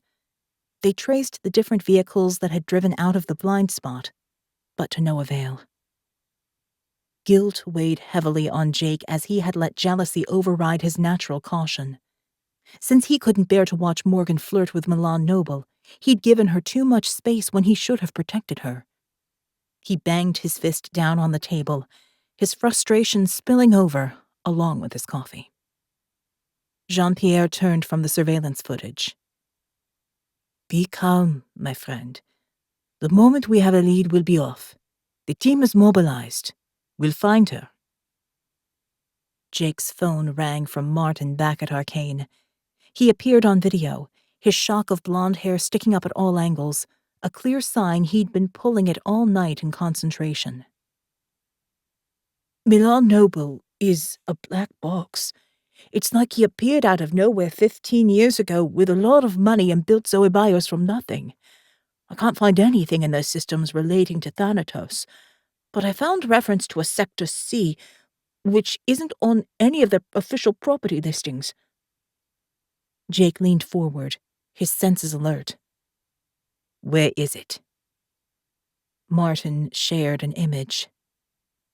I'm not 100% sure, but I might have a lead. This is Dr. Armin Hagara. He's close to Milan Noble and spoke to the press earlier this week about the suicide of one of their top research scientists. She jumped from the 21st floor and just happened to be responsible for the binaural audio programs treating anxiety and depression, the ones the press are now linking to the suicide bombers. Milan remains off-grid a lot of the time, but Hagara is central to Zoe Bios operations. So, I tracked him. The screen changed to a map of Paris and zoomed into street detail. Hagara entered this building earlier today on the Rue Darrow, only a few blocks from the entrance to the Paris catacombs. It's near the Centre Hospitalier Sainte-Anne, where he has a medical consultancy, but that doesn't justify the amount of time he spends there. He hasn't come out yet. That's our only lead. We're going in, Jake said. Jean-Pierre, tell the team. We'll meet on location. There's one more thing, Martin said. Milan Noble held a press conference this morning to address concerns about the audio programs being linked to the suicide bombers. There was a prominent bruise on his cheekbone, which he declined to explain. Jake grinned. That's our girl. Sector C, Paris, France. Hagara strode ahead as the guards wheeled Morgan through to the operating room. She could feel the pin sticking into her left palm. Leaving it embedded under her skin was an old military trick she had never left behind. It was uncomfortable at first, but became a kind of hair shirt over time, a penance that had potential security benefits. She would only need a few extra seconds to pick the lock on the handcuffs, as long as no one caught her in the process. The two guards unshackled Morgan from the wheelchair and reshackled her to the sides of a gurney. Hagara pulled on a medical gown and picked up a sterilized packet containing a syringe. Morgan didn't have long. She had to stall for time. What if I submit willingly to the procedure? I could carry the baby as an active participant. Surely that would benefit the child? Hagara looked up. You're right, of course. The babies would do much better with mothers that weren't vegetables. But I don't trust you. He filled the syringe and walked over to the gurney. He swabbed Morgan's arm and readied the syringe. She bucked and writhed and shook and tried everything to stop him injecting her. Hold her down, he snapped at the guards. They took a step forward. An alarm sounded. Lights flashed. A guard rushed into the room. The facility has been breached, sir. You need to leave immediately. Hagara put down the syringe and hurried to the computer terminal. I need to replicate these files over to the main server. Then we can destroy the place. Set the charges for 10 minutes. The guards ran off toward the central tower as the alarm blared. Hagara tapped away on the computer, his back to Morgan. With one hand, she gently maneuvered the pin until it rested on the side of the bed. She slotted it into the handcuff lock, using her weight as an anchor as she wriggled it at an angle. She kept her gaze on Hagara, trying not to make any noticeable movements. Your friends, I presume. He looked up briefly. Morgan froze. I told Milan that you were a liability. This batch will be wasted now. But no matter. There are other labs, other farms. He carried on typing. Morgan felt the lock click. She slipped her hand out, leaving it by her side as she surveyed the operating room for weapons. There was a scalpel on a metal table near Hagara. She needed her other hand free to reach it, but in the seconds it would take, Hagara would be on her. Morgan was fast, but not that fast. The alarm turned into a countdown. Evacuate. 8 minutes to detonation. Hargada finished typing and pressed a final button. He folded his glasses into his pocket and picked up his coat. Your friends may find you in time, but you will be blown to pieces along with this batch of experiments. You'll die trying to save them. Goodbye, Morgan. See you in hell. Hargada walked out without looking back. Morgan quickly used the pin to pick the other handcuff, jumped off the gurney, and rushed to the computer terminal. But it was dead. Hargada must have activated some kind of emergency protocol to shut it down. She peered around the edge of the operating room. The warehouse was in chaos. Nurses fled the area, and most of the guards were leaving the central station. Hargada headed for an exit on the far side. Morgan dearly wanted to follow and make him pay for his actions. There might be a supernatural evil in the world, but it was made flesh in people like him and Milan Noble. Hargada was right about one thing, however. She had to stop the explosion. These women and the lives they carried were her priority. A rattle of gunfire came from the main warehouse entrance. Guards circled toward the noise, leaving the central tower unguarded. The automated voice spoke over the din of gunfire. Evacuate. 7 minutes to detonation. Morgan ran toward the abandoned guard station, weaving through the hospital beds with their unconscious occupants. There had to be a way to stop the explosion from the central tower. It sounded like Jake and the ARKANE team were on their way, but with only minutes to go, they wouldn't make it in time. They would all be caught in the blast. Morgan reached the tower and sprinted into the dark entrance. Jake and Jean-Pierre crouched by the entrance to the underground warehouse. The advance unit had blown the airlock, and the ARKANE backup team streamed in after them, exchanging fire with the security guards as they retreated to the far exit. "Let them go!" Jake shouted above the sound of bullets ricocheting off the metal struts lining the corridor. "Get the patients out of here first!" Evacuate. 6 minutes to detonation. The announcement came over the loudspeaker system as red lights flashed the countdown. Jake peered around the edge of the door and watched as the last guards ran out of the exit. The police would pick them up outside, but right now he had to find Morgan and stop the explosion. Jake sprinted for the central guard tower. Morgan ran softly up the stairs of the tower on the balls of her feet. She heard the crackle of a radio and a voice up ahead. "Detonation is imminent, sir. Lockdown is in progress. Permission to withdraw?" The guard sounded tense. Understandable given the circumstances. 6 minutes wasn't long to get out of the warehouse safely. "Permission denied," Hargada replied with a crackle of static. "Stay in place to ensure the detonation happens as planned, and prevent any access to the main computer terminal. You will be shot if you emerge. You have your orders." The radio went dead. The guard swore in frustration, torn between duty and the desire to save his own life. Taking advantage of his distraction, Morgan dashed into the room. He looked up and reached for his weapon. Morgan knocked it from his hand with a palm strike and followed with a hammer fist to his nose, breaking it with an audible crunch. He grunted with pain and fell backward, clutching his face. Morgan's close combat Krav Maga tactics were second nature now, and her anger at Hargada filled her with a fury that she now took out on this man. She used the edge of the table to give her some height as she jumped to knee him in the solar plexus, sending him winded to the floor. Grabbing the gun from where it had fallen, she threw herself at him and slammed the butt of the weapon into his face. He scrabbled across the floor, trying desperately to get away from her, one arm outstretched in surrender.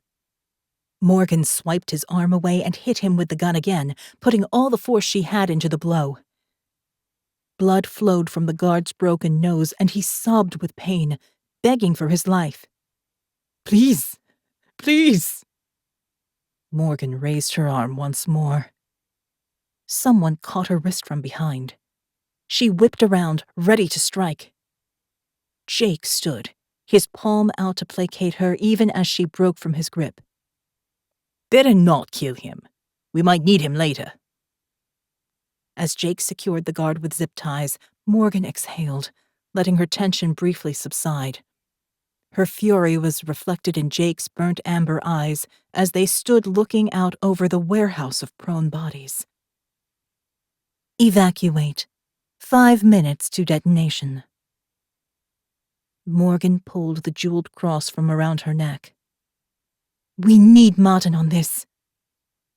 She clicked the middle garnet, and a slim USB key popped out of the bottom of the cross. She plugged it into the computer terminal, and they waited a few seconds.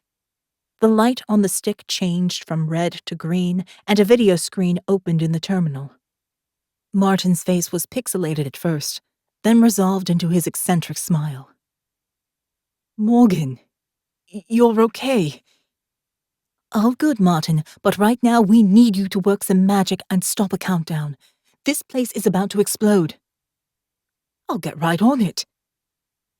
His fingers flashed across the keyboard and windows of code opened and closed on the terminal screen as he remotely accessed the Zoe BIOS systems. "Evacuate. 4 minutes to detonation." Martin didn't even glance up at the impassive announcement. Morgan watched him work with a curious sense of detachment. It was too late to get out now. If Jake had come just a few hours later, she would have been one of these nameless women, unconsciously growing a new generation for Milan's unnatural plan. She had to save them. And if it wasn't to be, if the explosion happened and the end came, then at least there would be a sense of completion. Morgan was drawn to death, hunted it even. Perhaps this time she would join Elion in some form of exploded heaven. But was there something, or someone, to live for now? Morgan glanced over at Jake as he rustled in a cabinet, systematically searching the office for evidence. Anything they could use to bring down Milan Noble. Jake had come to her aid once again, and there was a tenderness in his expression when he looked at her. There was something between them, although perhaps they would never speak of it. "Got it!" Martin shouted. "I'm sending the code now. It's an elegant design, so I've written an elegant solution." He pressed a button. The screen flickered. "Wait for it." He pushed his glasses up his nose and gazed at them through the screen. Seconds passed. "Evacuate. 3 minutes to detonation." Martin swore in several different languages before tapping on the keyboard again. "On second thought, I'll skip the elegant code and nail this bastard." Jake slid down the wall and sat next to Morgan. He reached for her hand. "Evacuate. 2 minutes to detonation." Jake turned and looked intensely into Morgan's eyes. The moment hung in the air between them, like smoke from flaming embers that could burst into life with a spark. He opened his mouth as if to speak. "I've got it!" Martin shouted from the screen and gave one more tap on his keyboard. "Detonation cancelled. Evacuation is no longer necessary." Jake smiled and squeezed Morgan's hand. She smiled back. The moment between them lost once more. Chapter 26. ARKANE Headquarters, London, England. Morgan strode down the long corridor, past the well-lit workrooms of the research department, toward the hub of knowledge that was Martin Klein's office. The extent of the Sector C rollout was under investigation by the authorities, and the women from the farms were now under proper medical care. But Milan Noble had set the wheels of his greater plan in motion. Even if he couldn't reshape the future genetics of humanity, he could still destroy a quarter of the world. Suicide bombs against religious targets were on the rise in many countries, and the perpetrators had no history of violence, which made them hard to find and stop. It was as if the embedded audio commands overrode their humanity, and they obeyed the destructive orders to kill without resistance. Morgan wondered if she would be just as susceptible. Would she kill children under orders? Soldiers did such things in every war. Perhaps civilization was just a temporary veneer over our base animal nature. She clenched her fists, barely controlling her anger at Milan Noble and his brutal doctor, Hargata. They had gone into hiding, clearly prepared for such an eventuality, but the collapse of Zoe Bios would surely fuel their desire to execute the final stage of the plan as soon as possible. To kill a quarter of the world, they needed the most effective suggestion embedded in the audio program to be released to millions worldwide. They needed the curse from the missing pages of the Devil's Bible, and Morgan was determined to find it first. She could still recall the incredible illustrations she had glimpsed in the crypt of Palermo. They were seared into her imagination, and they nudged up against a stirring memory. She had seen something like those images before. She just had to work out where. Martin's virtual library seemed like the place to start. Morgan arrived at Martin's door and knocked. A few seconds passed before the door was wrenched open. Martin was clearly in the middle of something. His rough-cut mop of blonde hair spiked in different directions, and the sleeves of his blue shirt were rolled up in precisely matching creases. He pushed his wire-rimmed glasses up the bridge of his nose. Come in. I'm working on the data from the terminal at Sector C, aiding the authorities as they clear out the labs. What do you need?" Morgan gestured at the wardrobe-sized virtual reality module in the corner of Martin's office. "Jake said that might help me figure out where those missing pages might be." Martin waved her over. "Of course. It's still in beta, but you know the Bodleian library, so it should be easy enough for you to use. The sensors follow your movements. Just pull information from the shelves or flick through the books. There's a rolling platform so you can walk through the physical space. You'll get the hang of it." Morgan stepped inside the booth and slid the door closed behind her. It was dark except for a tiny light that illuminated a headset complete with a visor. Morgan pulled on the headset, and immediately the high domed ceiling of the Radcliffe camera loomed above her, with the stacks rising either side, heavy with knowledge. Sunlight streamed through the glass windows onto wooden desks, each patterned with intricate whorls. It was a faithful rendition of place, combining the advantages of digitization with the serendipity of wandering the book stacks. Morgan walked toward a shelf. It was a strange sensation, and she wobbled a little at first, but soon stabilized. "Can I help you?" Morgan turned to see a librarian in classic cardigan, brunette bun, and glasses, Martin's avatar interface over the vast databases of knowledge. "I'm looking for art related to the revelation of St. John, and, more specifically, the Four Horsemen of the Apocalypse." The librarian nodded toward the shelves Morgan stood next to. "You'll find everything there."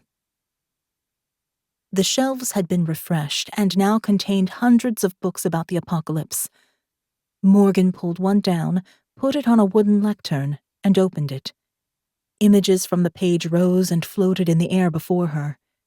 She could interact with them and click through linked articles and other images, making her search much easier. If only she could have had such a tool earlier in her career. Morgan dived into the research. The word apocalypse meant unveiling, an uncovering of secret knowledge about the heavenly realms. It had become synonymous in popular consciousness with the revelation of St. John, the final book of the Bible. It described the end times and the second coming of Christ in an allegory of history, with some prophecies already fulfilled, and others a prediction of what was to come.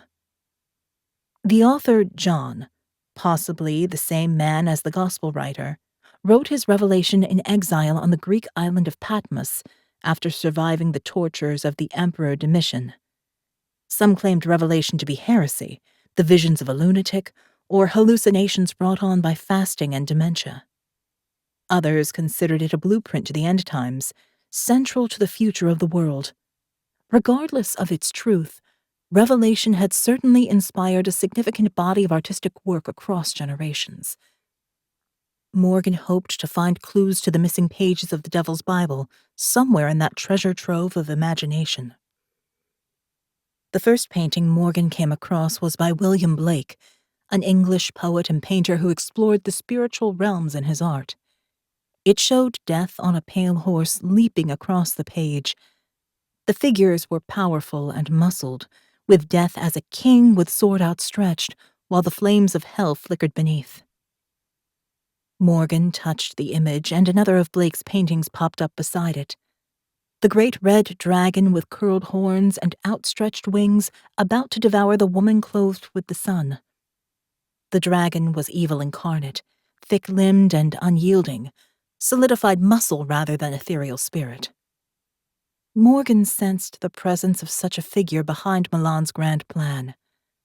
Some kind of evil had possessed Arkadia Novotsky, and now perhaps his son. The sins of the fathers visited on the children, indeed. But Blake's images were nothing like those from the Devil's Bible. Morgan swiped the files away and pulled another virtual book from the shelves. It contained paintings and engravings by John Martin, images of destruction in mezzotint, an apocalypse as both Holocaust and beatitude, a heaven and hell combined in new forms. One image caught her eye as it was so different from the depiction of annihilation portrayed in other paintings. Golden light suffused the sky as the angel of Revelation appeared above an open sea, translucent as a mirage. John, the gospel writer, an old man now, stood on a rocky outcrop with his hands raised to heaven, receiving knowledge from on high. As Morgan dug deeper into the paintings of John Martin, they became darker, more like the edge of hell. Cracks in the earth spewed fire and pandemonium, the devil's court. In the great day of his wrath, the world upended and folded over on itself, as thunderous apocalyptic majesty rose above an unholy abyss. The searing end to the world was truly a dramatic nightmare, but it wasn't what she sought. Morgan flicked more quickly through the myriad images from artists down the ages, until she stopped in surprise at one particular scene. It matched the pictures of Revelation from the Devil's Bible almost exactly. 4 horsemen rode into battle, trampling the fallen beneath the hooves of their wild horses. The conqueror on the white horse wore a crown and carried a bow, a single arrow notched in place to slaughter all before him. War raised his sword to swipe the heads from his victims, while famine weighed scales in his outstretched hand. Skeletal Death rode on a pale horse in the foreground, pitchfork in hand, as the devil Hades devoured sinners below. Billowing clouds of destruction surrounded the 4 as they thundered toward the end of history. According to the notes, it was a black and white print from a woodcut attributed to Albrecht Dürer, dated 1498. Morgan frowned. How could this be the same image? Had Dürer somehow seen the Devil's Bible? And if he had, maybe there was a clue to the missing pages in his work. She searched for more information about the life of the artist. Dürer made the series of apocalyptic woodcut blocks in his workshop in Nuremberg, Germany, close to the borders of the Czech Republic. The Devil's Bible had been kept at the monastery of Brumov in the Czech Republic between 1477 and 1593. As one of the largest medieval illuminated manuscripts of the time, it would have been quite the tourist attraction, and he must have known about it. Dürer had also spent 4 years between 1490 and 1494 roaming Europe in what was known as the Wanderjahr, a time when artists learned from other artisans in a parallel to the modern gap year. There were no detailed records of Dürer's travels, but he created the Apocalypse series soon after his return. Clearly, what he saw on that trip affected him greatly. Morgan expanded the image until she could gaze into the eyes of death personified. Had Dürer seen some dark future in the Devil's Bible and tried to prevent it?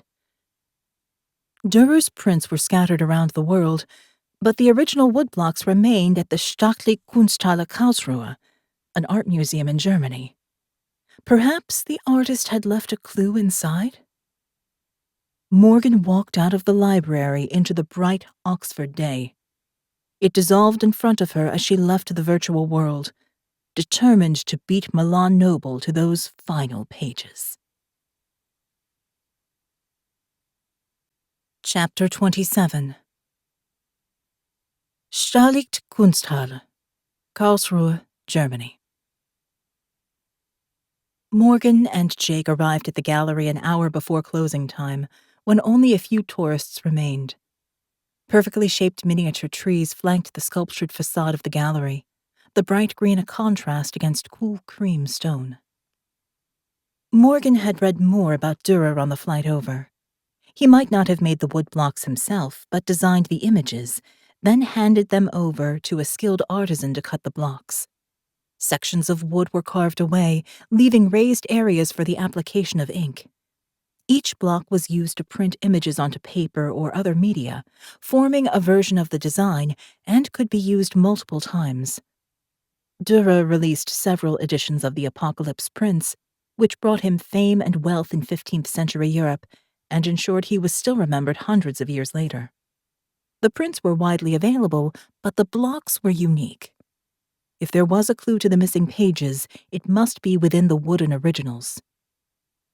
At the security check, guards insisted Morgan and Jake leave their weapons in a lockbox for later retrieval. After all, why would academics need guns when inspecting medieval art? They relented, and a curator showed them to a study room. 15 original woodblocks lay on a white table, a spotlight overhead giving the ink-stained shapes an ebony sheen. It was intoxicating to be so close to the work of a genius artisan, and Morgan was once again grateful for ARKANE's access to such priceless objects. "I'll leave you to examine the blocks, and I'll return shortly to answer your questions," the curator said. Morgan and Jake walked around the table and examined the blocks. "This one is pretty grisly." Jake pointed down at the Apostle John, boiled alive in a vat of oil as a man basted him with a ladle. Flames crackled under the cauldron, and a jeering court looked on from turreted castles as the saint prayed for deliverance. Morgan looked over his shoulder. Incredibly, John survived that to go on and write the Book of Revelation. Jake picked up the block and looked at it more closely. Perhaps there's some kind of hidden mechanism in the wood? They're thick enough to hold a compartment. Morgan picked up the block depicting the 4 horsemen. It was even more dramatic in physical form. It seemed as if Death and Hades could almost leap from it into the room. "This is the one I'm interested in.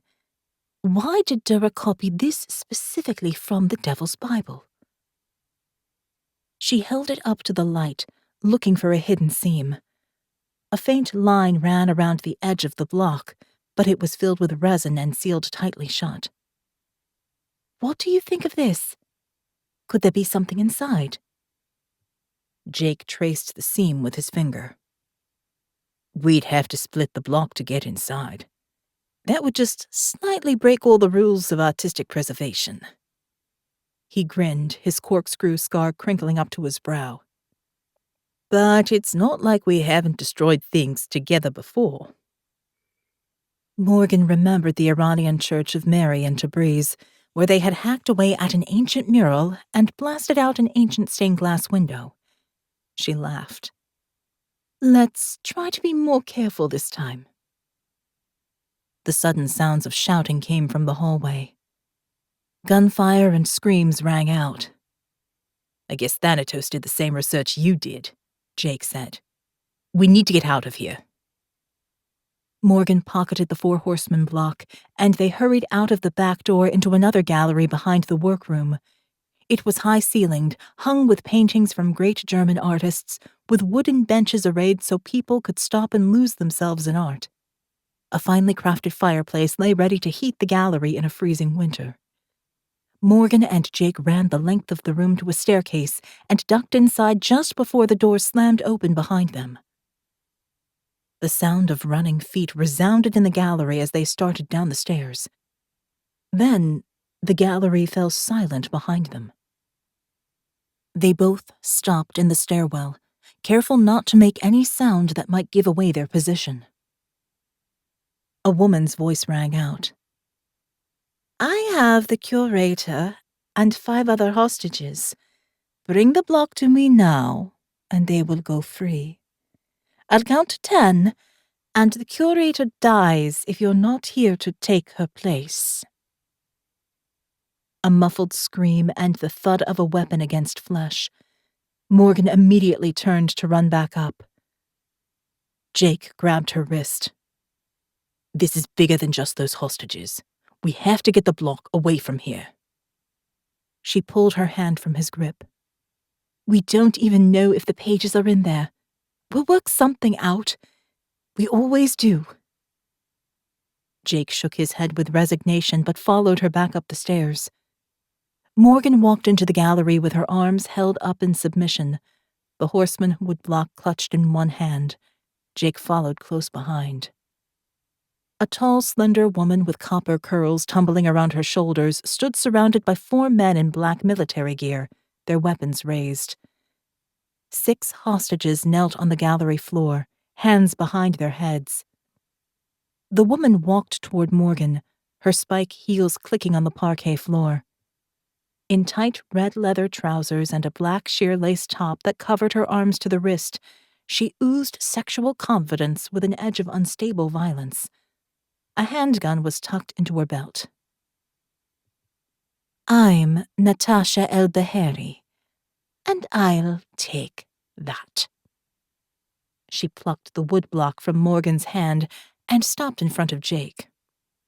She rested her palms on his chest and then ran them slowly down to his waist, unbuckling his belt, holding his gaze the entire time. "I think I'll save you for later." She turned and walked back down the gallery toward the hostages. "Hold them," she commanded. 2 of the men stepped in to restrain Jake and Morgan. Natasha pulled her gun and walked up behind the gallery curator. "Please, no," the woman begged. Natasha shot her in the back of the neck. The curator slumped over, her crimson blood spilling out over the pristine floor. "No!" Morgan strained against her captors as the corpse thudded to the floor. The stink of emptied bowels flooded the room as the other hostages groaned and wept in fear. "Please, leave them alone." Natasha stepped behind the next hostage and held her gun to the back of the man's head. "Where are the pages?" Morgan gestured to the woodblock. "They might be in there, but I can't be sure. We didn't get far enough before you arrived." Natasha tucked the gun back in her waistband and looked down at the block. She turned it over and nodded at one of her guards. "Find some tools." She placed the woodblock on a bench and looked over at Morgan. "Open it and find the pages. I'll kill another hostage every 5 minutes. And if you're wrong, you will all pay the price. I will not go back empty-handed." "Did you take the Devil's Bible from us in Palermo?" Jake asked. Twisting a lock of copper hair around her fingers, Natasha replied with an edge of flirtation. "I should have come and taken it from you personally. Then we might have had this little meeting earlier." The guard returned with a hammer and several chisels of different sizes. He laid them on the bench alongside the block. 5 minutes. Natasha clicked a button on her watch. She raised her gun and fired imaginary bullets at the hostages. Bang, bang. Morgan tried to calm her breathing and push her anger aside, even as the hostages wept quietly. Natasha's heels clicked as she paced up and down, a predator in red leather. Morgan ran her fingertips along the side of the wood block, feeling for the seam. She selected a chisel and tapped at the slender crack, trying to coax it open. It wouldn't budge. She hit it harder at an angle, trying to drive a wedge in the gap. It shifted a little. There must be a cavity inside. Morgan wanted to prise it open without damaging the block, which represented over 500 years of history. It seemed sacrilegious to break it open like just another piece of wood for the fire. 1 minute left. Natasha walked toward the hostages. Which one should I choose next? Her voice was almost a caress. In that second, Morgan's anger grew white-hot. Nothing mattered except finishing this. She looked around for anything she could use. Next to the fireplace was an axe in a glass case. Break in case of fire. Morgan spun around and broke the glass with the heavy woodcut. She reached in for the axe. Natasha spun around and raised her gun. The hostages screamed in terror. As one of the guards fired at Morgan, Jake nudged him aside. The bullets went wide, thumping into the fireplace. Another guard jumped on Jake and pummeled him to the floor. Morgan threw the wooden block down on the bench and, with a single blow of the axe, she split it open. "Hold your fire!" Natasha shouted into the chaos, authority ringing in her tone. The room fell silent. She walked with gun outstretched to Morgan's side and held the snub-nosed weapon against her temple. Morgan panted from the exertion and she closed her eyes, waiting for the shot. "Well, well, it seems you've found them after all," Natasha said. Morgan opened her eyes and looked down at the block. The axe lay embedded in the side, but a crack had opened far enough to display a sheaf of parchment folded tightly within. Morgan looked over at Jake and saw his relief reflected her own. She had known he would act to protect her, trusting her partner even as she acknowledged her rash action. It had paid off, but how many more chances did she have? Natasha stood back, out of direct reach. "Open it." Morgan bent and wrenched the handle of the axe out. "Careful now. Throw that into the fireplace." Morgan did as she was asked, then prized the woodblock open and pulled the pages gently from their hiding place. They felt waxy as she unfolded them. The illuminated pages clearly matched the style of the Devil's Bible. Words swirled around the edges, and Morgan tried to read some of them. The Latin was ancient and stilted, hard to understand, but the words were mesmerizing, intoxicating. Time seemed to slow, and Morgan wanted to sink into the words and savor them on her tongue. If she could only speak the words aloud, the world would transform. She opened her mouth to read them aloud. Natasha snatched the pages and rifled through them, counting 10. "They're all here." She looked over at Morgan and Jake. "It's time to finish this, and you two will join us for the ritual. Thanatos will be pleased to offer you as a sacrifice to the Lord of Darkness." Chapter 28. Sedlitz Chapel, Kutna Hora, Czech Republic. Morgan stumbled out of the helicopter into darkness and sank down on her knees on the wet grass. One of Natasha's guards pushed Jake down beside her. The flight from Karlsruhe had been mercifully short. They had curled up on the cold metal floor, hands zip-tied, guns against their ribs, with no chance of escape. The sound of the chopper blades and engine noise prevented any conversation, but Morgan found comfort in Jake's proximity, and at least they were still alive. As the helicopter took off again, its lights illuminated a graveyard and a Gothic church with a Baroque facade flanked by towering spires. Morgan recognized it from her research. "This is Sedlitz," she said. "The Bone Chapel. The Devil's Bible once rested here, and it houses Arkady Novotsky's grave." A figure loomed out of the darkness. Milan Noble stepped from the shadows, his chiseled features etched in the lamplight. "You're right. My father is buried here, and tonight his plan will be fulfilled." He reached down to cup Morgan's chin, forcing her head up with his tight grip. "After what you did at Sector C, tonight's sacrifice will be a fitting end. I'm just sorry you won't be around to witness a quarter of the world dying in chaos and blood."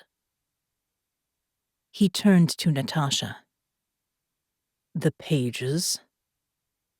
She held them out, triumph shining in her eyes. Milan took them and, as a guard held a flashlight close by, scanned the pages, his eyes skimming over the words. Morgan watched his gaze catch on the text, as if it drew him in. She remembered how it felt to read them, the sense that she was a fly in honey, drowning in a sweetness that could only lead to a bitter end. "These are a match. Well done." Milan pulled Natasha close and kissed her deeply. She moaned as he bit down on her lip, drawing blood. "Get a room," Jake said. The guard behind thumped him hard in the kidneys for his insolence. Milan broke the embrace but kept one arm around Natasha. He stroked a hand down over her belly in a protective manner, and Morgan wondered whether another secret lay hidden there. Milan turned toward the church. "Come, we will perform the ritual. As I speak the words, they will unleash their power, and tomorrow we will broadcast them to the world. Then the slaughter will truly begin." He strode out of the field to the church, hand in hand with Natasha. The guards forced Morgan and Jake to follow, and they descended thick stone steps under the watchful eyes of death. Candles placed in bony receptacles lit the macabre crypt with flickering light. Ancient fingers stretched toward heaven as wax dripped down, creating a form of pale flesh. An altar of human skeletons gleamed in the haze. The Devil's Bible lay open upon it, waiting for the final pages. The air was heavy with smoky incense, the scent cloying. As Morgan inhaled, her awareness blurred, as if the smoke carried part of her consciousness away. Argata stood beside the altar. He smiled at Morgan, his eyes hooded like a snake impassively waiting for the death of its prey so it can feed. She pushed down the desire to charge the bastard and smash his head onto the flagstones for what he did in Sector C.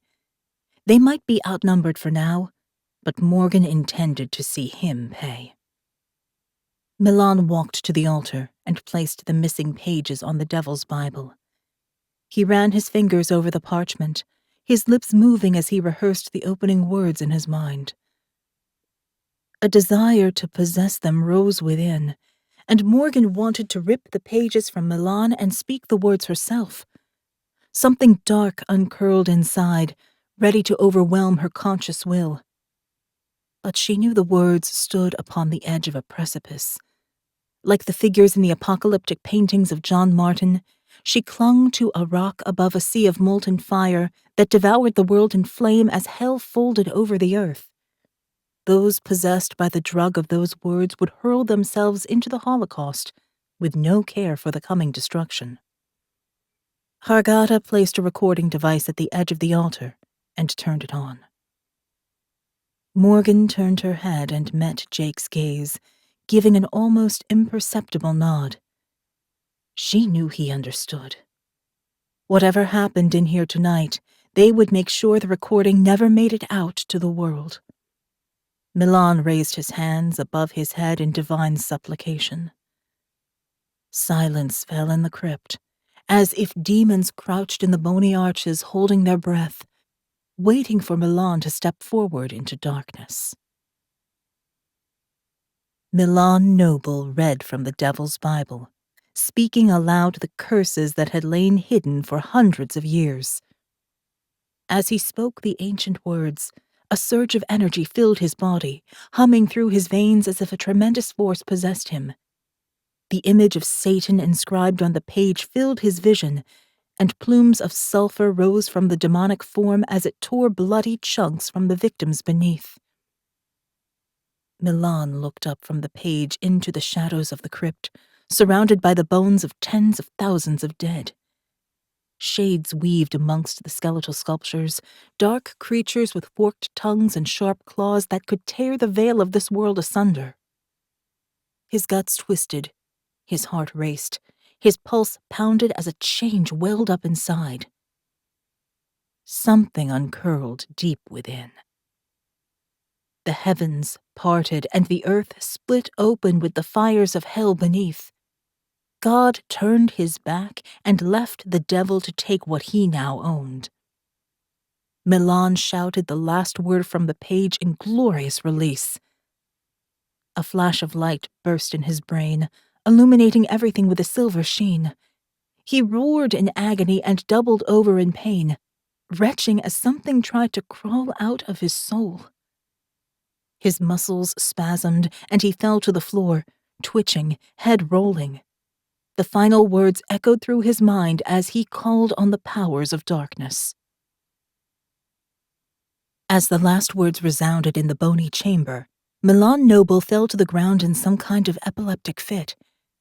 His skin rippled as if something crawled under his flesh, trying to find a way out. Morgan frowned as she tried to understand what was happening. It looked like Milan's body was changing in an agony of rebirth. Was it real or just an effect of the incense smoke? Natasha, Hargada, and the remaining guards rushed to help Milan as he thumped his head on the ground, foaming at the mouth and arching his back in contortions that seemed impossible for the human body. His retching turned into grunting. Then an animal roar reverberated in the bony chamber. Morgan and Jake edged back from the scene, away from the guards. They could run, but Morgan knew they had to finish this. Those words had been hidden for a reason, and she was beginning to sense that their power was far beyond anything they had expected. While the others focused on helping Milan, they backed away to a tiny staircase and rushed up to a small balcony. They quickly cut their zip ties with the help of a bone shard and gazed down at the altar and the crypt below. The shimmering incense smoke partially obscured their view, as if opaque glass lay over the scene. Milan stopped twisting and lay still and silent. Was he dead? Through the smoke, Morgan glimpsed his face. Milan's beauty was grotesquely enhanced, every angle of his chiseled visage exaggerated into sharpness by diabolical metamorphosis. He looked like a deadly angel, one of those that loved human women too much. His eyes opened, but they were no longer those of a man. A guard bent down to help him rise. A bony spear thrust up through the man's jaw, and his head exploded. Milan ripped what was left from the man's shoulders in one swipe of his taloned hands and spun to his feet. His clothes lay in tatters as his muscular body ripped through them with sharp black spines. There was a hint of the man left in the demon, but his skin rippled as he continued to change. In a swift motion, Milan turned and smashed the other guard against the altar, banging the man's head repeatedly until the skeletal structure ran red with blood. Natasha backed away and ran for the door. She made it out. The door slammed, and Morgan heard the scraping of the lock. They were shut down here with the demon.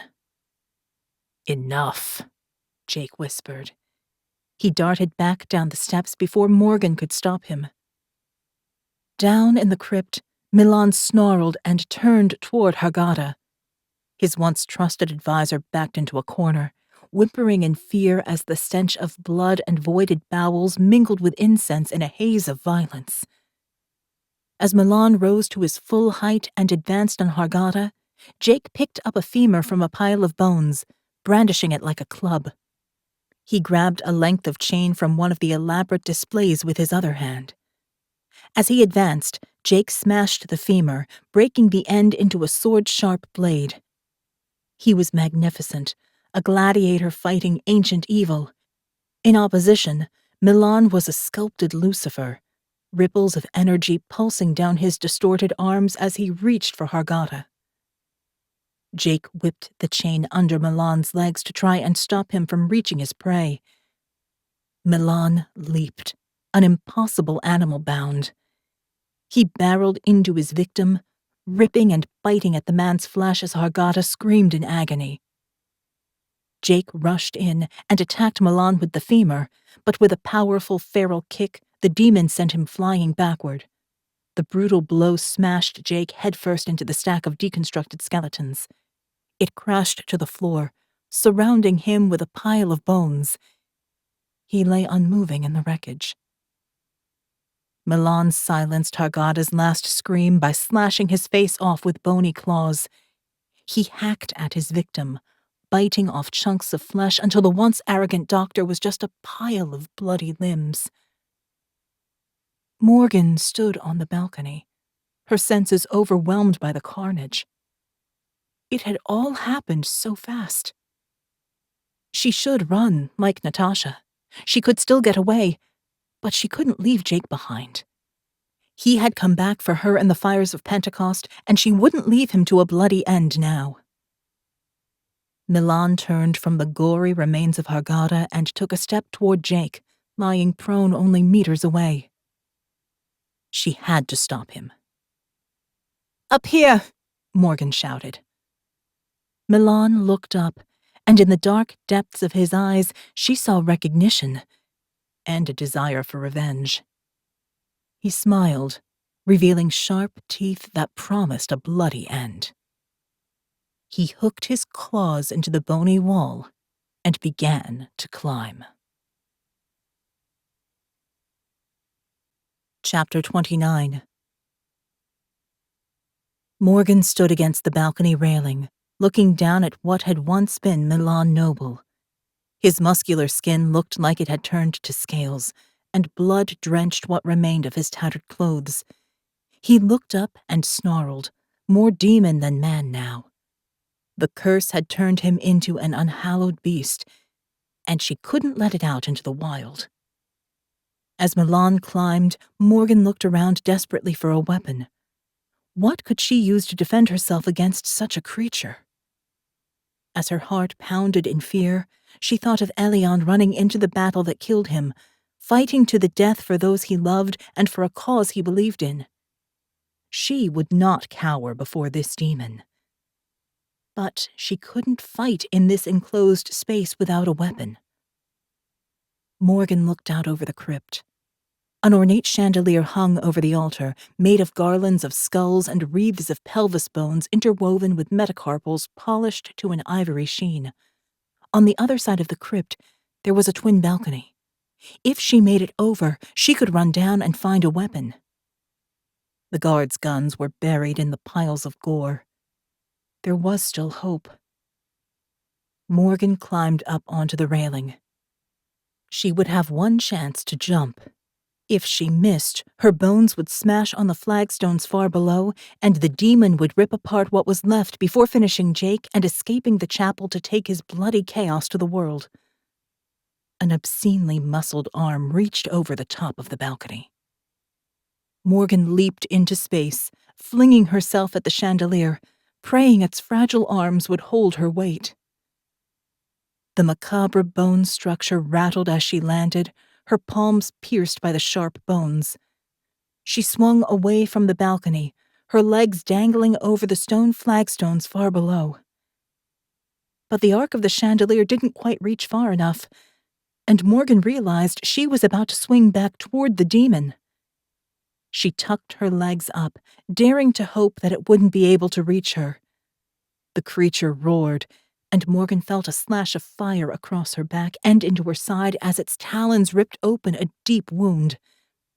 She held on and swung back to the far balcony. As the chandelier reached its zenith, she jumped. Morgan smashed into the balcony railing, gasping in pain as she clutched the bony fragments with desperate fingers. She slipped, but managed to pull herself up and over. A cold fire burned in the wound on her back, and tendrils of fear snaked into her mind. What if there was some kind of infection? Would she turn as he had? The creature roared in frustration. No time to think about that now. Morgan scrambled to her feet and spun around to face the demon opposite. She would find a weapon and send him straight to hell. Jake heard the demonic roar in a haze of incense smoke and pain. He lay in a pile of bones, his limbs pierced by fragments of broken skeletons.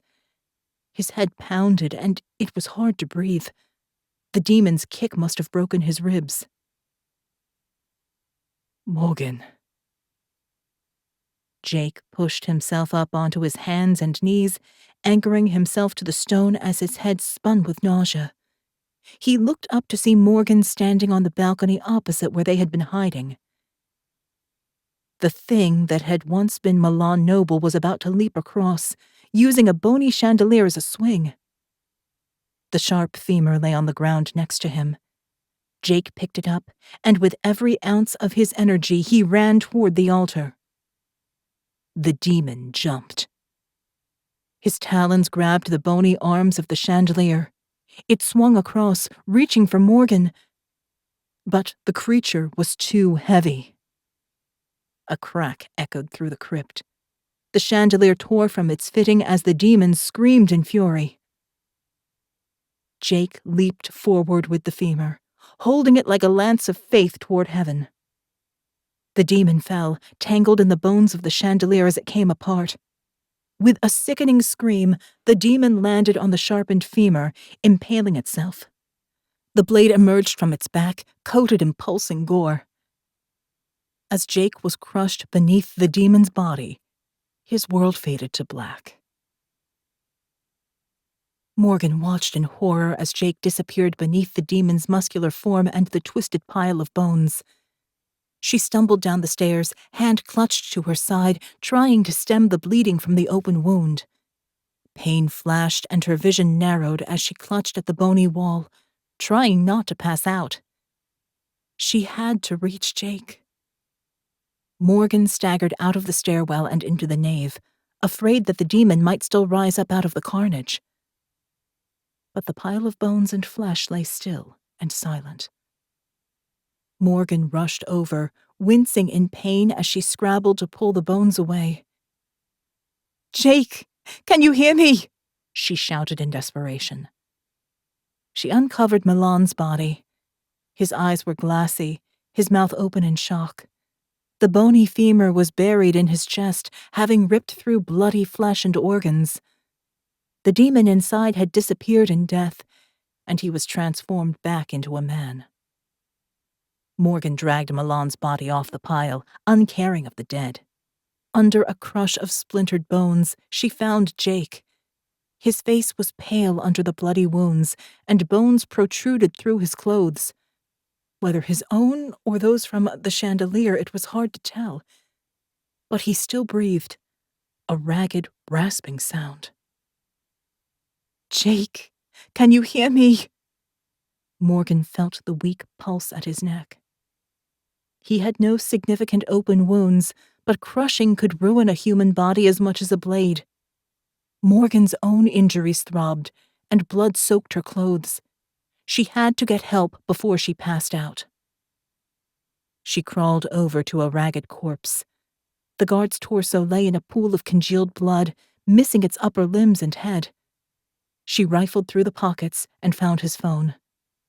As haze clouded her vision, Morgan dialed ARKANE's emergency number. She slumped to the ground and slipped toward unconsciousness.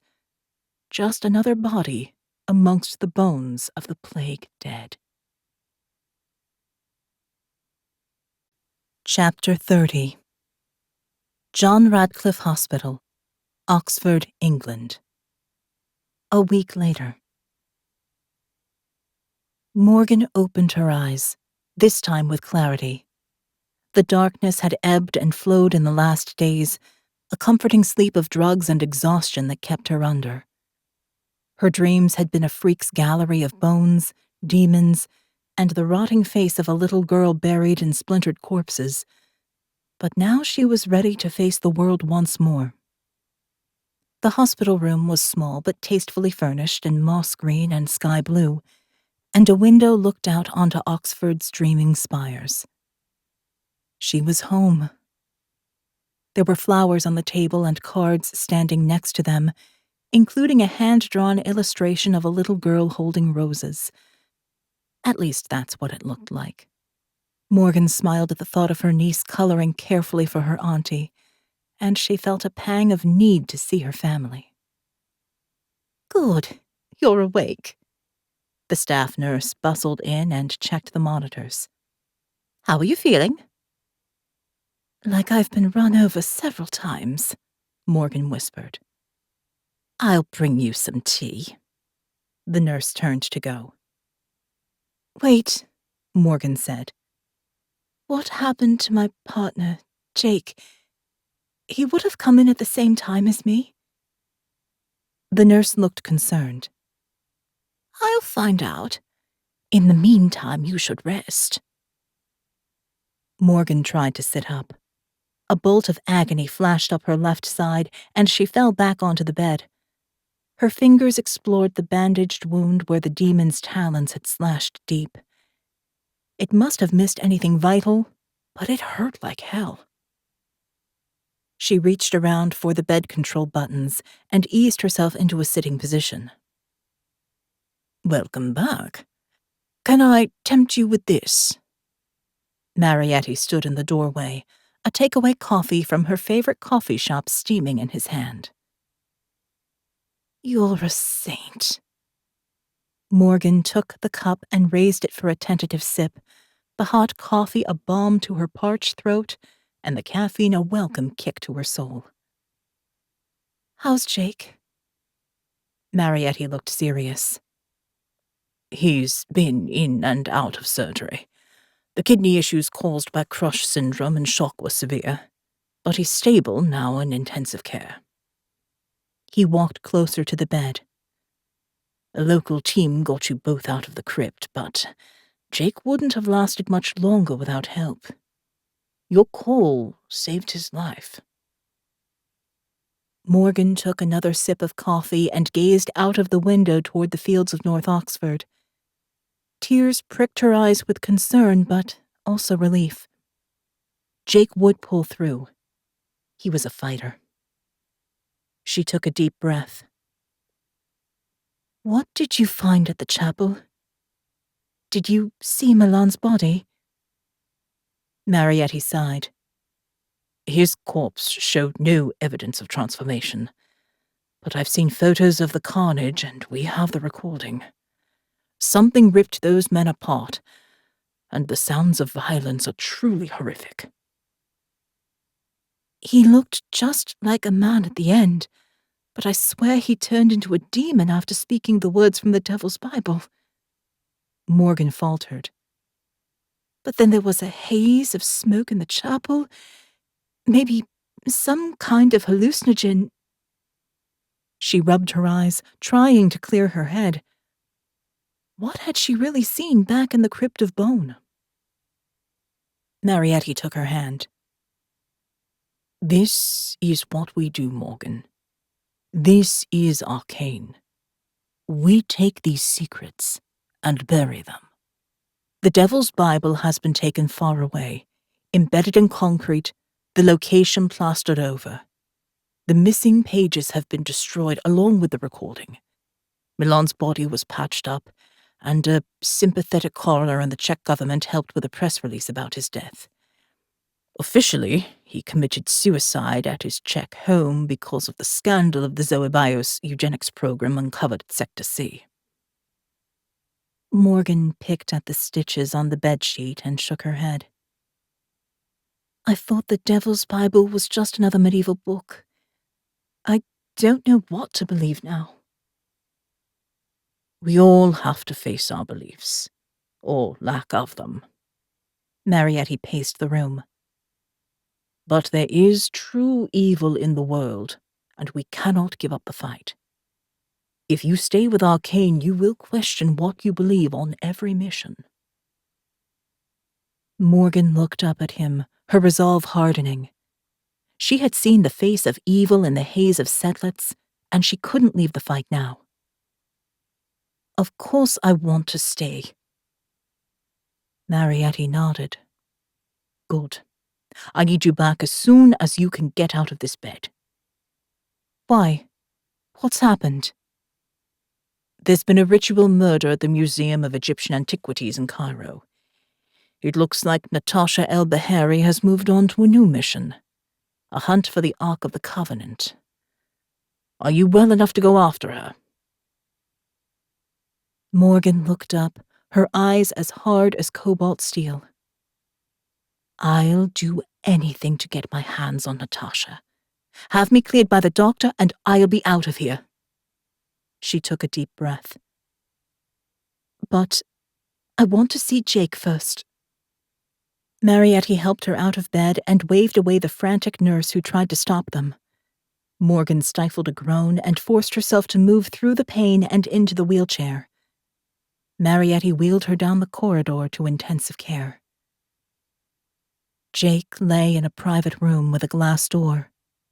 He looked like a corpse in the hospital bed, an oxygen mask over his face, tubes weaving in and out of his body, and attached to all kinds of monitors. Morgan stretched forward and placed her palm against the glass, sending him strength in his darkness. As she watched Jake's chest rise and fall, Morgan swore vengeance against Natasha. She would go to Egypt without her partner and finish this. You have been listening to Crypt of Bone, an ARKANE thriller, Book 2, written by J.F. Penn, narrated by Veronica Jaguar. Copyright 2022 Joanna Penn. Production copyright Joanna Penn. You can find more ARKANE adventures at jfpenn.com and on your favorite audio platform.